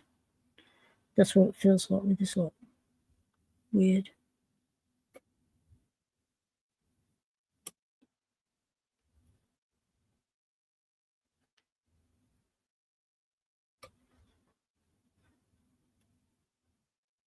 Yeah, so true, Lynn. Facebook's good for keeping up with family, but there's some wonky stuff on there. And now with AI starting to take over and people starting to get into that, it's going to get more pretty Wild West over there on all the platforms, I reckon. Ah.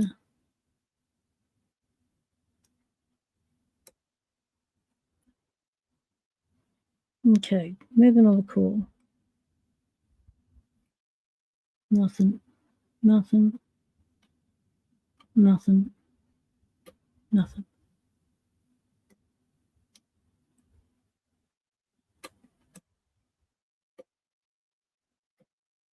Nothing.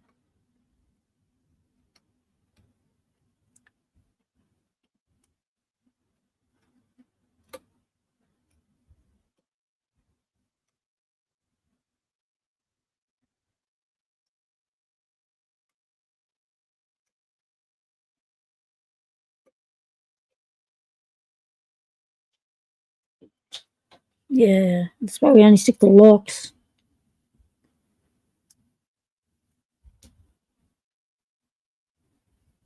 Don't want to put our foots in it, you know, with cultural differences and faux pas and stuff.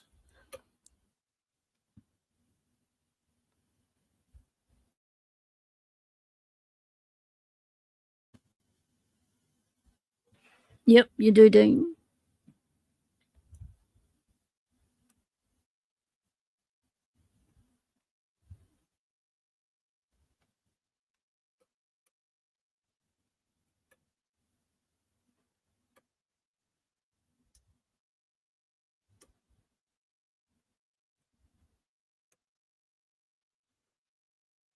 This lock feels weirder than the last.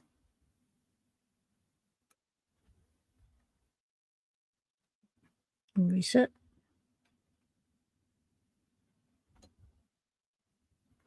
This is a 230. 234 bars.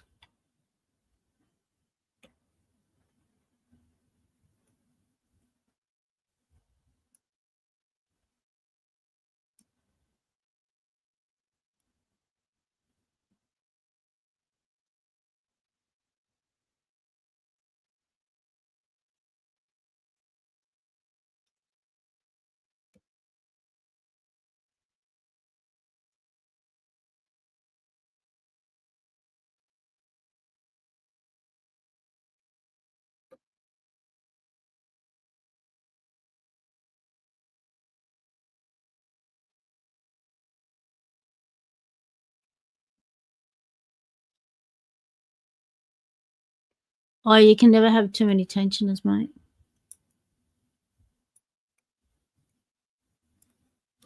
Especially if one goes flying and you need it for that video and you're in the middle of that and it goes flying. If you've got your spare right beside you, you just grab it.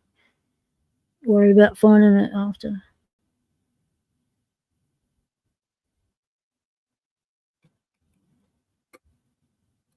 Always have backup tensioners.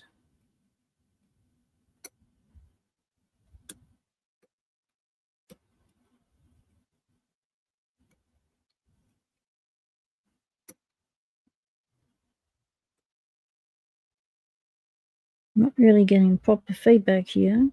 So once again, all standard pins, beveled.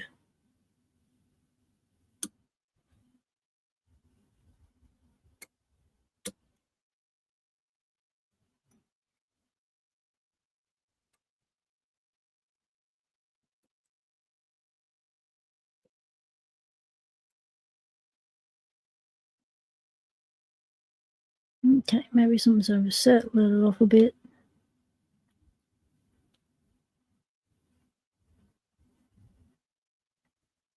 Okay.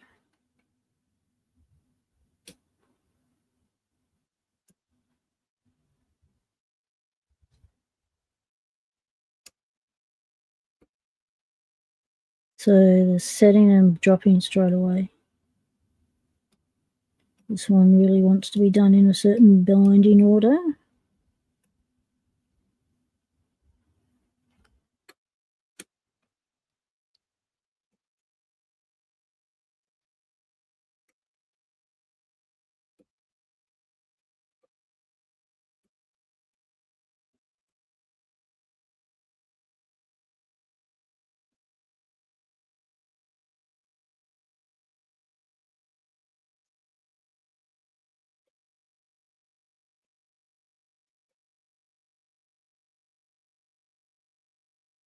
Reaper tensioners look awesome.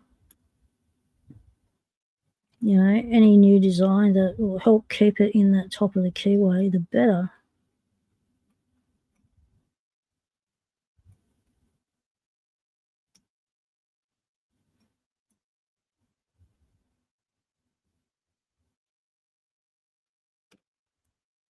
It's a crunch. That's a drop. Crunch and a drop.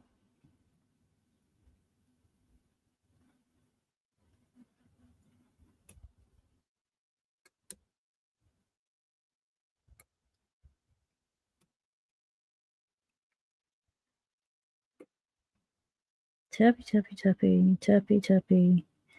A lot of tension. Tappy, tappy. Okay. Still springy. Still springy. Still springy. Okay. Might be binding.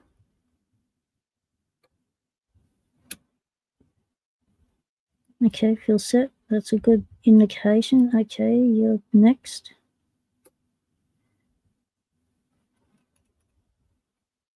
That's springy. Okay. Springy. Not so much. Oh, yeah, springy. Not springy. Okay, little tap.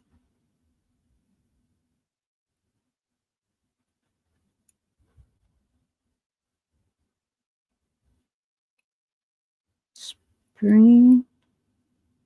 springy, springy, springy, springy. Increase tension. Bouncy, bouncy.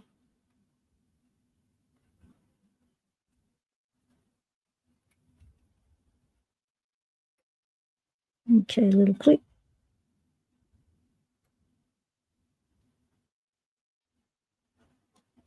Okay, that's a bit weird. Okay, we might have a binder here. Nope.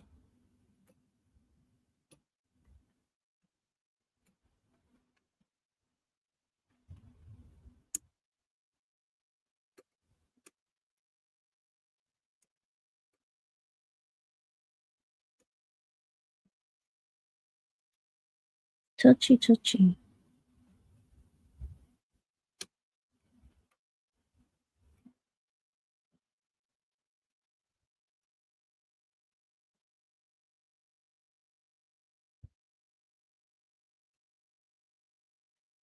So you just go by field code and see the markings. Right, let's get a little closer to the action. Let's sit down again.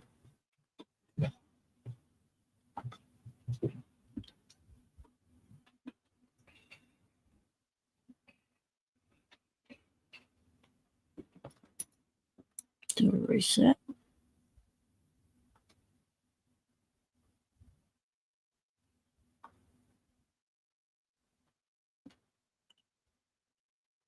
Come on.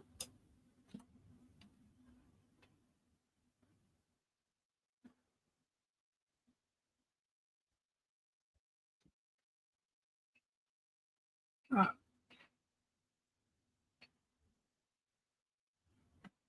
Tension on. Let's go hunting for the first binder.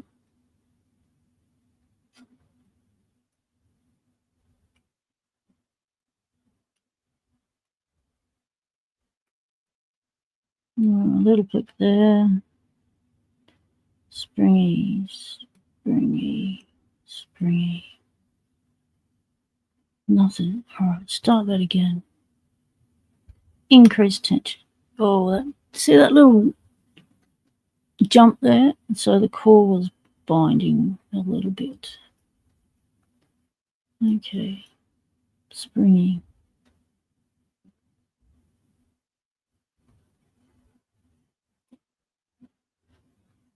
Springy. Springy. Binding. Springy.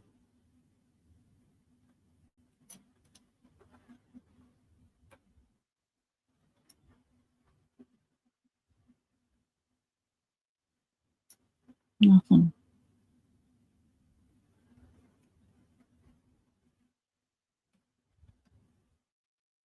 Zoom it again.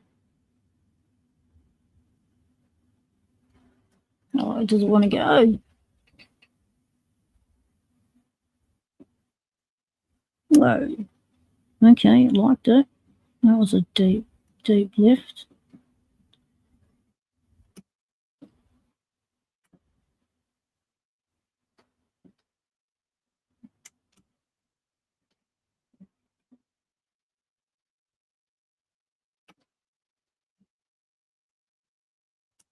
Might be getting somewhere. There's lots of action happening here. Camera cables falling down everywhere. Let's try and work around them.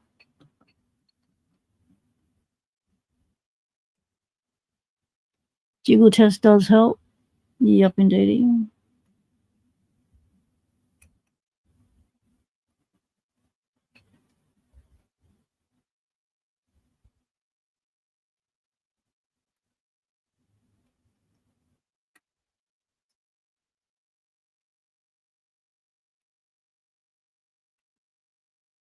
Okay, so that feels set. That's not. That's not. That is. That's not. And nothing's binding. Crank the tension.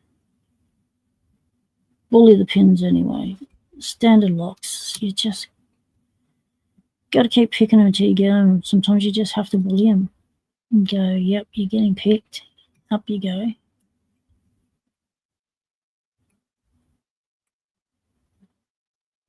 It's not always nice to have to bully the pins because you can bend your picks if you get your pick in the wrong spot and you go to bully warding instead of a pin and nothing moves, and the next minute your favourite pick's gone snap.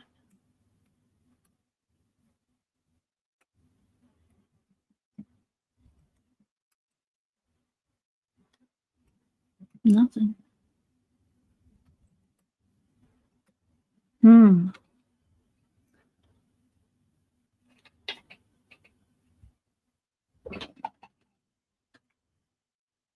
Yeah, true. Freak. Each brand of lock will give you different feedback with the jiggle test. Still learning and still difference. Yep.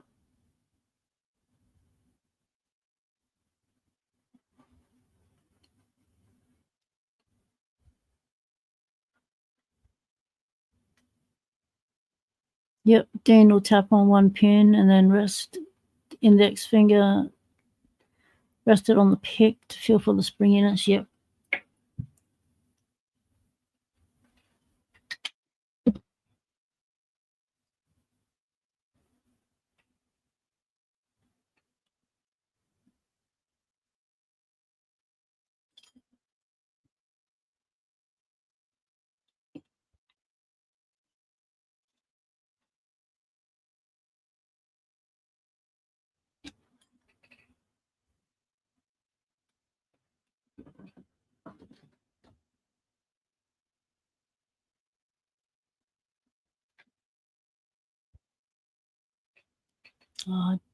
Just a little bit of practice, James, that's all.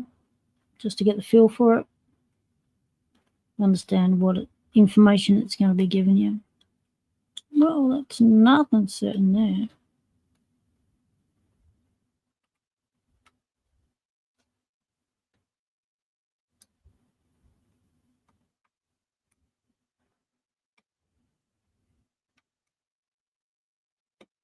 Wow, absolutely nothing. All right, we're going to need to dig a hook on that one.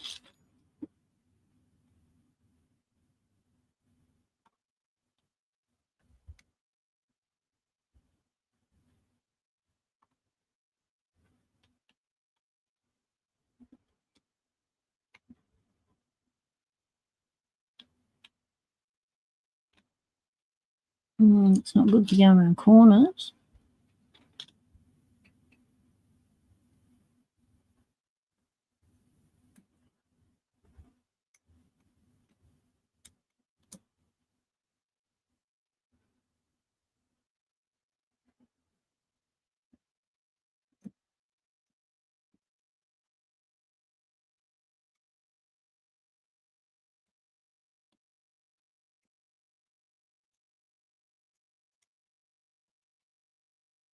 That pin one is weird.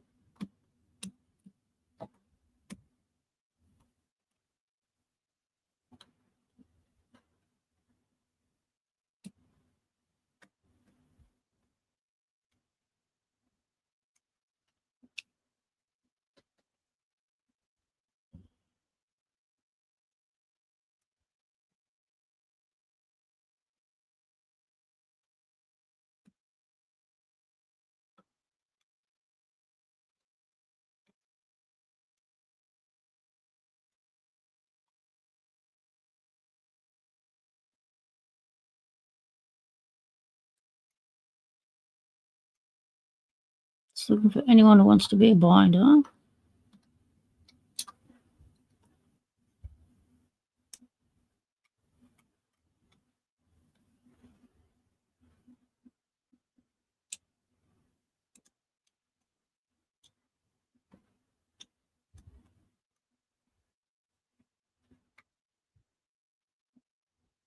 Nothing.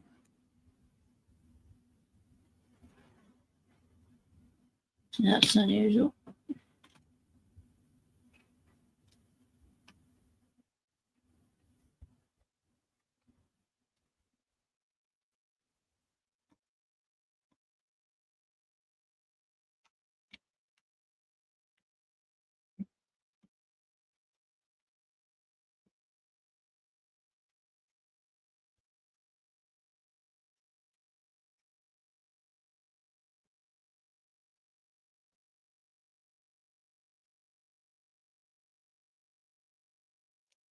It's fighting me.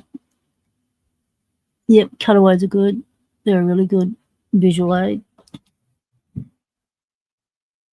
Oh, back's in spasm. Gotta stand up. Stretch it out. Whoa. Good chance to read the chat. Our covert instruments picks are longer than sparrows.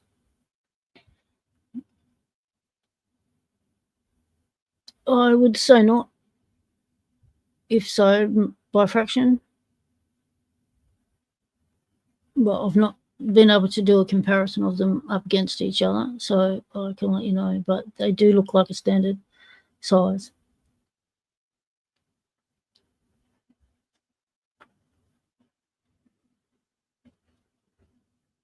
Okay, Frick says covert instruments are longer minus the Reaper set.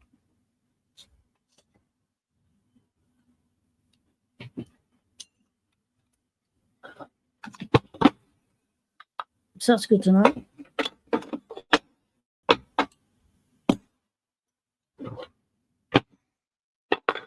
So I got a new Nemesis lock. The 234 S45 Lockwood. Yep. New Nemesis lock. You can just sit there and taunt me.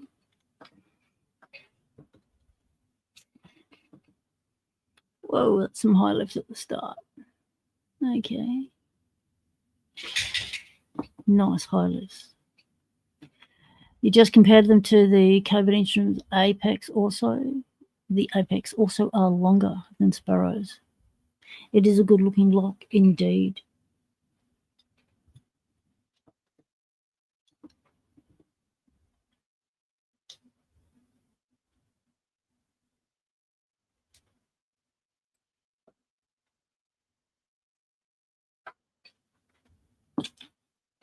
So go with my favorite.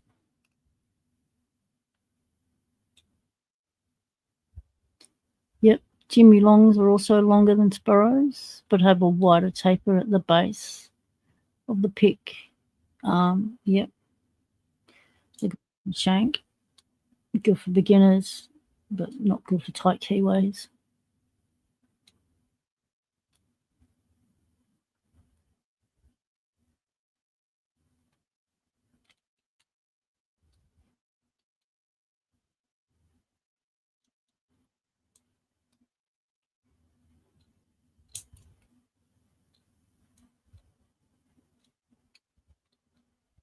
Nemo Nard, are you still in the chat, mate?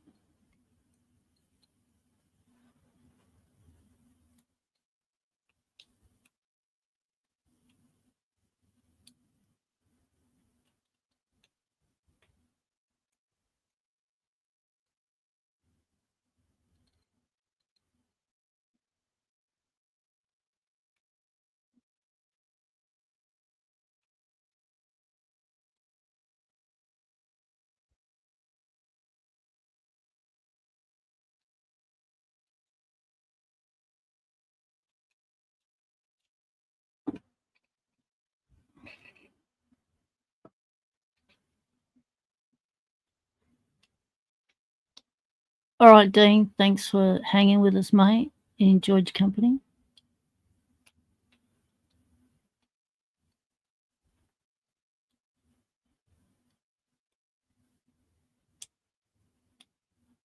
And good luck with the LFIC.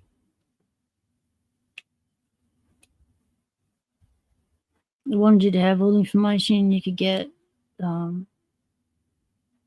before you went after it, so you knew what you were going into. Forewarned is forearmed.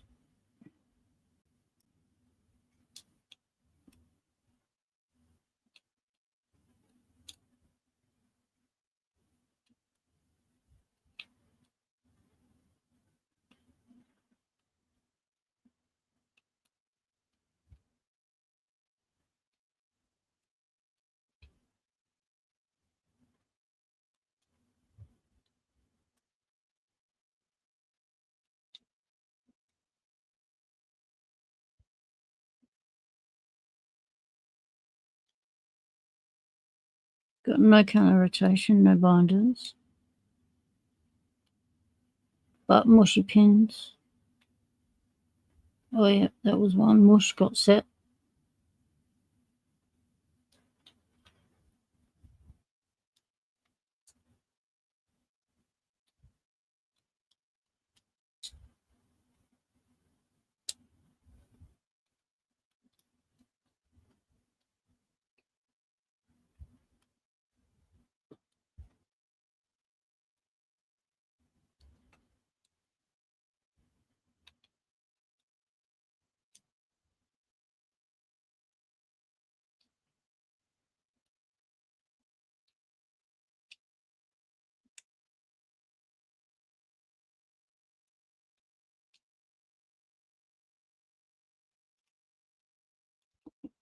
Oh.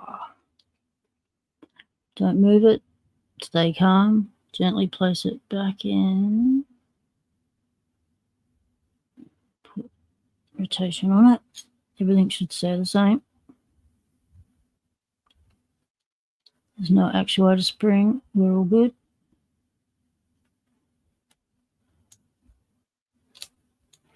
Emanata, mate. Are you wanting a box of locks?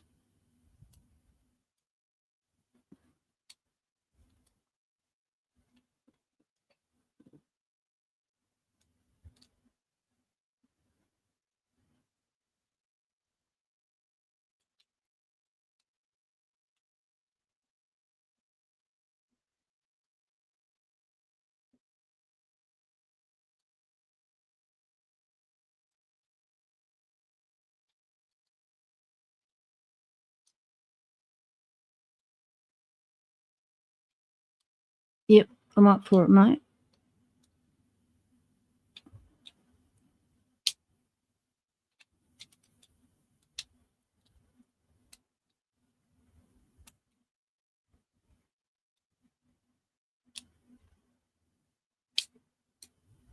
Oh, nearly.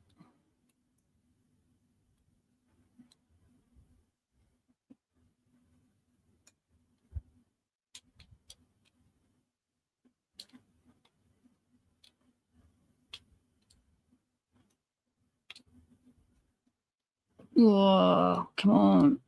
So it was maybe one high lift away.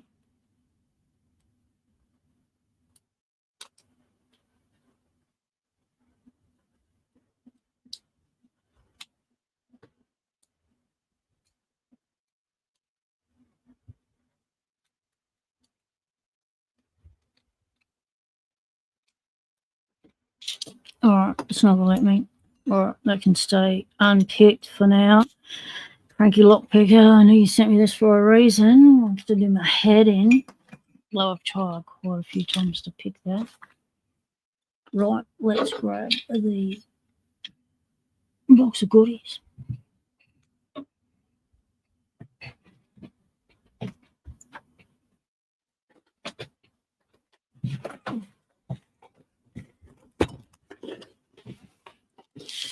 This is a little something I put together for new Locksporter. It's about it's a variety of locks, mortise locks, Euro cylinders, screen door locks, kick cylinders, some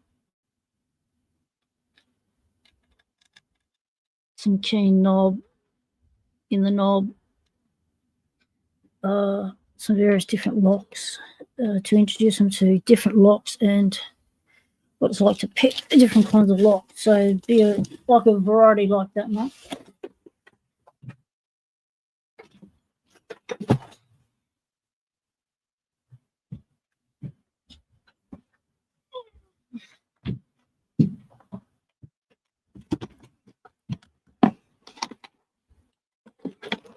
Now we need to put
Yeah, it's yeah, meant to give you a variety, a selection of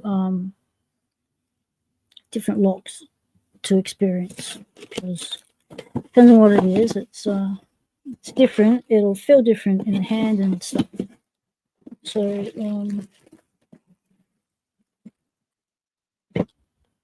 yeah. So what sort of level do you think you're at? Beginner, intermediate, middle of the road, getting up there with the big boys? What sort of what's your skill level like, mate? So I know what sort of lock to chuck in.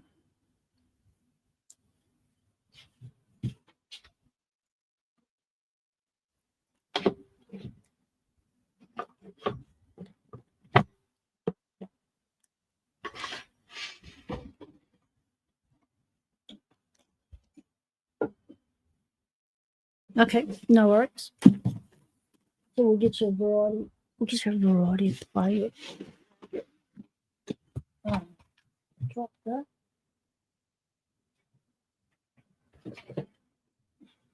Let's grab a box.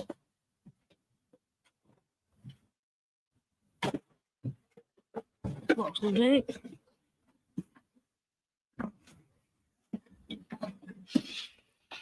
Okay. Whoops.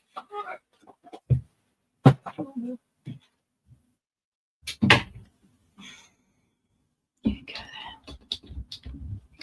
Ah, things fall down. They only hit the ground once, so it's all good. Let's yeah, it can go over there. Now, first of all, I'm going to grab some darks.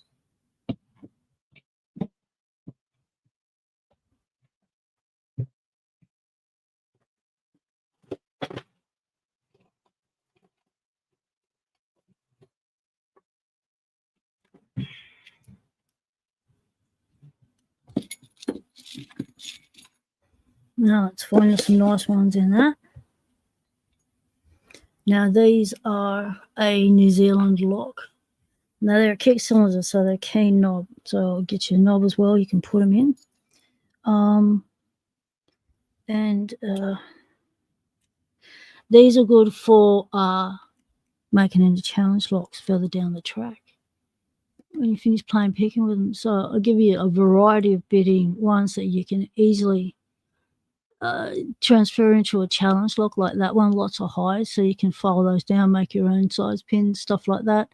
You got room, you got meat on the key to work with to do your 6 mods you need when you're getting to doing challenge locks. So it turns, spins, that's one. And so as a beginner, you got to learn how to pick all kinds of bitting. Let's try and get this one out. Oh, okay, that's nasty. But we don't want anything wrong with the cylinder. That's just me. Okay. Good to know. What are you? Yep, you're good. Lows, gatekeepers to get under, high peaks, high reaches.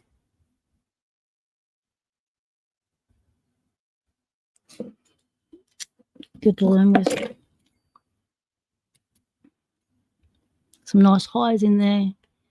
Turn that one into a challenge lock. Nope, didn't move. Oh, we're not the right key.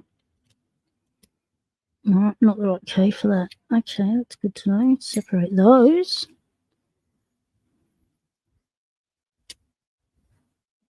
Yep, nice practice lock.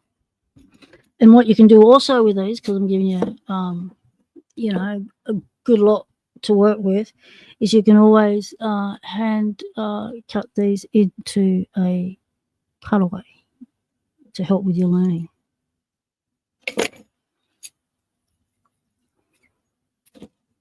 Oh, that's a nice one. That's a good one for a challenge lock. So also I'll take these tile pieces off so you're not stabbing yourself. And then you've got 1, 2, 3, 4, 5.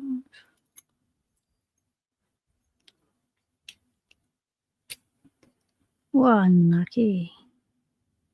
That'll challenge you.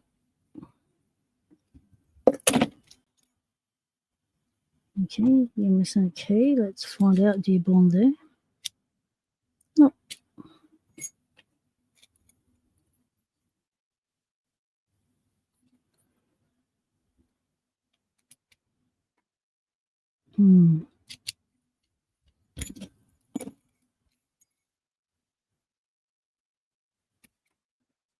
Whoa. And then we've got 1, 2, 3, 4, 5, 6, 7, 8. 2 to count. Nice, learning one that's a step down one. That's what you want. Something like that to learn with.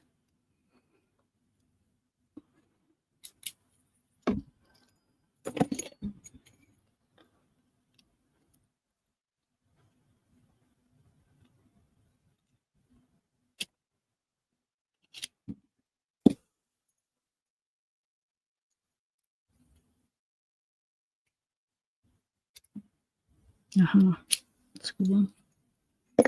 All right, we'll call it a 10.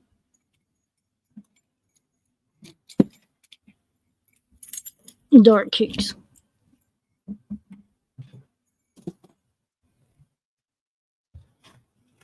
Now, with those, they will, some of them will have a shaved pull. What do I mean by that? Yes.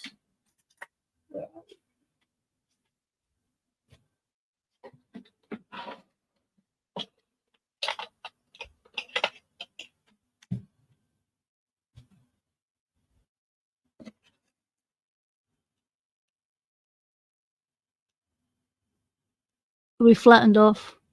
It won't be all round. Yep. Don't be making your challenge locks out of those ones.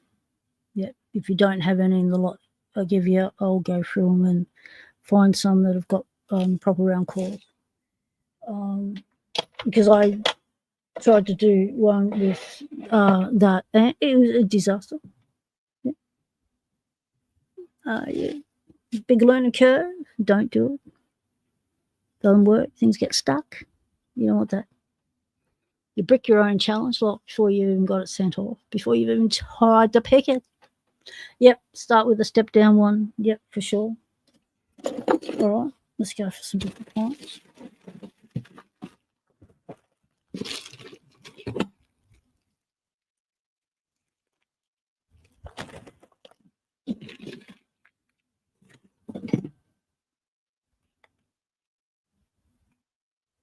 Okay. Go in there.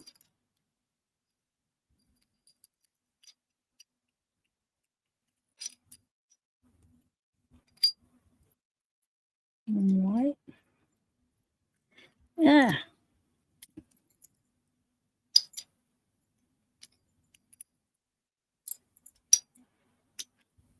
No. Okay. Looking for a knob.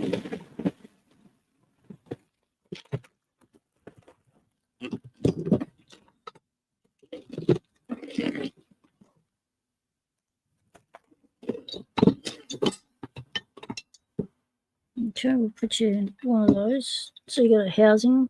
Put the screen door, glass door locks in.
Okay. All right, check out the other box. That had all sorts of gnarly keyways in those ones. Restricteds and stuff.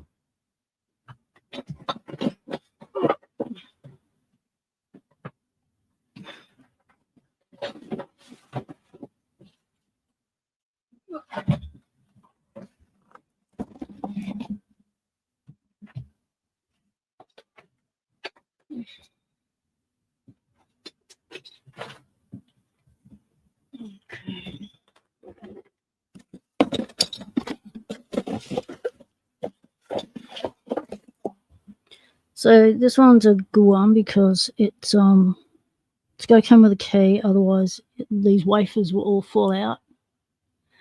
But this will help demonstrate how wafers work, what they are, and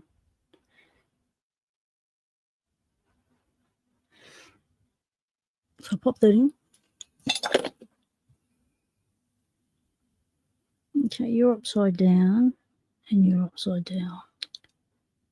Come on. So we can recover this.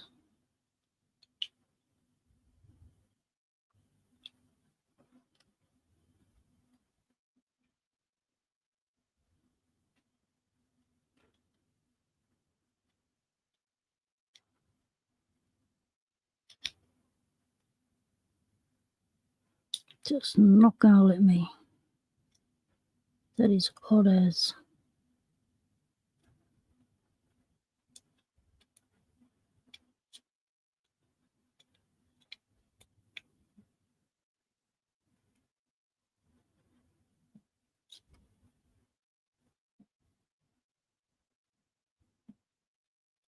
It's weird because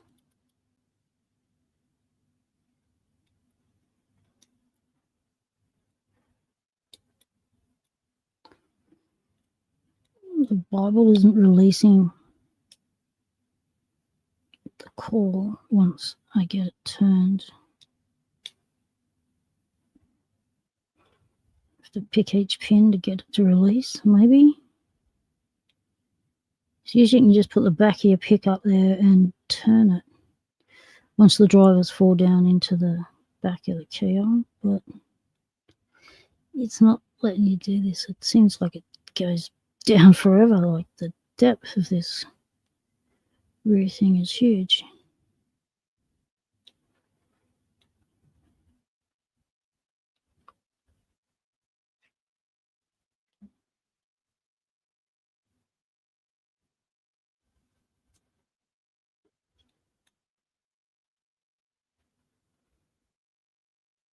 Come on.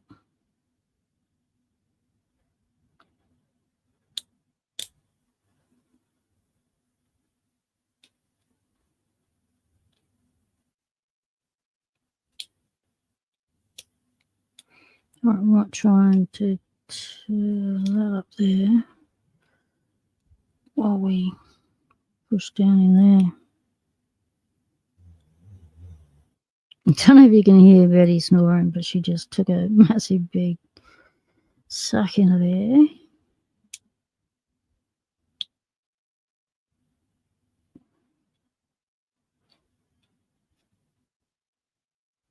No, that's not liking that at all. All right, let's get a smaller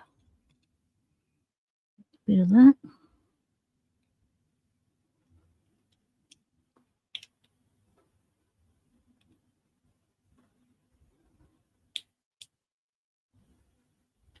How could this have over-rotated so badly?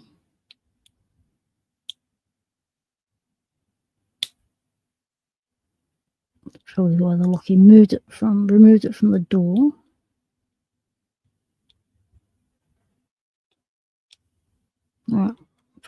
had enough fighting with you. You can just sit there for a minute.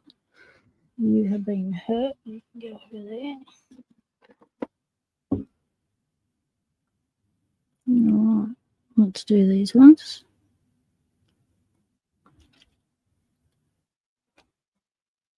This is a screen door lock. It's a wafer lock.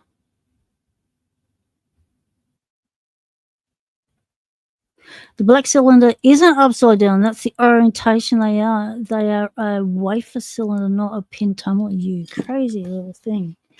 Cranky lock. Friendly locksmith who has provided these locks for this new Locksporter that I am pulling them out for. This is the second box in as many days I've put together. The first one was 3 kilos worth, and now we're picking another. We like to pick the locks and make sure that they are working before we send them out to the beginners. And this one was stumping me. So it's a wafer lock, you cheeky looking thing. All right. Okay.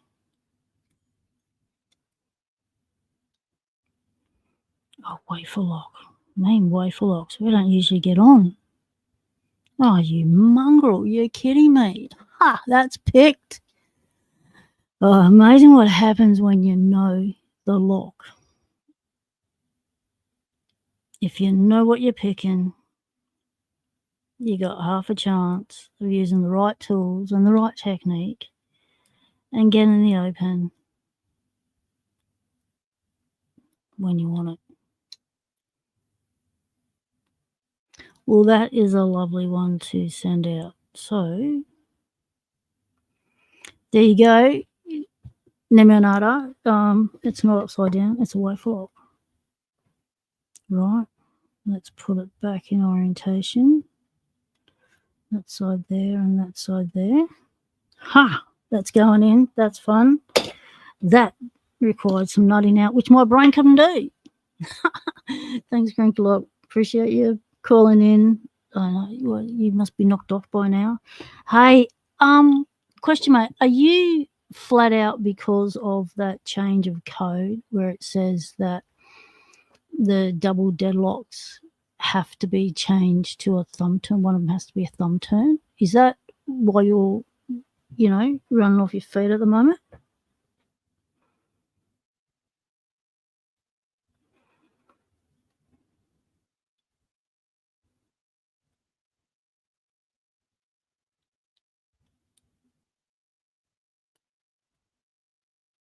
It's Austral, and they do have a pin tunnel version to which they're rekeable. Ah, cool. Very good to know. That's just keyway, just shaped like a normal pin tumbler keyway.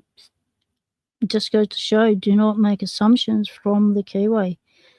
Stick your pick in it and have a really good feel. What are you actually feeling? If you're feeling something weird, chances are what you think it might be is not it. That's why it feels weird. You need to explore it a little bit more. Because I was getting ready to gut the thing, is to find out what was inside and why I couldn't orientate it. Greyhound picking, g'day mates. Good to see you. Hey Greyhound, give us an update. How's Loki going? How's your pussy cat? Last we heard, he had a bad night. He was in a lot of pain. Kept Daddy awake a lot. And you're off to the doctors this morning. What's the verdict? Cat bite or jumping injury? Did he pull a hammy?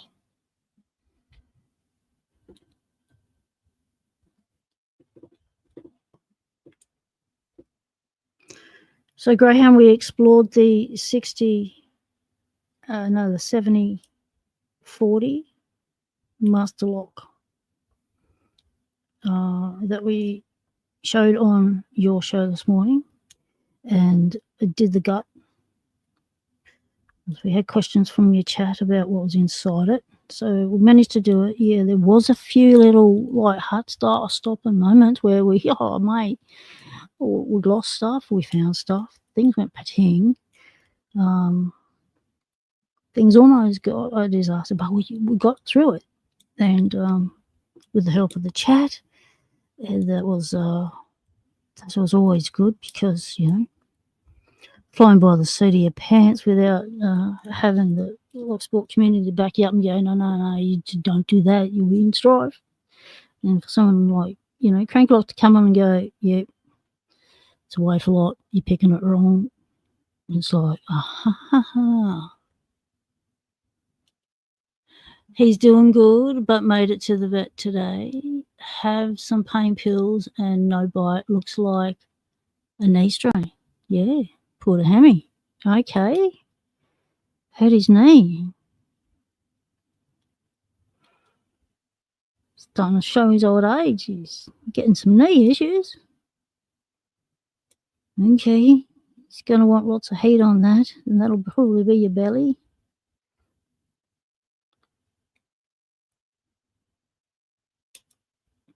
Because he looked really cranky in the photo you sent me this morning, mate. He did not look like a happy putty cat. He was had this frown on his face. He was like, yeah, well, yeah, you want to take my photo now? Yeah, go on.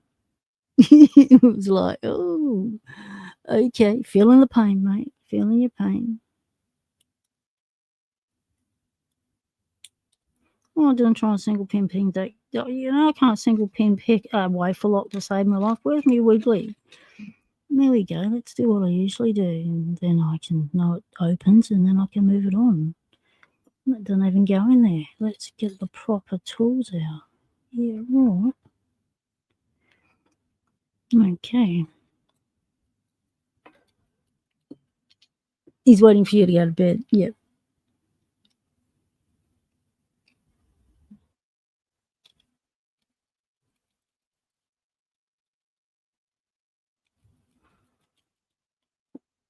Oh, come on. I need attention that stays in. That'll be good. Get in there. You're going to go that way? That way.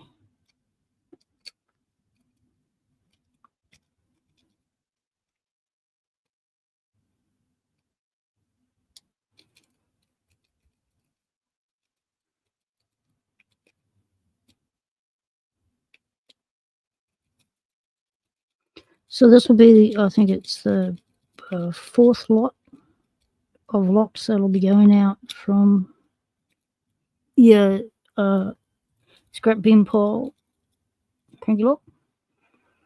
So thank you very much. And you pickers appreciate it.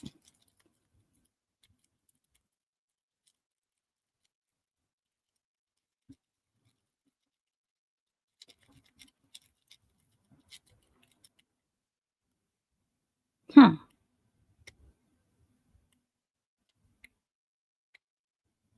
Well, that's doing absolutely nothing. Well, let's see if the other end wants to play.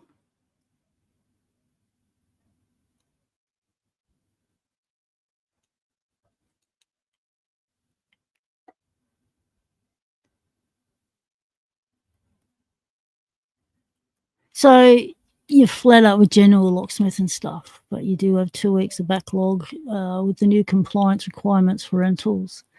You'll start them in a few weeks to tick them off your list. All right, mate. So, question. Is there a date by which these landlords have to have these rentals compliant by?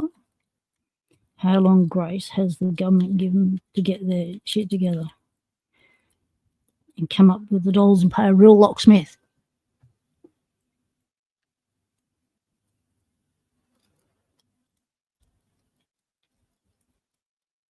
Right, that's not nice. You're not getting that one. It's all right. We're going to one just like the other one. Let's try and single pin pick it first.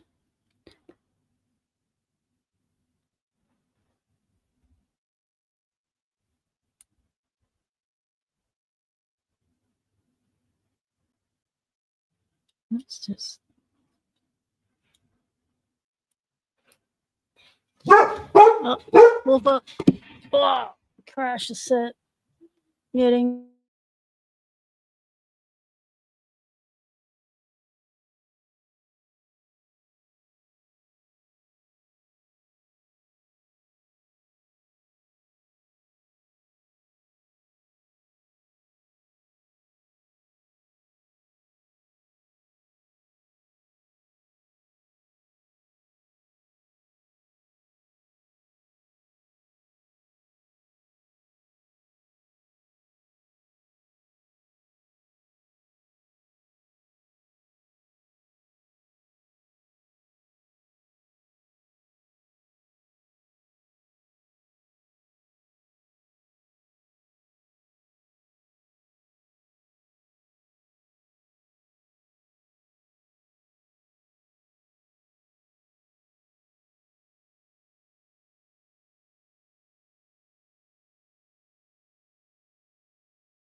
All right, so yeah, just another good pick for way for locks to try out is the snowman, the double ball. And we've got one. You see it? You did it. You should have.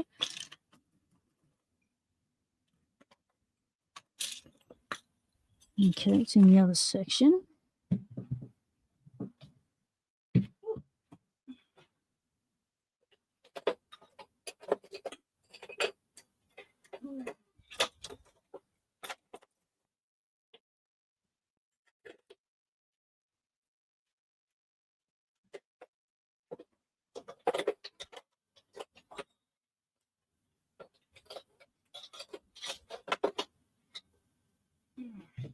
Not seeing it. Huh.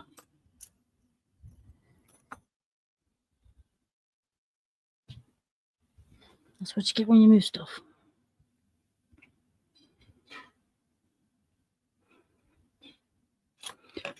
So the diamond's always good for a way for lock as well. Hey, Zoe Cat, welcome in, mate. Mal.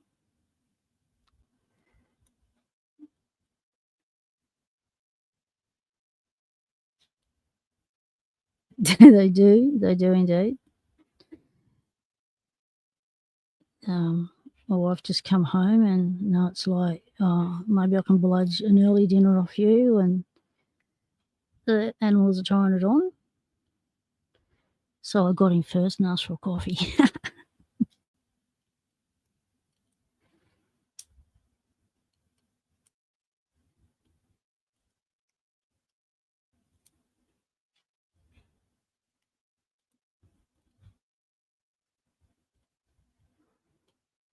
No, these are not cooperating ones. All right, we'll just keep going with them because we've got quite a selection of them.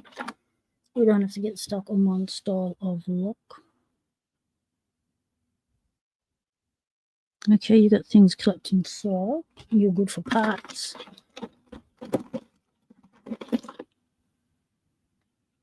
So there's no such thing as a broken lock. It's just a service center.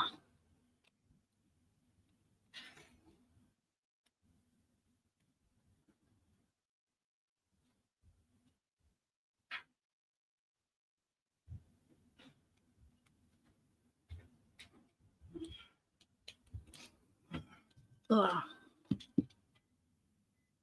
thank you.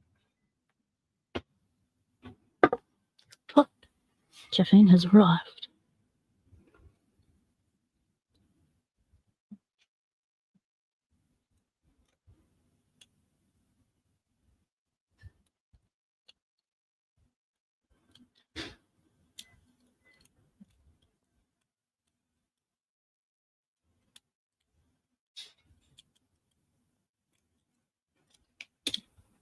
This one feels like it might be a fun lock to try and pick. Oh, they all just dropped in. Nice.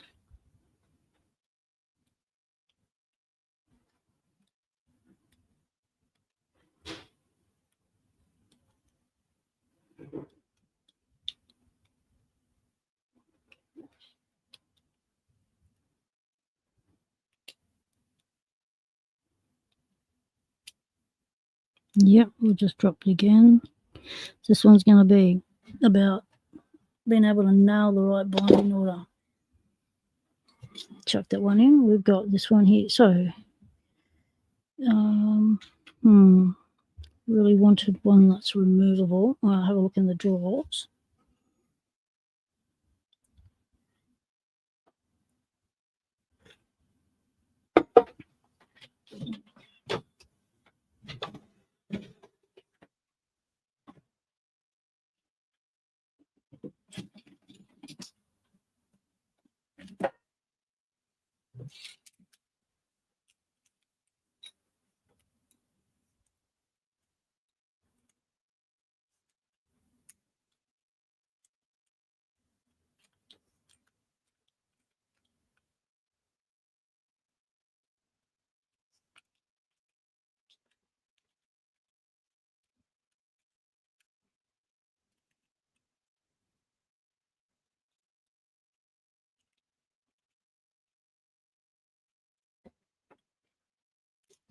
Okay, I'm going to send you one of these so you can you hold those to lock it and unlock it and stuff.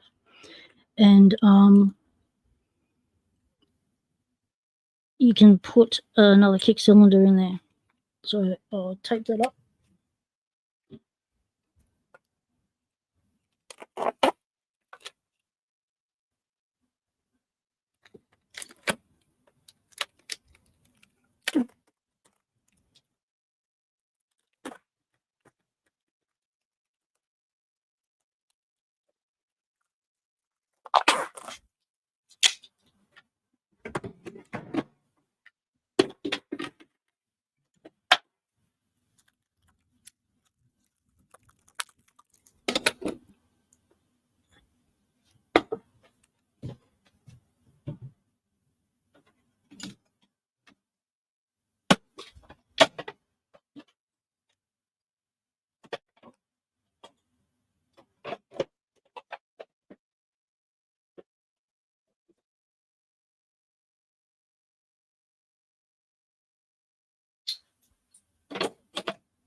The Abus we've got here is 6835.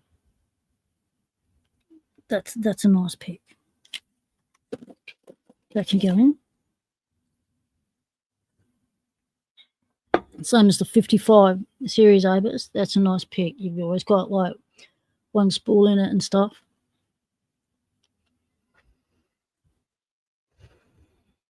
Cranky lot, mate. You've done a lot of time in the trade, 34 years. That's why we always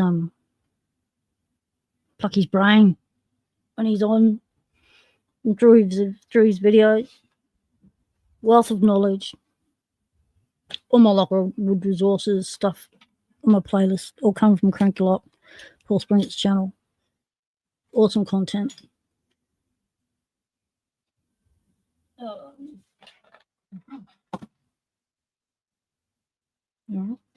So I'm gonna put in one of these. It's a 201 rim cylinder, Lockwood. So these are your standard stuff on doors. Yep.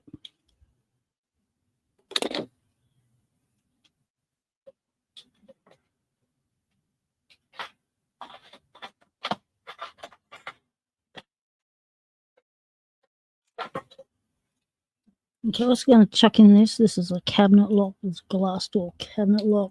This is what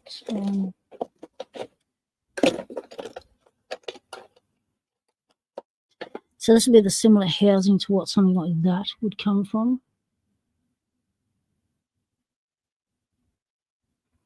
So you can muck around with that. I know these open and close because I've used them on my channel many times.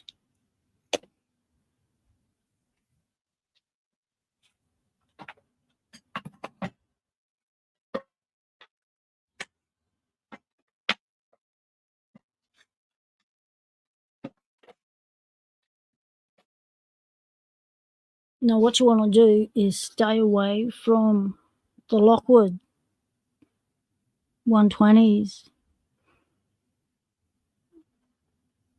The 334 series, like they're all intermediate. You don't want to be jumping into those locks up front as a beginner because it'll just do your head in and why you're not getting anywhere. So start at the beginning, mate. Right, this is a different kind of kick cylinder. has a different cam that fixes into a different kind of actuator.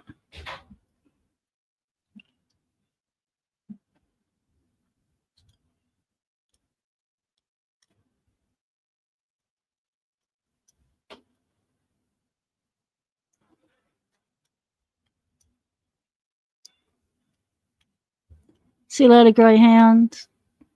Give your pussycat some ear rubs from me. Hope he's feeling better soon. Meds kick in and help him sleep tonight. Hope you get some sleep tonight too, mate.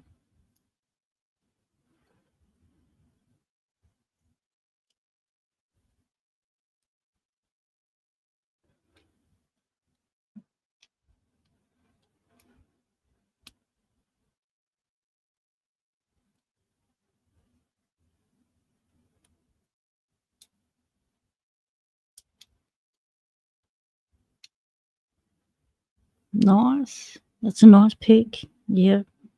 We really felt we felt a lot of feedback through that tensioner with that. Picking that in hand, that's nice. Nice.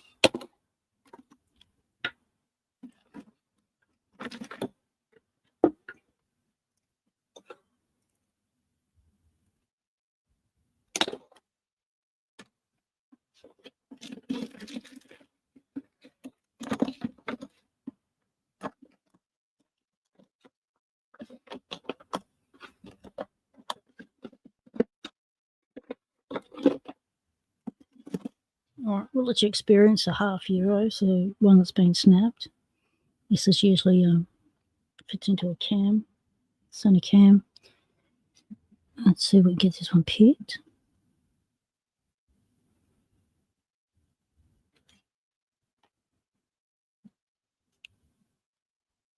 It's midnight, mate. Yeah, grab some shot, Dana. Really appreciate you hanging with us. It's been good seeing you today. Saw you in the early hours of my morning at Lockforce, and now again here. You've done a whole day of Locksport, mate. Good on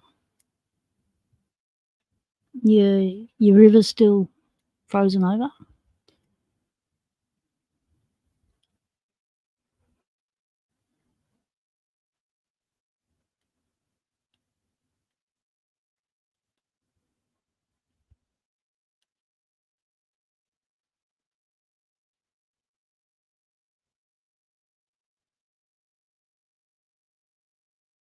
Well, little movement there.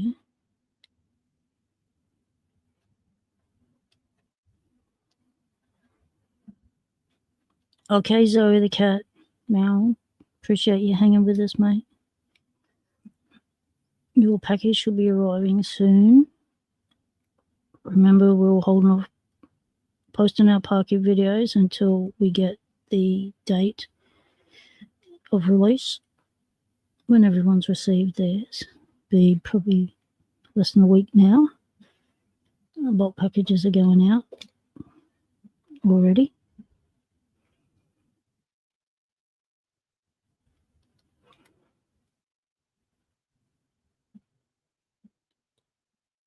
Cat's just come in and started purring.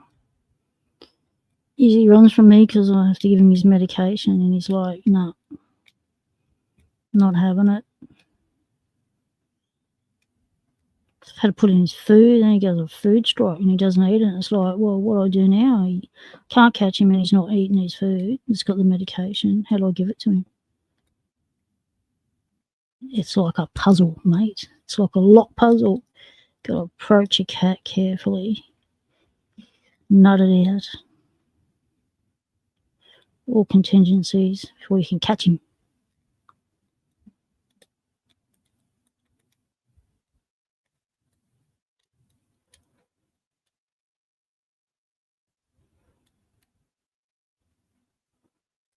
No, that's not cooperating, so that's not going. It's as simple as that.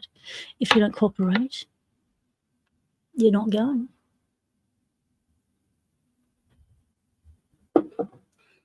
Nada, Nada, check out Bare Bones Lockpicking for all your picks, tensioners, tools, whatever you need. They've got the awesome handles that I use, the femur handle and the rib cage and the bat wings and all that. They got the DLP handles in all sorts of colours. They've got scales now, so in colours. It's awesome. Just screw onto the lock, onto the picks now. Dead easy.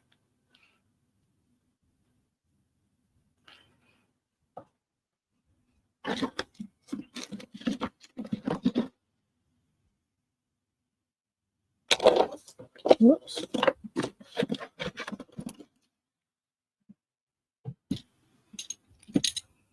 Okay, let's check on you.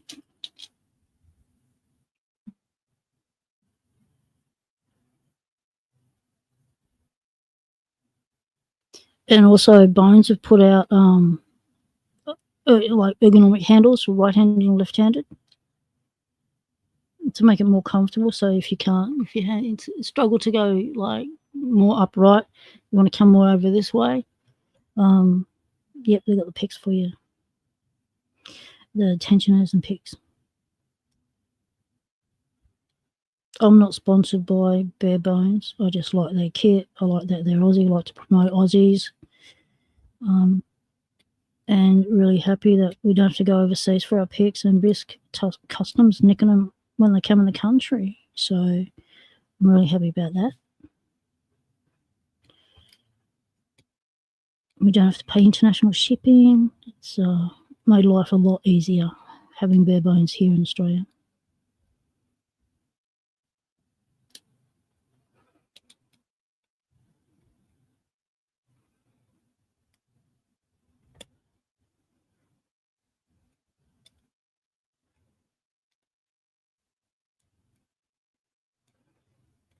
Oh, this is Trolloc. Yeah.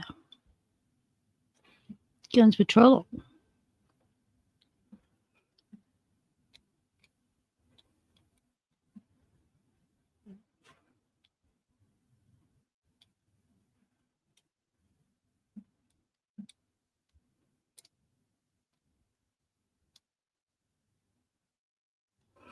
I might actually cut this one in half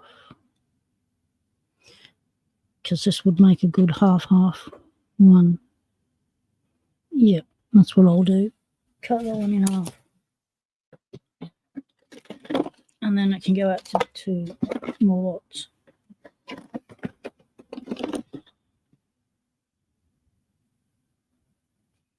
So Gainsborough, dead bolt.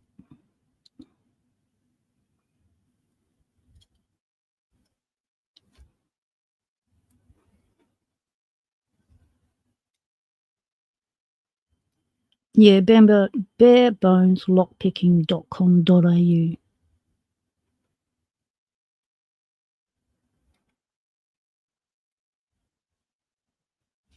Tell them Pocket Woman sent you. And you'd like some skellies. They got new skellies out, people. They got pirate skellies. Yep, exactly. So cool. So I'm going to have to place an order just so I can get some skellies. They give them out free, but, you know, I want to get the new scales and some other things. They got Neo D. They got the magnets. They got all the stuff you need to make DD picks.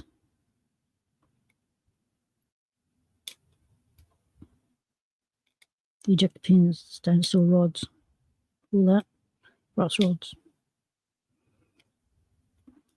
for challenge lock making.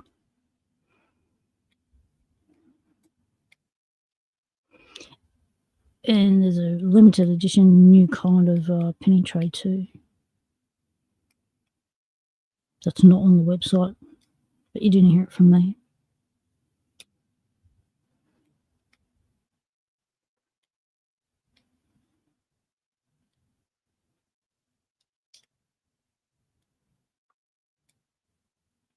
This Gainsborough should have gone down by now. Come on, Gainsborough.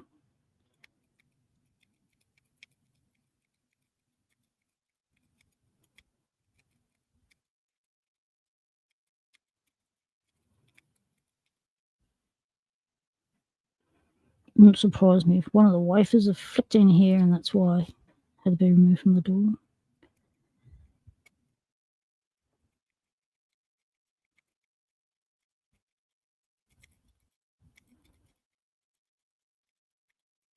Paul's just removed it because it's a crap lock. And so they just have to keep getting called back to a crap lock. Just replace it with something decent. Job done.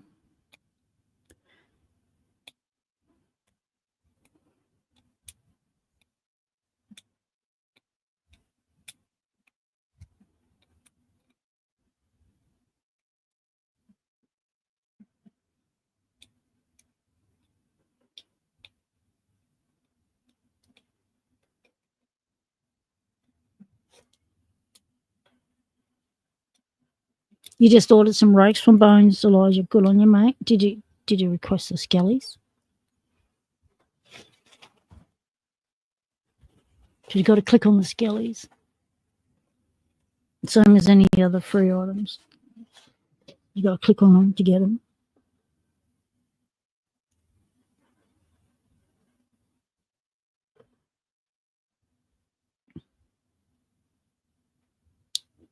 Frick, indeed. It's called a Viking band, and it's made by Dark Arts Lockpicking, an Aussie, and they're available from darkartslockpicking.com.au, or in America they're available from Divvy Olam's site. I think it's Red Team. Yeah, but they come with designs on them, you know, like metalwork on them, you know, hammering and stuff. Patterns, you know.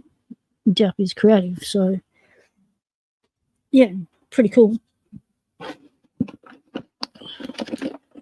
most useful EDC kit you can have is the wearable stuff, because often when stuff happens, you get caught short, you know. You don't have your bag with you, you don't have your kit with you, you don't have your car with you. It's like, okay. And especially doing the bandos, and I can have doors close on me at any time behind me and not have handles, and how do I get out of that situation? Well, you got to not panic for a start. You got to think a way through it. What do you got on you? Okay, got me wearable EDC. This will get me out. Slip a latch, get out. It's got no handle. And there's also other stuff that's really cool. It's got a Tinker bracelet.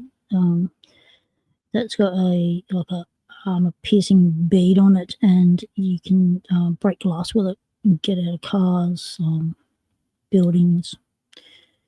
It's just a flick. I did a demo on my channel. I think I did it as a short. The Tinker bracelet, it's called. And when it was launched, I did the field testing for it. Went up the country, and to my nephew, he had one of his old cars up there. Got permission from him to smash a window. So we did. That was fun. Scared the shit out of me when it cracked. The sound it made, it was loud as.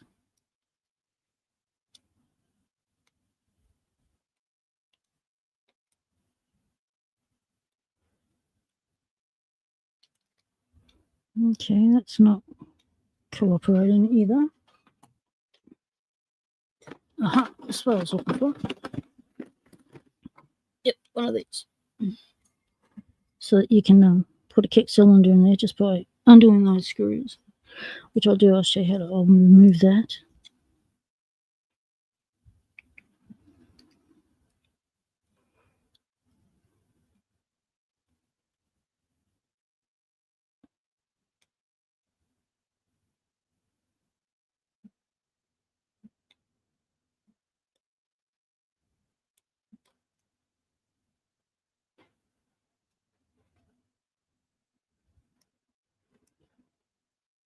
Not filling in. Okay, a little something there. Crank the tension.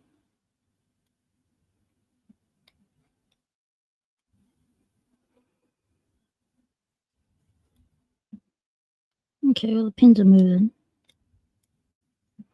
All right. Oh, heap of shit coming out of there. All right, let's decrud this before we send it on.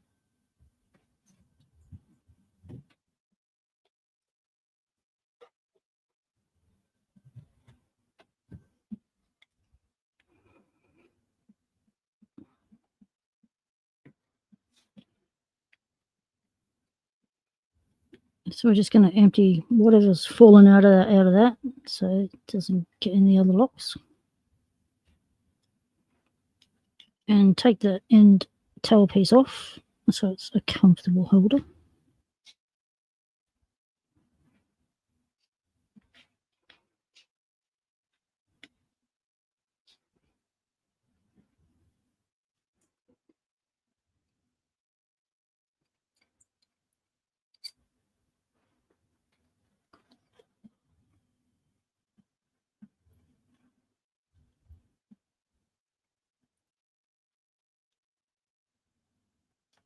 Yeah, the thing with Australia, mate, depends on where you are. You're not allowed to carry your picks outside the house.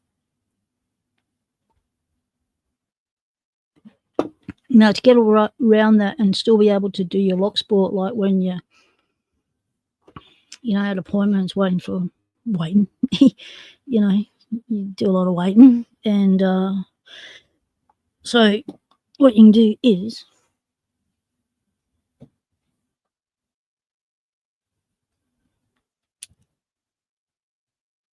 decoding, learn decoding, because this isn't illegal to do.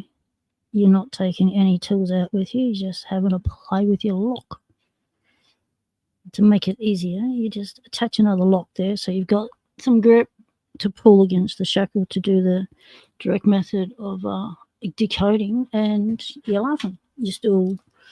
You're increasing your muscle strength in your fingers, and you're still getting to do locks, and you're learning decoding.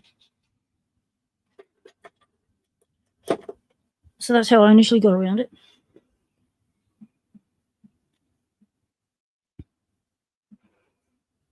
It's probably not good. Don't use your pick to lever it.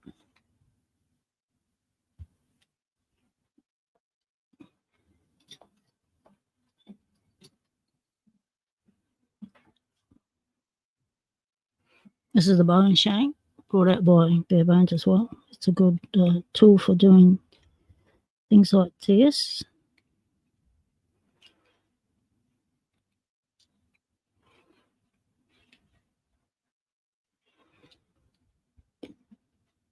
Come on.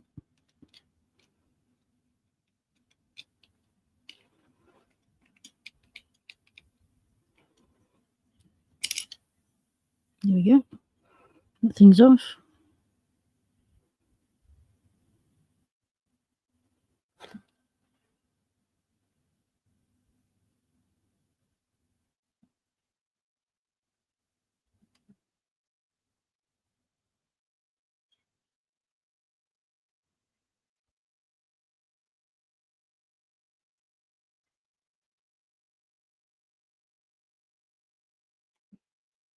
It's got a little bell.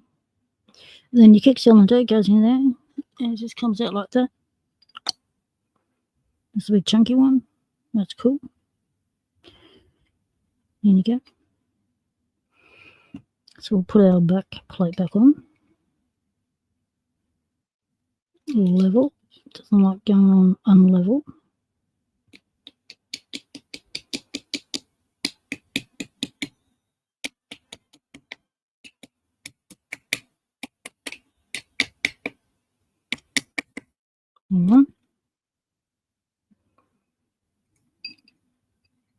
Long holes.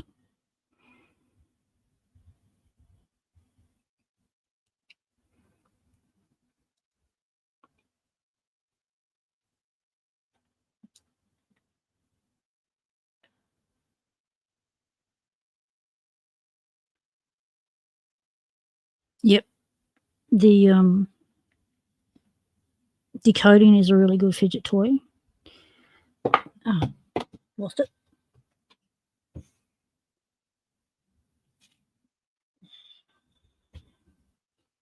I've got a huge playlist on combination locks, and a lot of the videos are from a dude called Kiwi brother from across the ditch called Swindler. He's our like Southern Hemisphere equivalent of 314 Potty in Europe, as far as being able to decode locks goes. I'm in the right holes.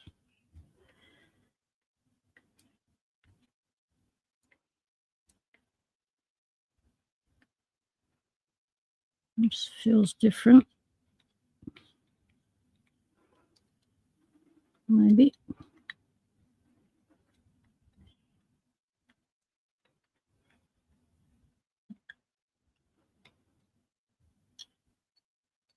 You catching? I don't feel like that one's catching, biting. Doesn't feel like it's doing anything. See if the other two holes are functional.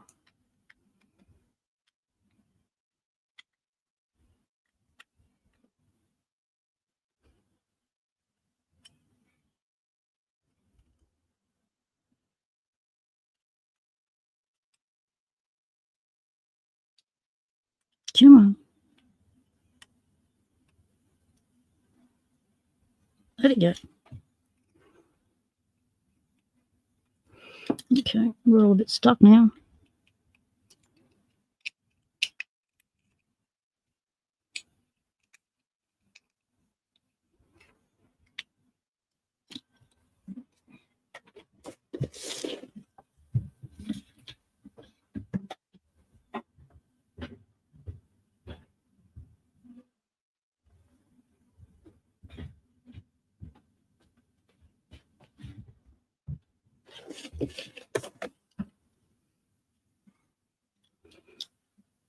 So, why is it no longer cooperating?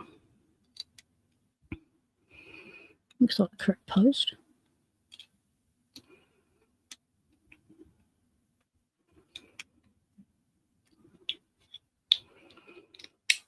This is going to be a pain. I'm not going to send it out. Not to a beginner.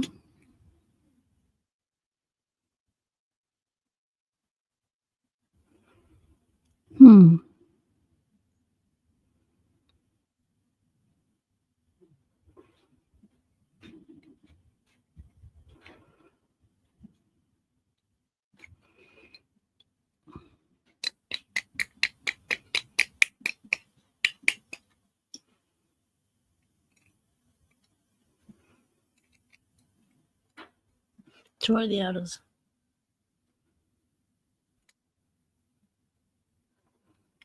It's better.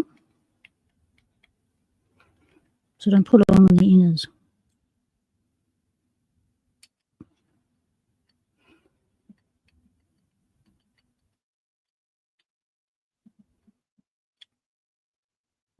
All right, let's tap the crud out.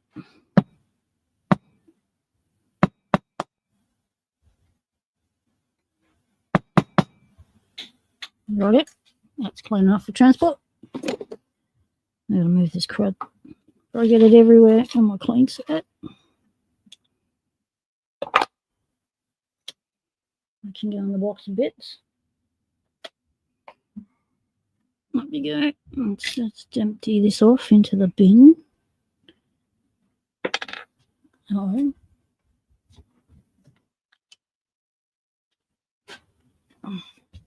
Well, that didn't work. The fan caught it and blew it everywhere. But anyway, it's off the bench.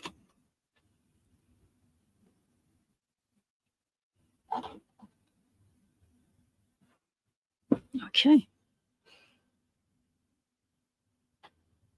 Oh, DB Olam is an absolute legend.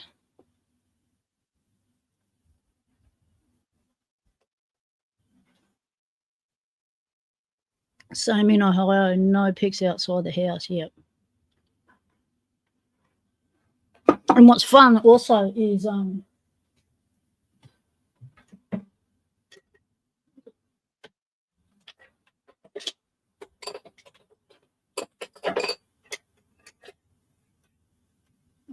have it here.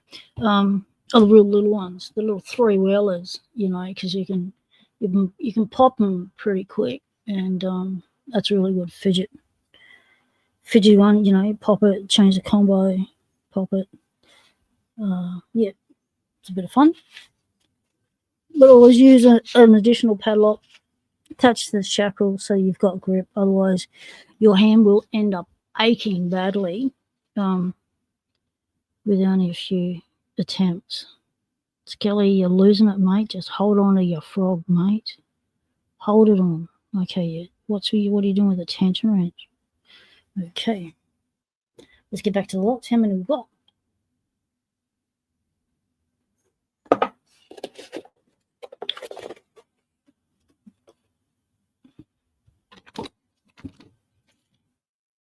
Right, let's do 8.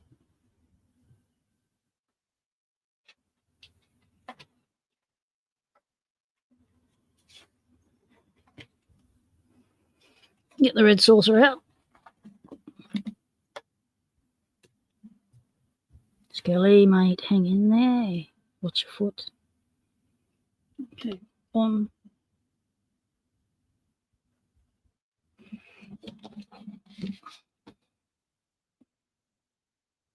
$2 kilos. Nice. All right. Let's go this way. Oh, we're stuck.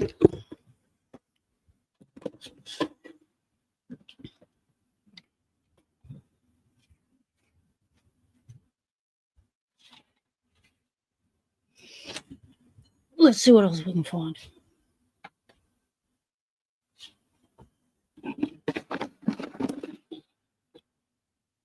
There's another game spot. Let's give it a go. Done like that. So hit the pin straight away. Oh. All right. Let's go for someone else.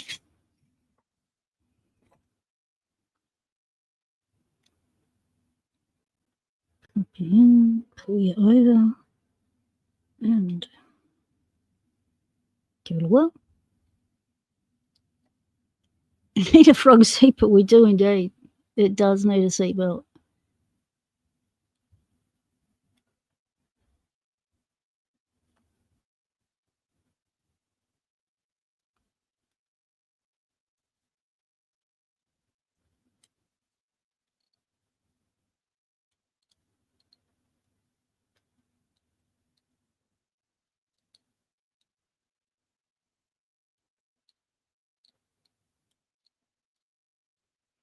Sounding creaky. And the springs all just sound springy.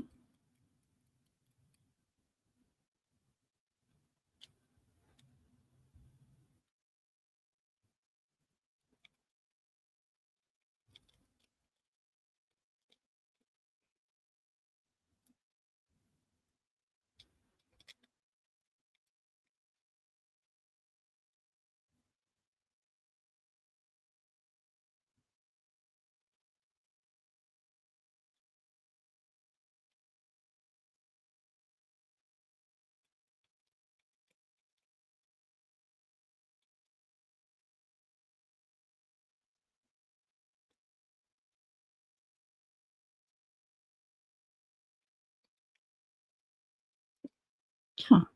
Feels like the pins are moving. It's an interesting back on that one.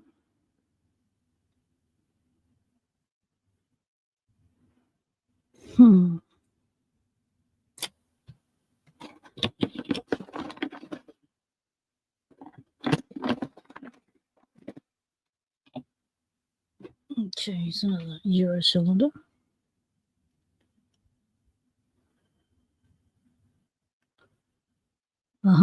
It's got a key stubbed in it. It's a video waiting to happen for key extraction. Let's see what you picked this.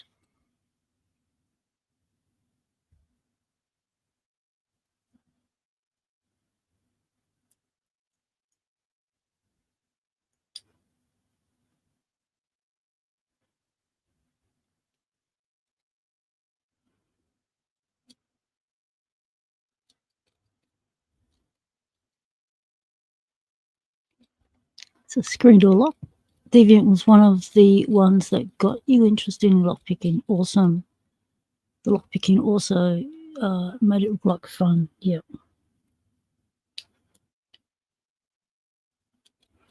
But remember to for a lockpicking lawyer to do the videos that he does, he does it in many takes. Like it's not as seamless and as smooth as the final polished product comes out. And he said it, sometimes it can take him a lot of takes to get, the wording right, the timing right, the open. Yeah.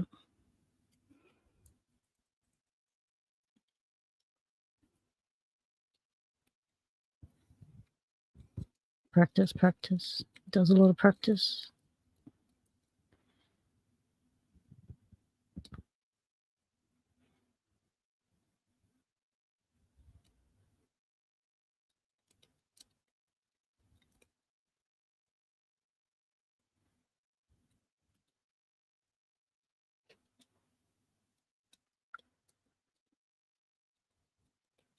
I really like the additions that Deviant Olin created for the Underdog tool, where he added a scope. Well, what he did, he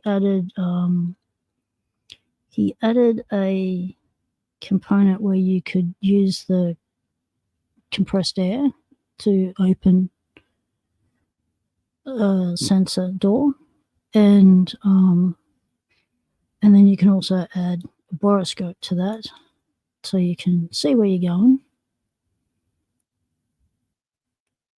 But it was all compact. It was pretty cool.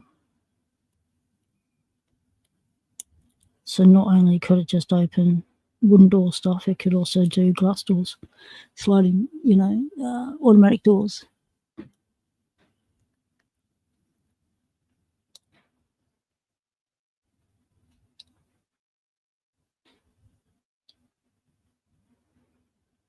And Deviant Olin has partnered up with Dark Arts Lockpicking to provide them with EDC stuff, such as the Viking bands.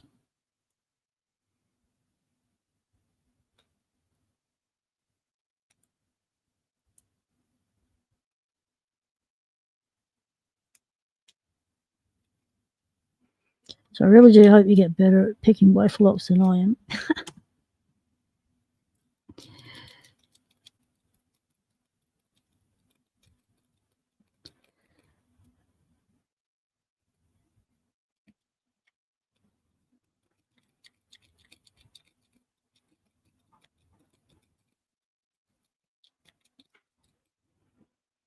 So you got to be a bit gentle with wafer locks when you're raking them, because, they're thin little things and you can damage them.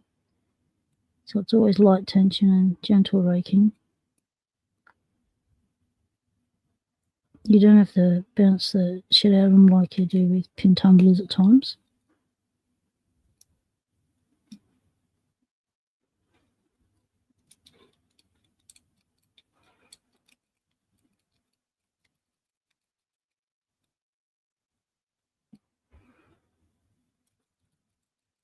Whoa, oh, okay, my back's just fired off into a nasty spasm. Huh. Whew. All right, that's got my attention. Yep, definitely has.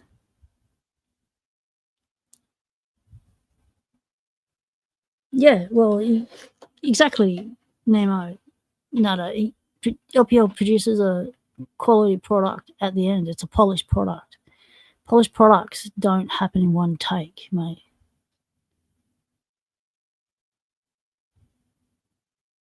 So it might take him 4 or 5 takes to get the wording right, to get the open, to make it in the time frame he wants it to be, Yes, he can do it in one take thereafter, but it might take him 5, 6 goes to get that one take that he can use.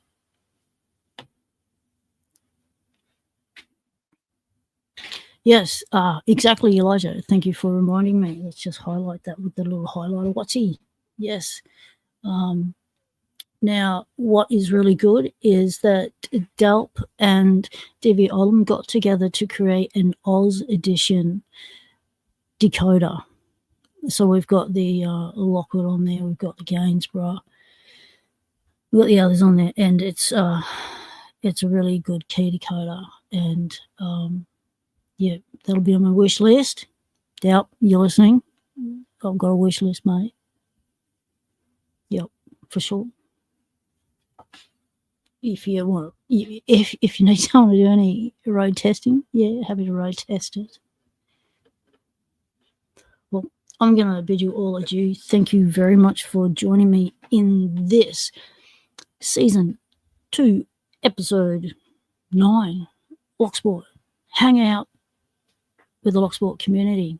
So remember, if you've received your parky locks, you can open your package. If you've got your other locks in there, that's fine. Just put the parky lock aside. It'll have your name on it. It'll be in bubble wrap. It'll have a big grey sticky tape with your name written on it, so you'll know. So you can still do your package opening and post that for your other locks. Just when you open your box, just put the parky lock aside. Don't open it, and just do what the other additional locks that you got. So those of you who did get additional locks, yeah, and just hold off, and then you can then do your separate video for you open your package, and still have that first look generic video. Yep, and so yeah, so we're hoping that inside a week, everyone will have received their packages. The bulk packages will have gone on. I will keep you all informed through Discord. Let me know when you do receive your package, as I can mark it off, and then we'll know how many to come. So yeah, so it's all happening, people. It's getting very exciting, very exciting. Thanks for watching, everyone. Appreciate you joining me. Thank you to the mod with the most, G Key Man. Thank you to those who have stuck with us throughout the 6 hours and that have come and gone and checked out. We shall continue adding to this box of locks for Nemo Nada. Possibly next live stream, we will be picking small locks, choosing small locks and throwing in there. We're going to get it up to 3 kilos, the same as the other locks or boxes and stuff I've been sending out. 3 just seems like a happy number. It's easy for me to lift. Yeah. So yeah, so thanks everyone. Appreciate you hanging with us. It's always good to see the regulars back and have new people in. Stay legal. Temptation is everywhere.